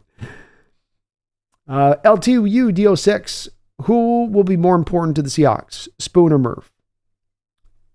Spoon. Kyle Hamilton showed last year in Mike McDonald's defense having a Swiss Army knife like Witherspoon that moves all over the place will be even more impactful than the impactful of Murphy. Murphy could be Justin Matabuki in this defense, but if Spoon is Kyle Hamilton's even more impactful than that Justin Matabuki contribution, in my opinion. And I think that he's going to flourish even more in the Hamilton role than Hamilton did in that role. LT. William, hey B, how is the middle linebacker position going? How is the middle linebacker position going to be? Well, Dotson could be the guy there playing it. Mike McDonald has indicated that he's going to do some flipping between McDonald and Baker. Both of them have a history of playing both the Will linebacker position and the Mike linebacker position. So snap in and snap out, you could see their roles change because they're looking to confuse some of the offenses in their identification of the Mike. Because, of course, William, one of the first things offenses do is 55 is the Mike, 52 is the Mike. If I can get the offense to misidentify the Mike, I can screw a whole offensive play up before the snap even occurs. But Dotson and Baker are your 1-2. Dotson's your probably Mike on most downs. Baker's probably your Will on most downs. But the roles will flip between those two guys. Zorn says the NFL pretending to care about player safety is tantamount to Philip Morris providing a program on how to quit smoking. Oh. That's good. I like that. Ryan, I'm interested in seeing how Julian Love does this year. He could be a standout in the good defense. He could, Ryan. He's played in this kind of defense before. Let's remember that too. He was with Wink Martindale with the Giants, playing in that defense, playing so well in that defense is what helped then push for him to go get the contract with the Seahawks that he eventually did sign, the 2-year deal last year. So he's back in his home, back in a scheme that fits him right. SL says Chenault will probably have about 3 return touchdowns with the new kickoff rules. I could see it too, man. You saw in that first kickoff return that it is well suited for what he does and how his skill set is. It's the new kick return rules want the guy that is the one-cut guy. It's not the 50 juke, spin move, jump back, jump cut. It wants the one guy that starts to get the field, can make the one cut, can make it decisively, has the acceleration, can run through arm tackles, kind of glancing arm tackles. And that's just what Chenault can do. Wouldn't surprise me in the least, SL Hazard, if he came out to have that kind of year. And it's going to be the Wild West out there with these kick return rules this year. We don't know what's going to happen.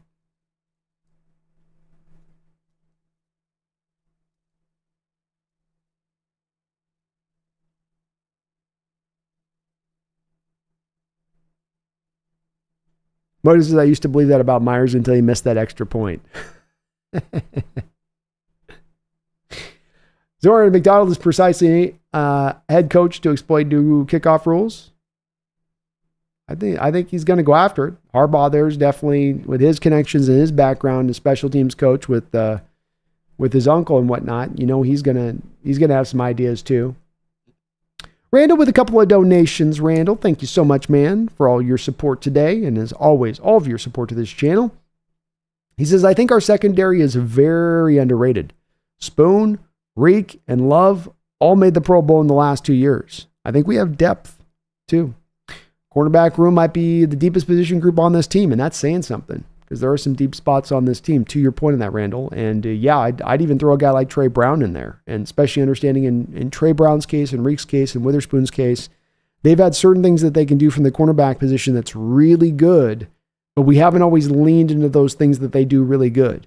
In the case of Trey Brown, Randall, press coverage. Best press cover corner in football last year, yet spent only about 30% of his snaps in press.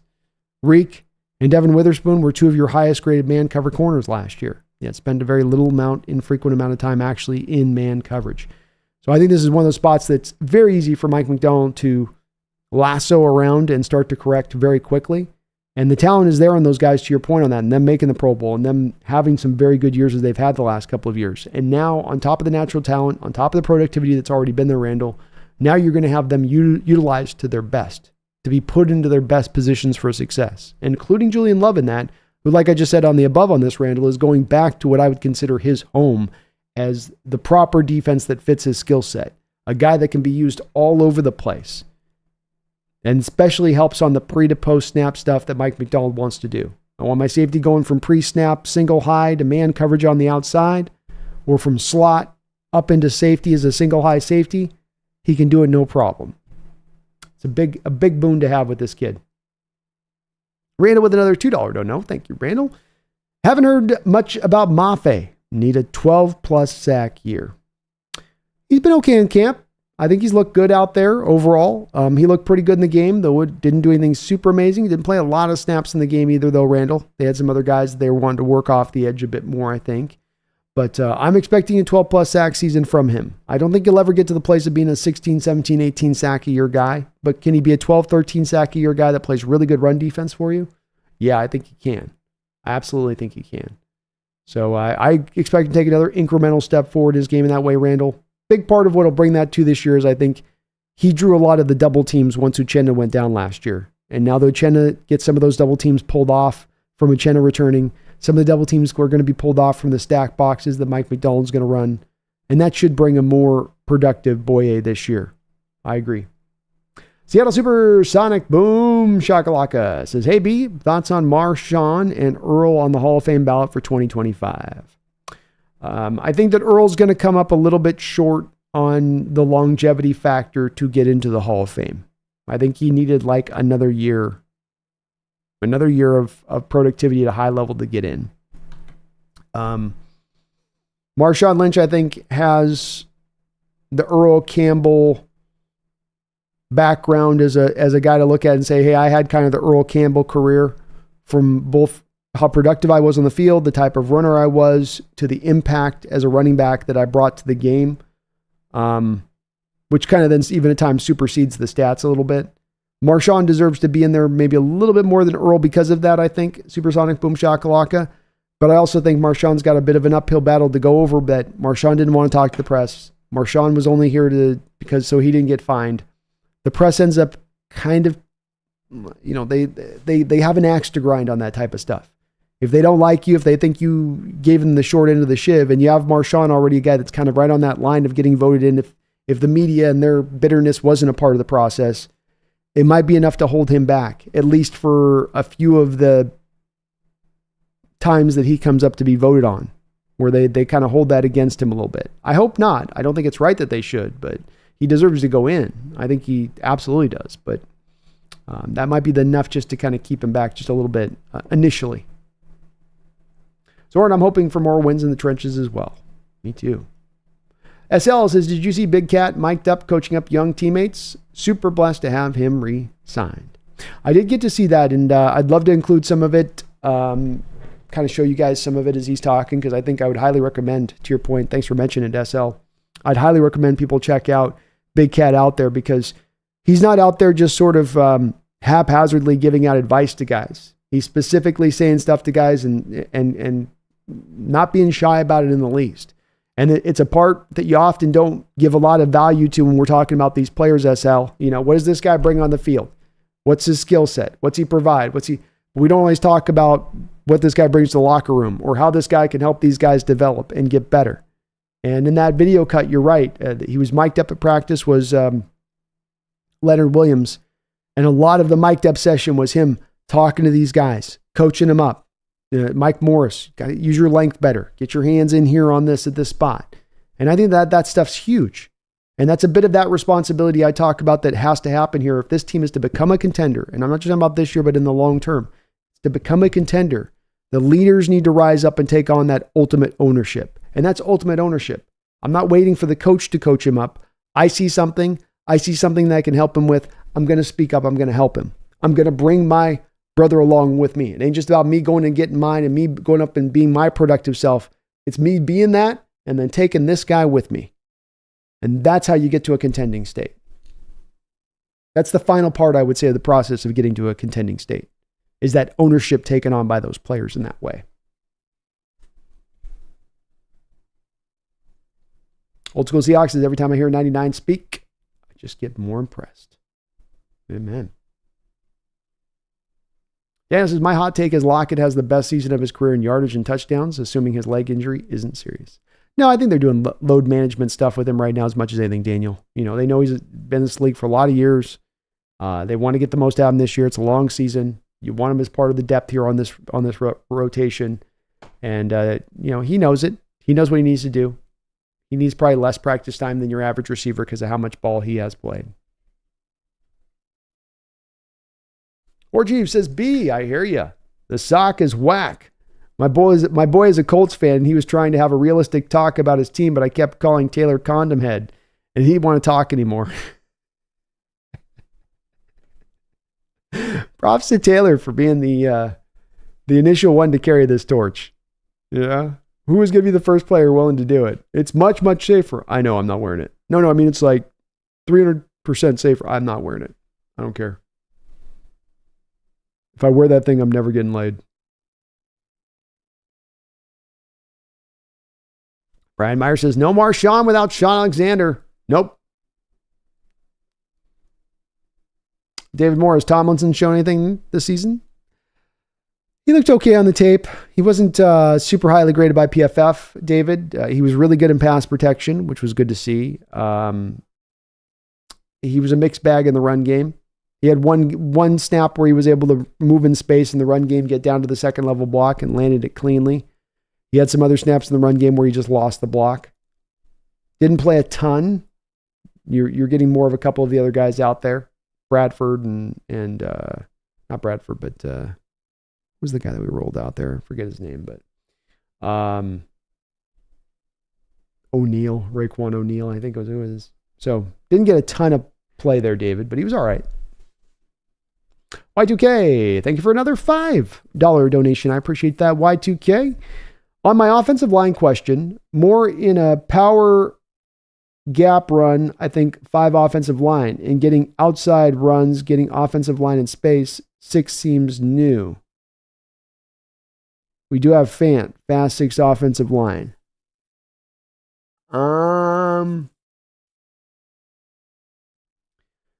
You're not going to typically tend to have what you're essentially saying here, Y2K, is you're essentially saying I'm going to flop out my starting tight end for a 6th offensive lineman. And it does sound like a creative idea to do that, but all you're going to have happen if you do that is you're going to pull the defense to base. So if I have a defense that's in nickel, if I go a 6 offensive lineman as a tight end, and then let's say I've got 3 wide receivers, you might draw the team into just going base with it because they don't actually trust then that they're not worried about the 6th offensive lineman and running routes at that point. The only way he's getting open is if we just completely forget about him. So, it's a decent enough idea. I certainly don't think it's a bad idea. I just don't think we've seen it instituted anywhere. I can't remember the last time I saw a team go to 6 offensive. Even then, it's atypically going to be done when you've got 2 other tight ends on the field and then the 6th tight end, the 3rd tight end essentially is a 6 offensive lineman. So it's not completely out of the bounds of depths of possibility, but I just think the defense would end up just going bigger. They'd go bigger on your big. You go big, they'd match your big, and they wouldn't have to worry about it because you couldn't really punish them with a pass route then if they do go big. You're not going to get a mismatch of that 6 offensive lineman against their linebacker and say, well, my 6 offensive lineman is going to win in space against that guy if I pass. Thank you, though, man. Appreciate the donation. Brian Myers, very similar numbers. Marshawn, Fred Taylor, and Corey Dillon. For sure. Yeah. With Marshawn, too. Here's the thing I would say with this, Brian. Marshawn is in a very specific camp. So this is why I reference Brian Earl Campbell. Earl Campbell played at a time where running the ball was much more of a heavy onus. He played in a run-heavy offense. And yet, bottom line careers, I believe Marshawn Lynch has outpaced Earl Campbell. But Earl Campbell is as much in the Hall of Fame, not necessarily because he had the longevity aspect, but because of the impact he was there on the shorter run. And so that's why I mentioned the Earl Campbell side of this, Brian. I think there's different backs that supply themselves a pathway to getting the Hall of Fame. And I think that there's certain backs that you get to make the argument for, they get to be in the Hall of Fame without the longevity. I mentioned Earl Campbell, the Terrell Davis, another one, right? Short amount of impact, but the impact was so great that it gets him in. And in Marshawn Lynch's case, I think there's an argument to be made. He was one of the backs of his generation. Him and Adrian Peterson were probably the running backs of their generations. And that the impact that he put on this sport, the lasting impact that he had on this sport is Hall of Fame worthy. But that's where I go from it, where I would place with guys like Fred Taylor or Corey Dillon or even a Sean Alexander to that point. To me, that's more about their accumulation and their accolades and what they can, and if you're going to make the argument to them getting in, it's a different kind of argument, is I guess what I'm trying to say on that, Brian. Chris says the helmets remind me of the dudes in Spaceballs. I hadn't thought about that, but it's true. I don't know. Tyler's dealing with a little something on the leg, I guess, space, nothing major. Orchie says, Brandon, on that point about Marshawn in the press, I was watching an interview with a reporter that said they actually loved that about Beast Mode. It was better than him talking. Pure media gold. I hope they look at it that way. And it's only a guess on my part. I don't know for certain. I haven't talked to any reporters as I won't vote for that guy because he never gave me a quote. But I just know that they do tend to be petty, those reporters, when it comes to this stuff a little bit. They can be that way. I hope they're not. But that'd be cool. I hope so. He should be in. Yeah, Kyle, I think Chris is right on the Spaceballs. Hold on.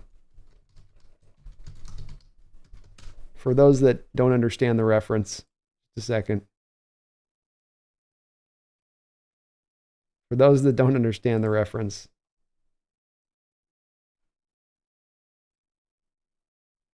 Hold on. That gets the win for the joke of the night, straight up. So he's saying that they look like this.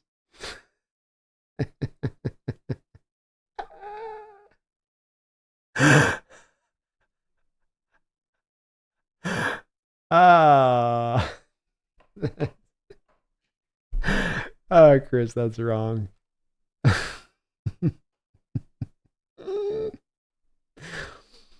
Oh, they're making a sequel to that, by the way. You know that's not going to be any good, though. Chris says, peak Marshawn, all dude. He can make it happen on his own. Alexander's success was dependent on the O-line. It's been a hotly contested debate recently in the streams that we've had, Chris. And I stand in your camp on this one. I do love Sean Alexander. I don't want to make it seem like he wasn't a good back, but I struggle getting to that stance of it as well with the supporting cast that he had there. I struggle with that part of it. There's some other things with Sean too that kind of hold me up a little bit. Pass blocking, catching out of the backfield. It wasn't all clean and easy with Sean necessarily. But this is one of those debatable, real hotly debated items. I'll give you that too. And I don't want to seem like I'm not giving him respect on it with the old school Seahawk. He's a good player. I'm very specific with the Hall of Fame myself, in that I think the Hall of Fame should be a spot that's purely should be for Hall of Fame. You were that elite difference maker of a talent. You have the longevity with it. And if you didn't have the longevity with it, the impact was so great on that shorter time period that it's undeniable. They're almost as hard that you almost don't even need to make much of an argument because it's so obvious in that impact that you had that short period of time. But this one's been going pretty hotly here on the channel for a good couple of weeks.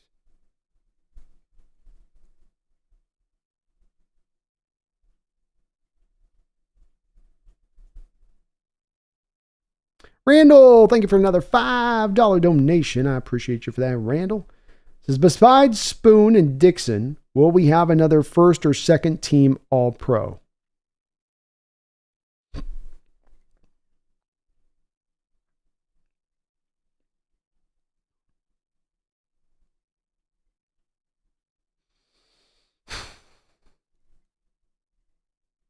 Yeah, I think that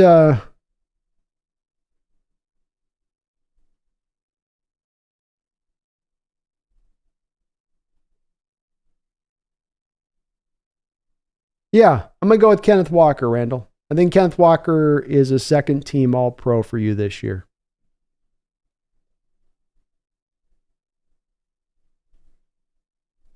And I think that Tariq Woolen ends up becoming a second team All-Pro this year too.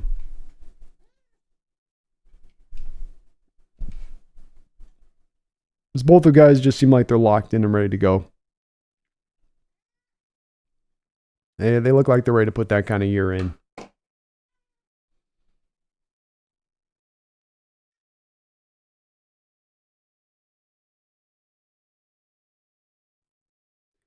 Mujagalaga says, Beast is a stand-up guy. Back when I worked for MSFT in Bellevue, I saw him running from kids in the mall. I had to literally sprint from the parking lot to catch up to him and show him my Beast Quake tat. Let's go.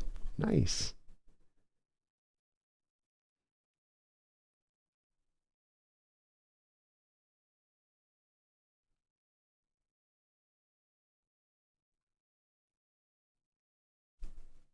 Daniel, I agree it's Lynch, but I get kind of tired of Alexander carried by his O-line argument. He was electric, very sure runner, and an MVP winner. And that's where we get to, for me, my standpoint. I land on the side of nuance with this, where I just try to, for me, it's a nuanced argument with it, where it comes from, when I put guys in the Hall of Fame, I want greatness. I want greatness in the Hall of Fame. Right, Daniel? Let's characterize this, right? Greatness. Not good. Not well-rounded, you got a trophy. Greatness. And I agree with you. It's not enough necessarily just to say, well, he's got the great O-line. I don't know if I go fully on that they carried him. I think that it's certainly something that has to be taken into account when you had two Hall of Fame blockers blocking for you throughout the majority of your career. The second you lost those two Hall of Fame blockers, you were a different back. And that is something that does stand out in looking at it. And then not just in those guys, but also the rest of the offensive line you had. I don't think it should hold sway over the whole argument on this, or that it's something that's the end all be all to this debate, but it's also something that can't be left out of the debate either. It's that end up of, let's find that place where it carries some weight, but it's not the overriding factor. It's a part. It factors in.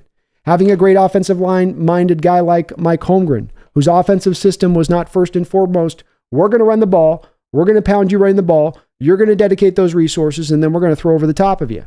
Instead, he's going to throw to set up the run. Meaning a lot of times in the run that you have here with Sean Alexander, you're passing first, and then you go to the run when the defense is not really expecting it. That's a benefit to Sean. That's helpful to Sean. It made easier than other backs might have necessarily. And there's 3 other items I'll add on top of this, Daniel. 1, pass protection was a joke. He was one of the worst running backs of his era in pass protection. You can very easily go and Google Mike Holmgren quotes on Sean Alexander pass protection. They should still come up. I looked at them a couple of years ago. They came up. You know, it's always hard with this Google thing, but that's a part of it. You don't pass protect. You're a detriment. You get Matt Hasselbeck killed at times because you don't want, when I say that he didn't want to pass protect, I mean he did not want to pass protect. It's part of the reason that he also had to be removed on third downs. And that you had to have a third down back all the time when you had a Sean. To me, that's the thing that comes into a part of this factor that can't be just like tossed out as nothing. Marshawn Lynch, pass protected. Marshawn Lynch was a hammer in pass protection. When it comes to catching the ball, you can find on Marshawn Lynch a good number of catches, some touchdowns receiving on his record. But if you go back and watch the old game tape, I can provide you a lot of cuts. And in fact, I did a Sean Alexander video for this channel 4 years ago, where I was easily able to find about 4 or 5 cuts of him completely whiffing and dropping balls that are easy catches. If it's a throw to the flat, if it's throw to the middle of the field, he's a drop machine. Then there's the third angle of this. Marshawn Lynch and even his greatest proponents, or not Marshawn, Sean Alexander, and even his greatest proponents don't push back on this, was a different runner in how he ran with the ball between the 20s to how he ran the ball when he was in the red zone. And when they were between the 20s, there was a different level of effort, a different level of tenacity, a different level of want and will to try to get as many yards as he could versus it's not a big play I'm going to lay down. When I put all of that together into my personal basket on this one, it's hard for me to land at a spot of greatness at that point. But it's not only the offensive line, it's not only the lack of pass protection, it's not only the stone hands out of the backfield, it's not only the lack of running with a sense of tenacity in between the 20s if you didn't think it was a big play. It's all of that stuff, along with some of the benefits and help that he did have. So it's not to give it all that, but for me, when I come down to that bottom line, when I put all that together, it comes out the wash on me of really good player. Doesn't have the longevity stuff to lean back on. And when you look at the time that he did have that impact, there's a lot of stuff that goes into that isn't necessarily clean and easy about it either on the other side.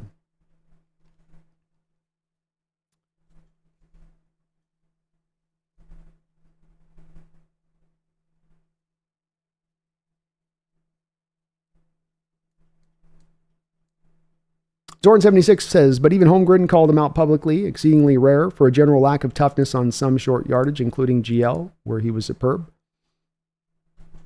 Yeah. That's some of that. In between the 20s is a little bit different version of Sean than the red zone Sean. David Moore, thank you for the $5 donation. I appreciate you for that. David, didn't have anything in your chat, don't know, but just a $5 drop. Thank you, brother. Appreciate you for that.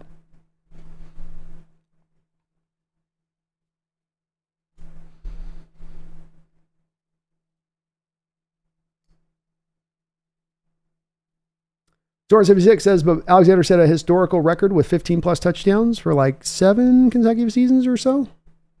That might be right-ish. I'd have to go back and double check. Sounds right around in the area of things.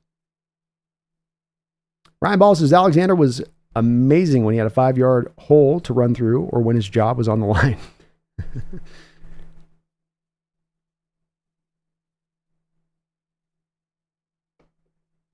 Zorn says Alexander's vision was similar to Eric Dickerson. Oh, yeah. Alexander did have legit special vision.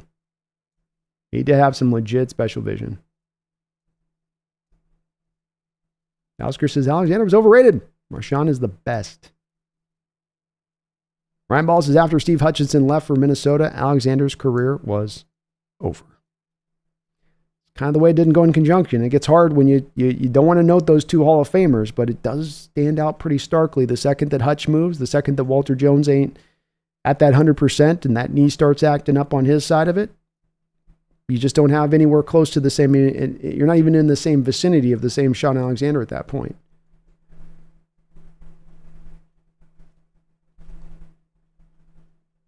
Zorn says, if Terrell Davis is in, yeah, I know. It opens up a door for Alexander. Sure, it absolutely does. And I won't shoot down. If Alexander goes down into the Hall of Fame, I'm not going to be over here like mad about it. I'll celebrate like hell. I will for sure. But if someone's asking me my opinion on, what's what and what deserves to be in or not, and it's there's a lot of careers that get up to that very good stage of it where you're right up on that line, where you're right knocking on that Hall of Fame door. But you just don't quite cross the threshold.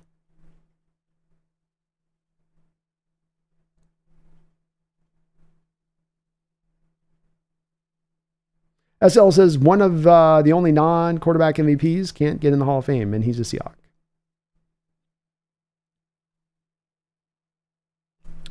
Old school Seahawk. Big Dog K9. Nice pick, B. I think he's going to have a great year this year. Brian says network had Walker as the running back 17 in fantasy. Crazy. That's pretty crazy. Been a pretty consistent guy over the past couple of years, including what he's been able to give out of the backfield as a pass catcher, Brian. Radu, B, are you not scared of Woolen's tackle issues now? I thought you were. No, I'm still concerned with it, but I also know that Radu,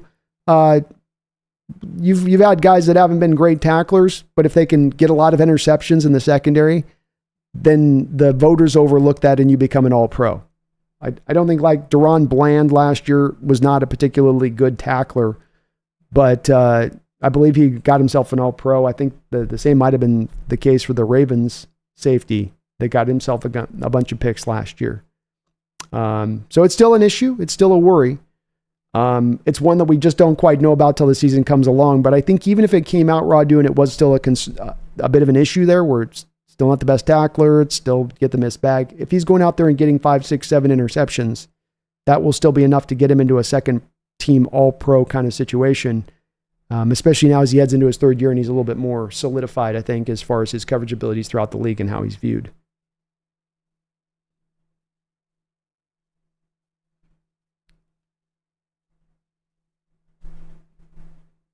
Zorn says, I miss Kay Adams. I sometimes wish I was her bartender.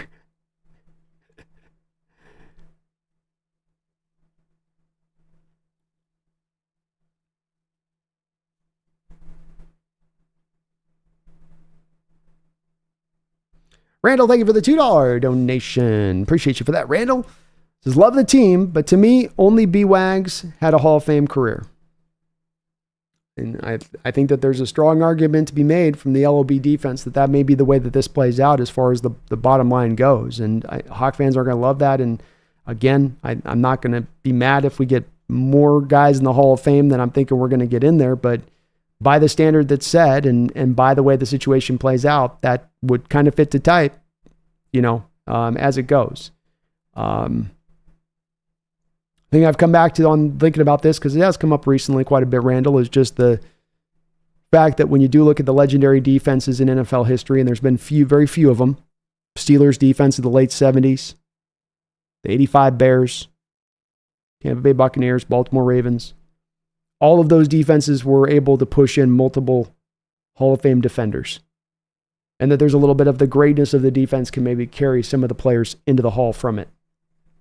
But it may be the way that this plays out, Randall, too. Yeah, good point on your part.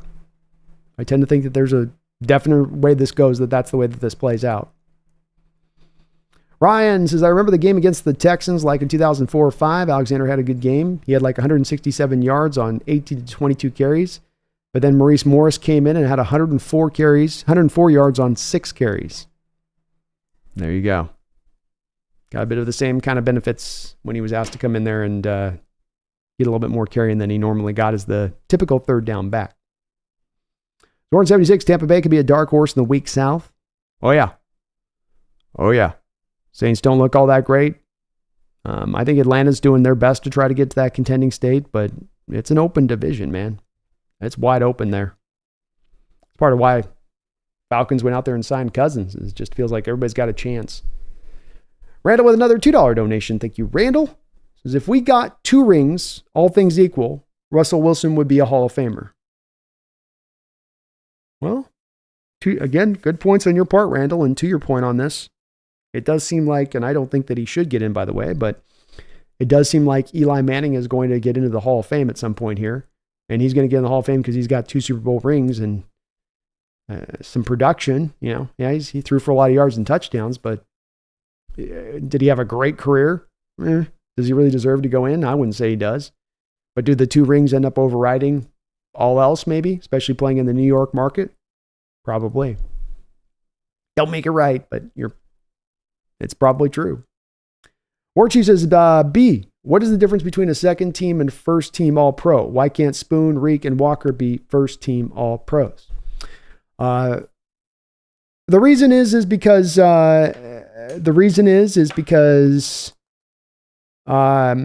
unlike the Pro Bowl, you're not getting it from each conference, War Chief. So it's just, when you're talking about first team All Pros, it's from everybody across the league. And so there's so many fewer numbers on All Pros than there is on Pro Bowlers.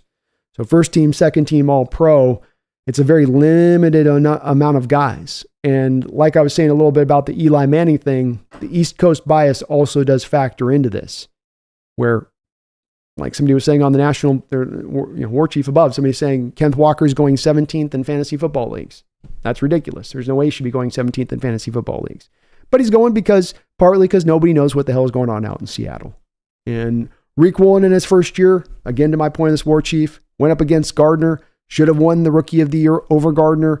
Gardner wins it. Why? Because Gardner's in New York.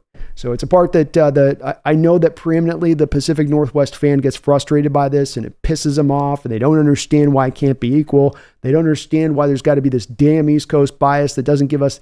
It's the reality of it though, and it ain't going away anytime soon. And so when I go, hey, this guy could be a first team, probably be a second team All-Pro because of that same bias that does tend to exist out there. So it's possible if they have just that great of a season, but I would offer War Chief they'd have to have that extra great of a season to get to a true first team All-Pro, because guys that'll probably get to that first team All-Pro will be more reputationally based, of guys that have the higher profile, have been doing it for a while longer and more cemented to that state of things.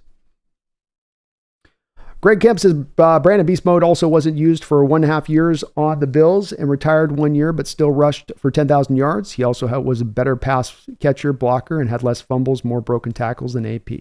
Amen. Yeah. And I'm with it with Marshawn getting in.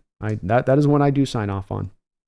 Spencer, I'm not going to lie. I was a tad disappointed that we weren't in on Matt Judon today. All it took was the 3rd rounder, and he'd have been a terror on this defense and allowed us to ease Uchenna back in. Yeah, I don't think you had the cap space to make it work on a base salary standpoint there, Spencer. I'm guessing he's making well over $12, $13, $14 million as the base salary. You just didn't have a way of carrying that. So you would have had to have the Patriots take on some of the salary back, which would have made you probably have to give up more draft capital to make it happen. He is a guy getting into a little bit of a longer in the tooth realm of his career. And I think that very well you could end up just, if you have to go make a move for a trade deadline deal to get an edge guy at that time down the road, I think you can go and find that a little bit, longer down the line. So just didn't quite add up to where we're sitting cap space wise to make it work right now. If he had been available maybe earlier on in the offseason, you might have been able to make something kind of work with it at that point. Randall, thank you for another $2 donation. I really appreciate that, Randall. Alexander was a Hall of Fame player until he got paid. Definitely saw a little bit of a different back after he got the money. Yeah, that's for sure. It did coincide with losing Hutch and Walt at the same time a bit. As Walt was still here, but that knee was never quite the same there after kind of 2005. It felt like it kind of degraded as you went onward there. But yeah, definitely a different player once he did get the payment. Daniel says, I don't have a good memory of the end of Sean's career. Did he totally fall off or just lose a step? Running backs have short careers very often. He fell off. He fell off. And understands. So Sean Alexander rushes for 9,453 yards in his career, averaging 4.3 yards per carry. So 2004, he runs for 1,696 yards. 2005, wins the MVP, 1,880 yards. Then he goes 896 yards, 716 yards, and then he goes down to 24 yards in 2008. So within 3 seasons of his nearly 1,900 yards rushing, he is out of the league.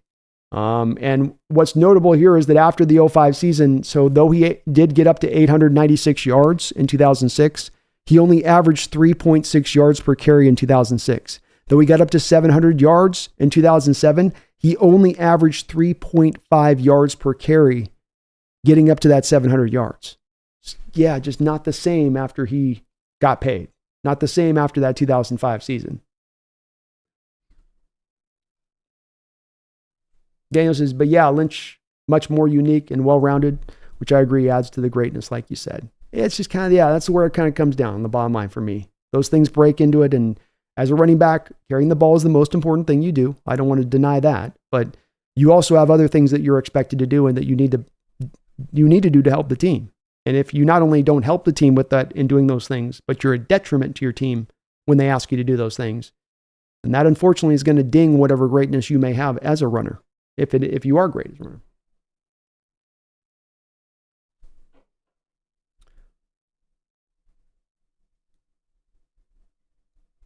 Warchu says, as for all those players, it's more about attributes and the contributions for the time they played. As B stated, Marshawn would get in because he was the best of his generation and had a very specific worth. And there it is. Spencer says, I think we could still use just one more edge, plus we could probably send back Darrell Taylor and lower the price even more. I'd be with it, Spencer. And I think it's a place that they might eventually address here. It's one that I will say too, though, Spencer, that you can tend to kind of find that there's always guys out and around there. It's like when we got Carlos Dunlap that one year and we needed an edge and you could bring him in, or you got Jadeveon Clowney as an edge. You can always kind of find edges, especially if you're looking for more of that third, fourth guy on the roster. There's a Yannick Ngakoue out there right now that if you just ask him to go out there and be a pass rusher for you, he could be fine in that role. That could work for him. So it's one also, that's why I'm hesitant on the Judon thing or a Hassan Reddick too on this, Spencer, because I think there's other ways we can creatively go out there and address it without having to spend the big price draft capital wise or come out heavily out of pocket on the cap. I do agree with you though. We do probably need to reinforce it potentially at some point because Taylor ain't going to be it.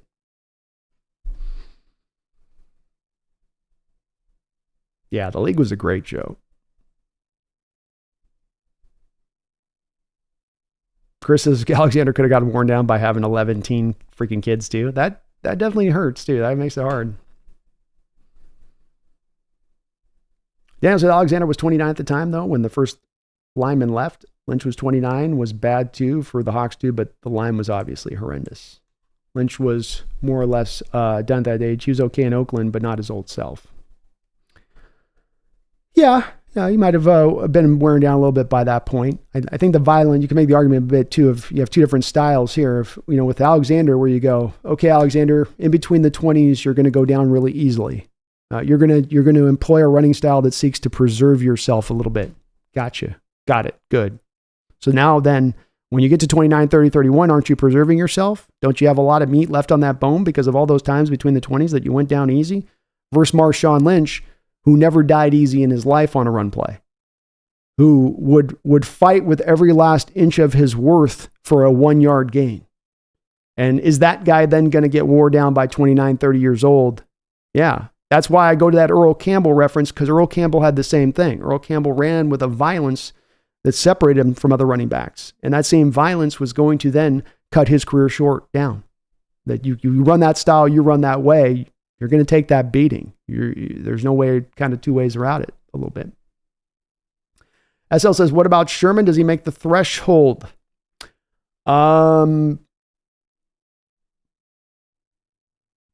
Possibly. He's another guy on the line with it. I think having that extra year in San Francisco kind of tops him out. He was an all-pro in San Fran after leaving Seattle, so he kind of left Carroll. He left Seattle. He was that good. That might be enough to get him pushed over the lip on it. He is 111th all-time in interceptions. And there's a lot of guys up ahead of him on that list. And that's the main thing he did. He was a very good tackler too. Great tackler. One of the better tackling cornerbacks we've probably seen during his era. So that's worth something as well there too. But does he have enough kind of full-on picks and turnovers on that to really, especially as a guy that'll have a reputation as not traveling, played zone? We'll see on that. Much like I said with John, I'm not mad at it if they gets in. I'll do nothing but celebrate it for sure. But it's right on the line, I think.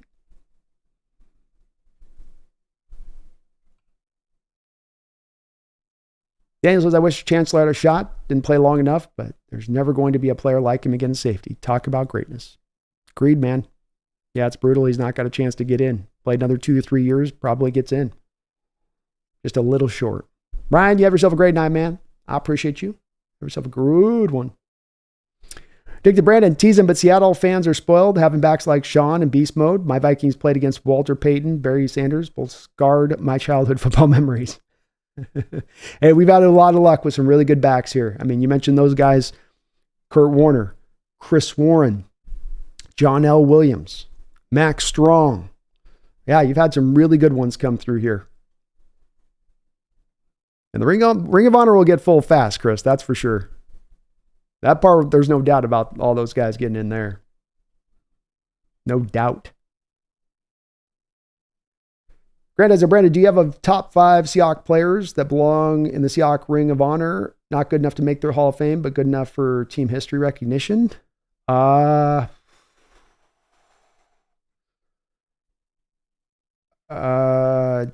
don't belong in the Ring of Honor. Top Seahawks that belong in the Ring of Honor, but are not good enough to make the Hall of Fame.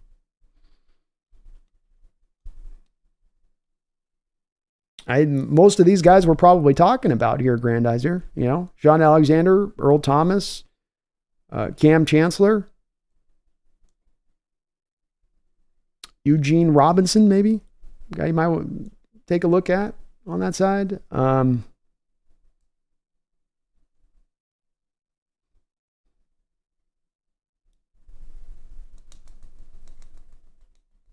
Jacob Green. Well, Jacob Green.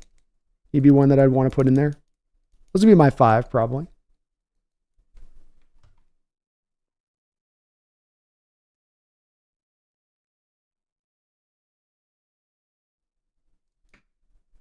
Italian Knight says, we need a Patriot type run for Super Bowl rings to break the East Coast bias. Yeah, we would.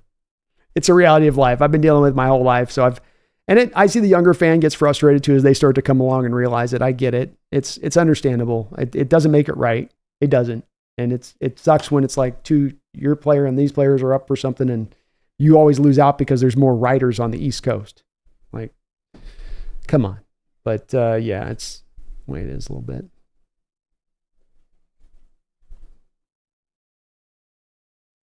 Brian, the chosen throat, Murphy.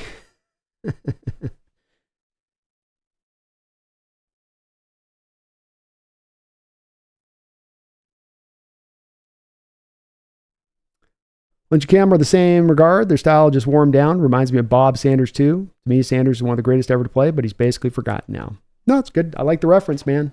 Bob Sanders trying to play that way, like you say. 5'8" body just couldn't take it. Racked up, yoked up, but that 5'8" body just couldn't take that pounding. And it's these kind of violent hits, the body can only take so many of them. And even if you are uniquely put together, let's say, and those two guys are as uniquely put together as they come, both at Lynch and Cam. But yeah, Bob was great. Got healthy enough, I think, to help him get that one Super Bowl there against the Bears. But yeah, his body was done after that pretty quickly.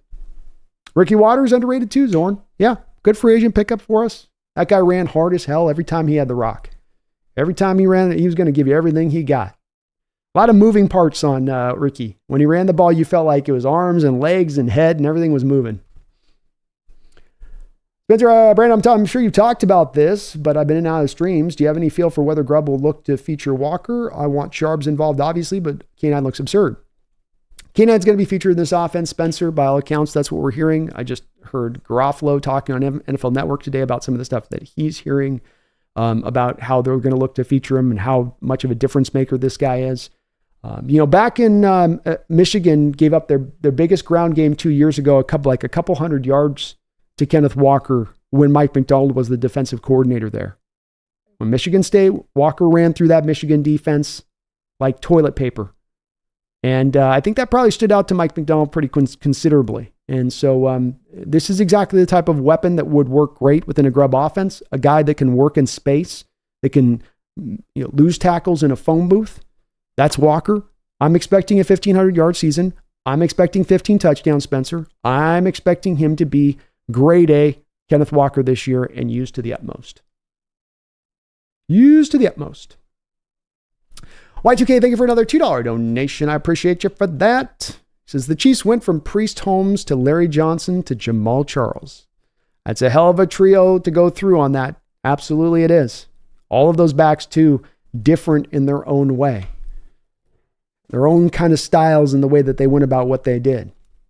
But, yeah, Chiefs tend to, even Chiefs going back in the 80s with, Christian Okoye and stuff, they always tend to do pretty good with the running backs.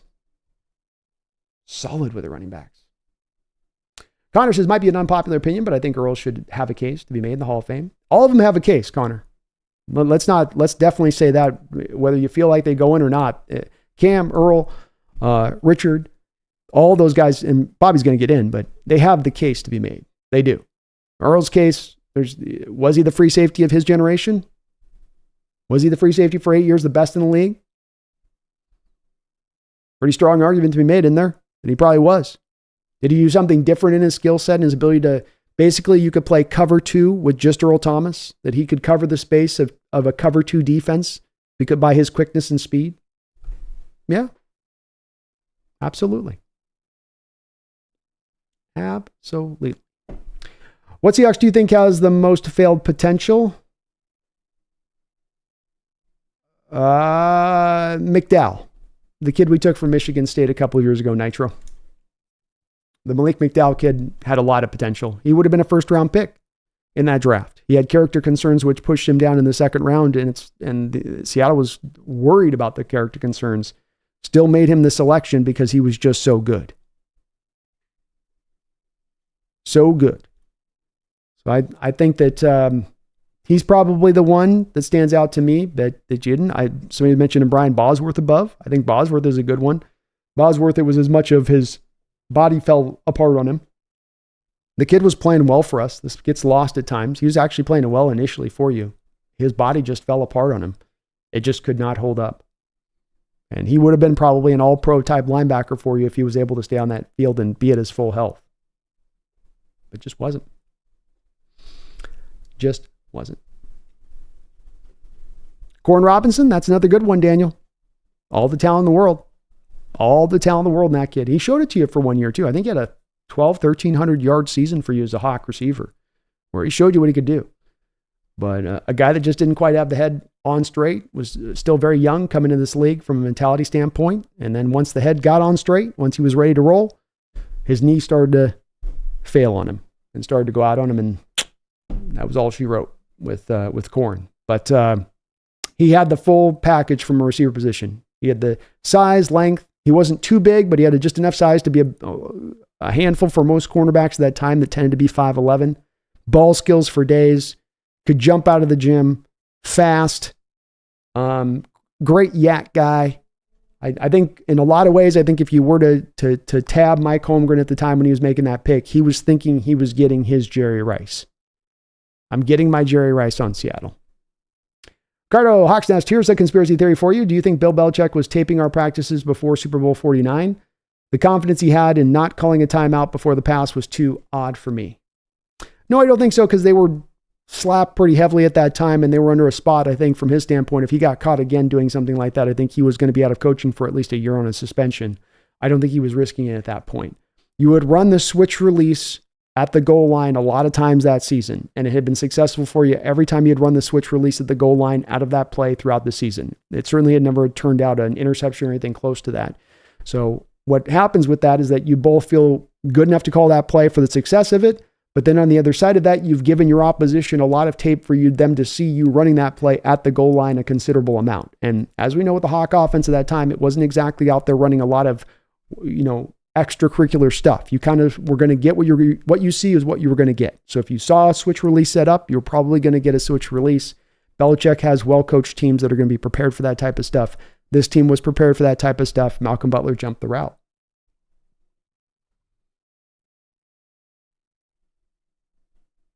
Forgot about Malik McDowell. I remember that pick with those character concerns. Pretty sad, especially with all those videos coming out of him. He was a fantastic talent, Nitro. Fantastic. And the character concerns were as big with him as any player during that time coming out in any recent draft. You know, you heard about a lot of issues with him as far as maybe what was going on upstairs there. And John was aware of it too. But the talent is also what then still pulled Seattle into taking him because it was just so legitimate. Steve Entman. Yeah, that's another one. That's more of a national one that it wasn't able to take because of the injuries. You know, that brutal AstroTurf, man, it tore up a lot of knees. We were talking about Kurt Warner, Steve Entman. These guys just got gashed by that AstroTurf.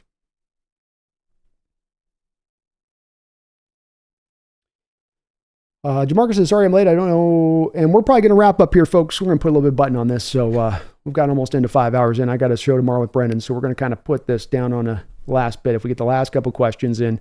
Sorry I'm late. I don't know what has and hasn't been talked about, but looks like Spoon had a tough day. No. Also, any injuries?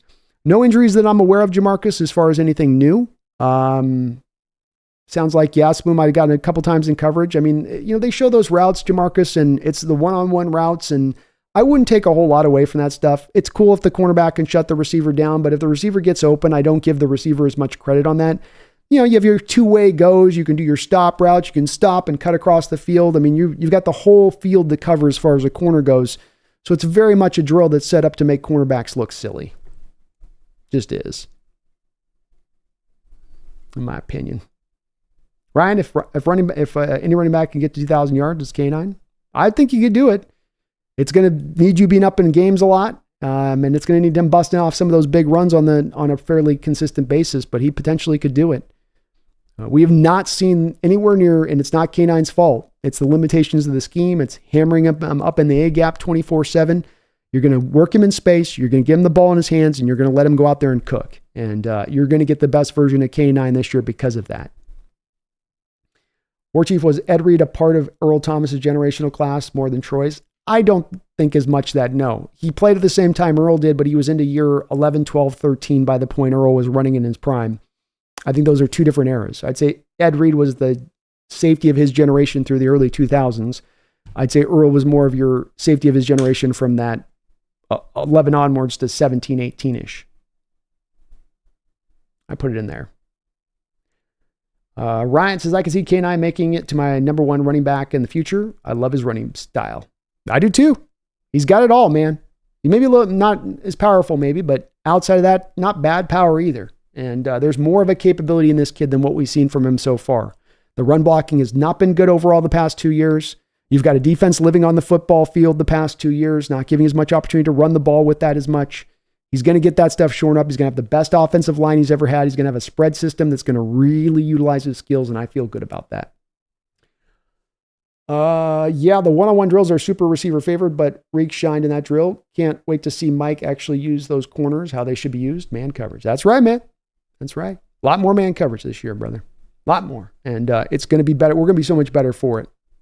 And that draw to come back, Jamarcus, the thing I'm going to be watching for is I know Mike's going to be pulled to have those man coverage concepts on the outside and then get those stack boxes, then run some blitzes off those stack boxes. Even more so than he did with the Ravens, because he truly has the outside cover corners that can run man that he didn't quite have to as great a degree with Baltimore.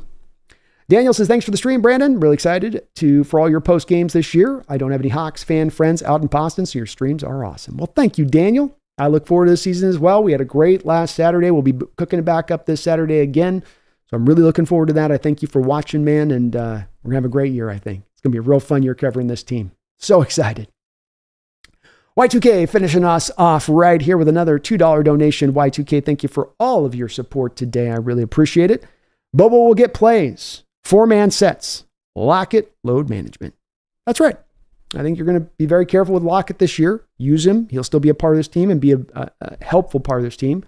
But you can't deny Bobo's impact and what he brings to the table. Not only is what he's done from a pass catching standpoint, not only how he's done over the past couple of years of both being good in games, but being great in practice in addition to that. And he's a hell of a blocker in addition to it. He brings you a skill set that just is going to be hard to keep it off the field. And I'm very excited about the 4-man sets. Spread formation, 4-man sets are a lot more active part of that if you got to spread concepts and play like Grubb brings. And he does bring that. And so I think Bobo is going to continue to ball out. He's going to continue to be a good player for us. And I love the upside of this kid in the future. I don't know where it's going to land exactly at this point, Y2K, but I really do love the upside of where this kid's heading to and think that he's a legitimate pro here. Yamo, one more question, B, before you go, but do you think Rayshon is going to be a flexible like Love? You know how McDonald loves his safeties? He has some flexibility. He doesn't have the flexibility to as great a degree as Love. Love, you can put as an outside corner slot. You can put Love at free or strong safety. I think with Rayshon Jenkins, it's more of you can put him at free or strong safety. I don't think you're going to want to bring him out there for man coverage concepts. And I do think he's probably more fit to being more towards the strong safety at the end of the day than he is towards the free in this defense. But he can do a little bit of both of the two, the free and the strong. He did some of that stuff there with the Jaguars. Y2K, Ed Reed was better than Earl Thomas in my book. I agree. But I think Ed Reed's maybe the best all-time free safety in NFL history, Y2K. But I do agree. 100%. 100%. One more quick thank you to the sponsor of this show, Underdog Fantasy. Underdog Fantasy is going to be sponsoring us throughout the course of this next year. And you can take advantage of that today by using my code NEST. They will match you not up to $100, but up to $250 for a short period of time when you use my code NEST on the Underdog Fantasy site for the first time. So $250 from me to you through the channel, and you support the channel at the same time. Not a bad deal at all. So use my code today, NEST. They've got some great ongoing contests, some great pick'ems here. I call them kind of freebie picks almost, if you want to consider it like that. And they absolutely have that stuff going on down the line. The Seahawks, take advantage of that today. And thank you to Underdog Fantasy for sponsoring the show as they have chosen to do again here as they're re-upping with us. And thank you guys for using the code, because that's part of the reason that they are going to re-up with us, is you guys have been so kind in that side of it.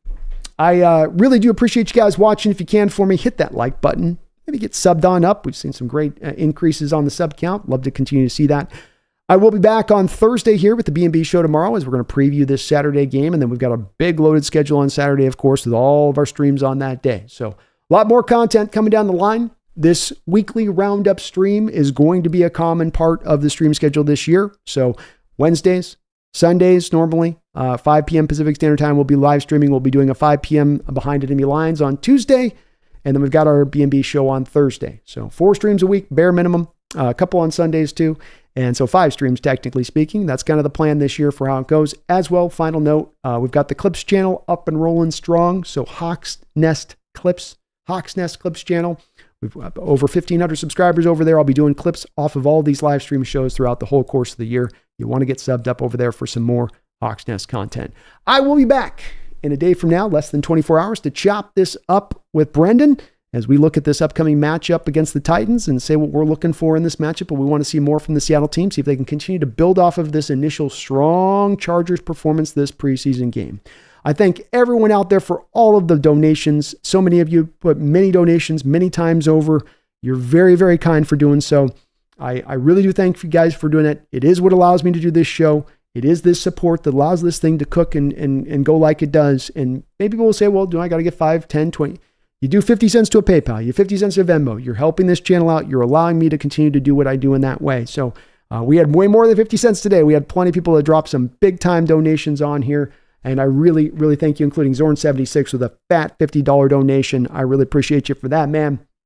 You guys are unbelievable, as always, in your support here. And thank you as well for keeping the chat kind, good, allowing for some discourse and disagreement to happen. Is I do want that to be a common part of it. And we were able to keep things respectful. Even today, I can kind of side-eye it, even as I'm talking, and I can still see that even in the disagreement, it's good to see where it still stays on the level and we can keep it respectful, and it doesn't have to deviate off into some place where we get super toxic. It's a part here that I always am very appreciative that everybody understands that that's what we're trying to do here, even in disagreement. Because I know that's hardest in disagreement because we're all very passionate about our stances and what we think and what we believe, but we're able to maintain that here. And I really do appreciate you guys on keeping that line sort of towed in that way, because I know it's not easy. I thank you guys for watching. I will be back in less than 24 hours. I shouldn't have to remind you guys, with a team that's having already a really nice training camp, a great initial performance where it's been nothing but great vibes here throughout, that this team's on the road to something. This team's about ready to make some noise, that we might not have to wait ourselves a year. I shouldn't have to remind you about that. I shouldn't have to wake you up from saying, no, don't wait a year. We got a new coach. I cannot keep track this year. I'll get back to him next year. I'm kind of in the Mariners thing. No, you're here with the Seahawks right now. Pay attention right now.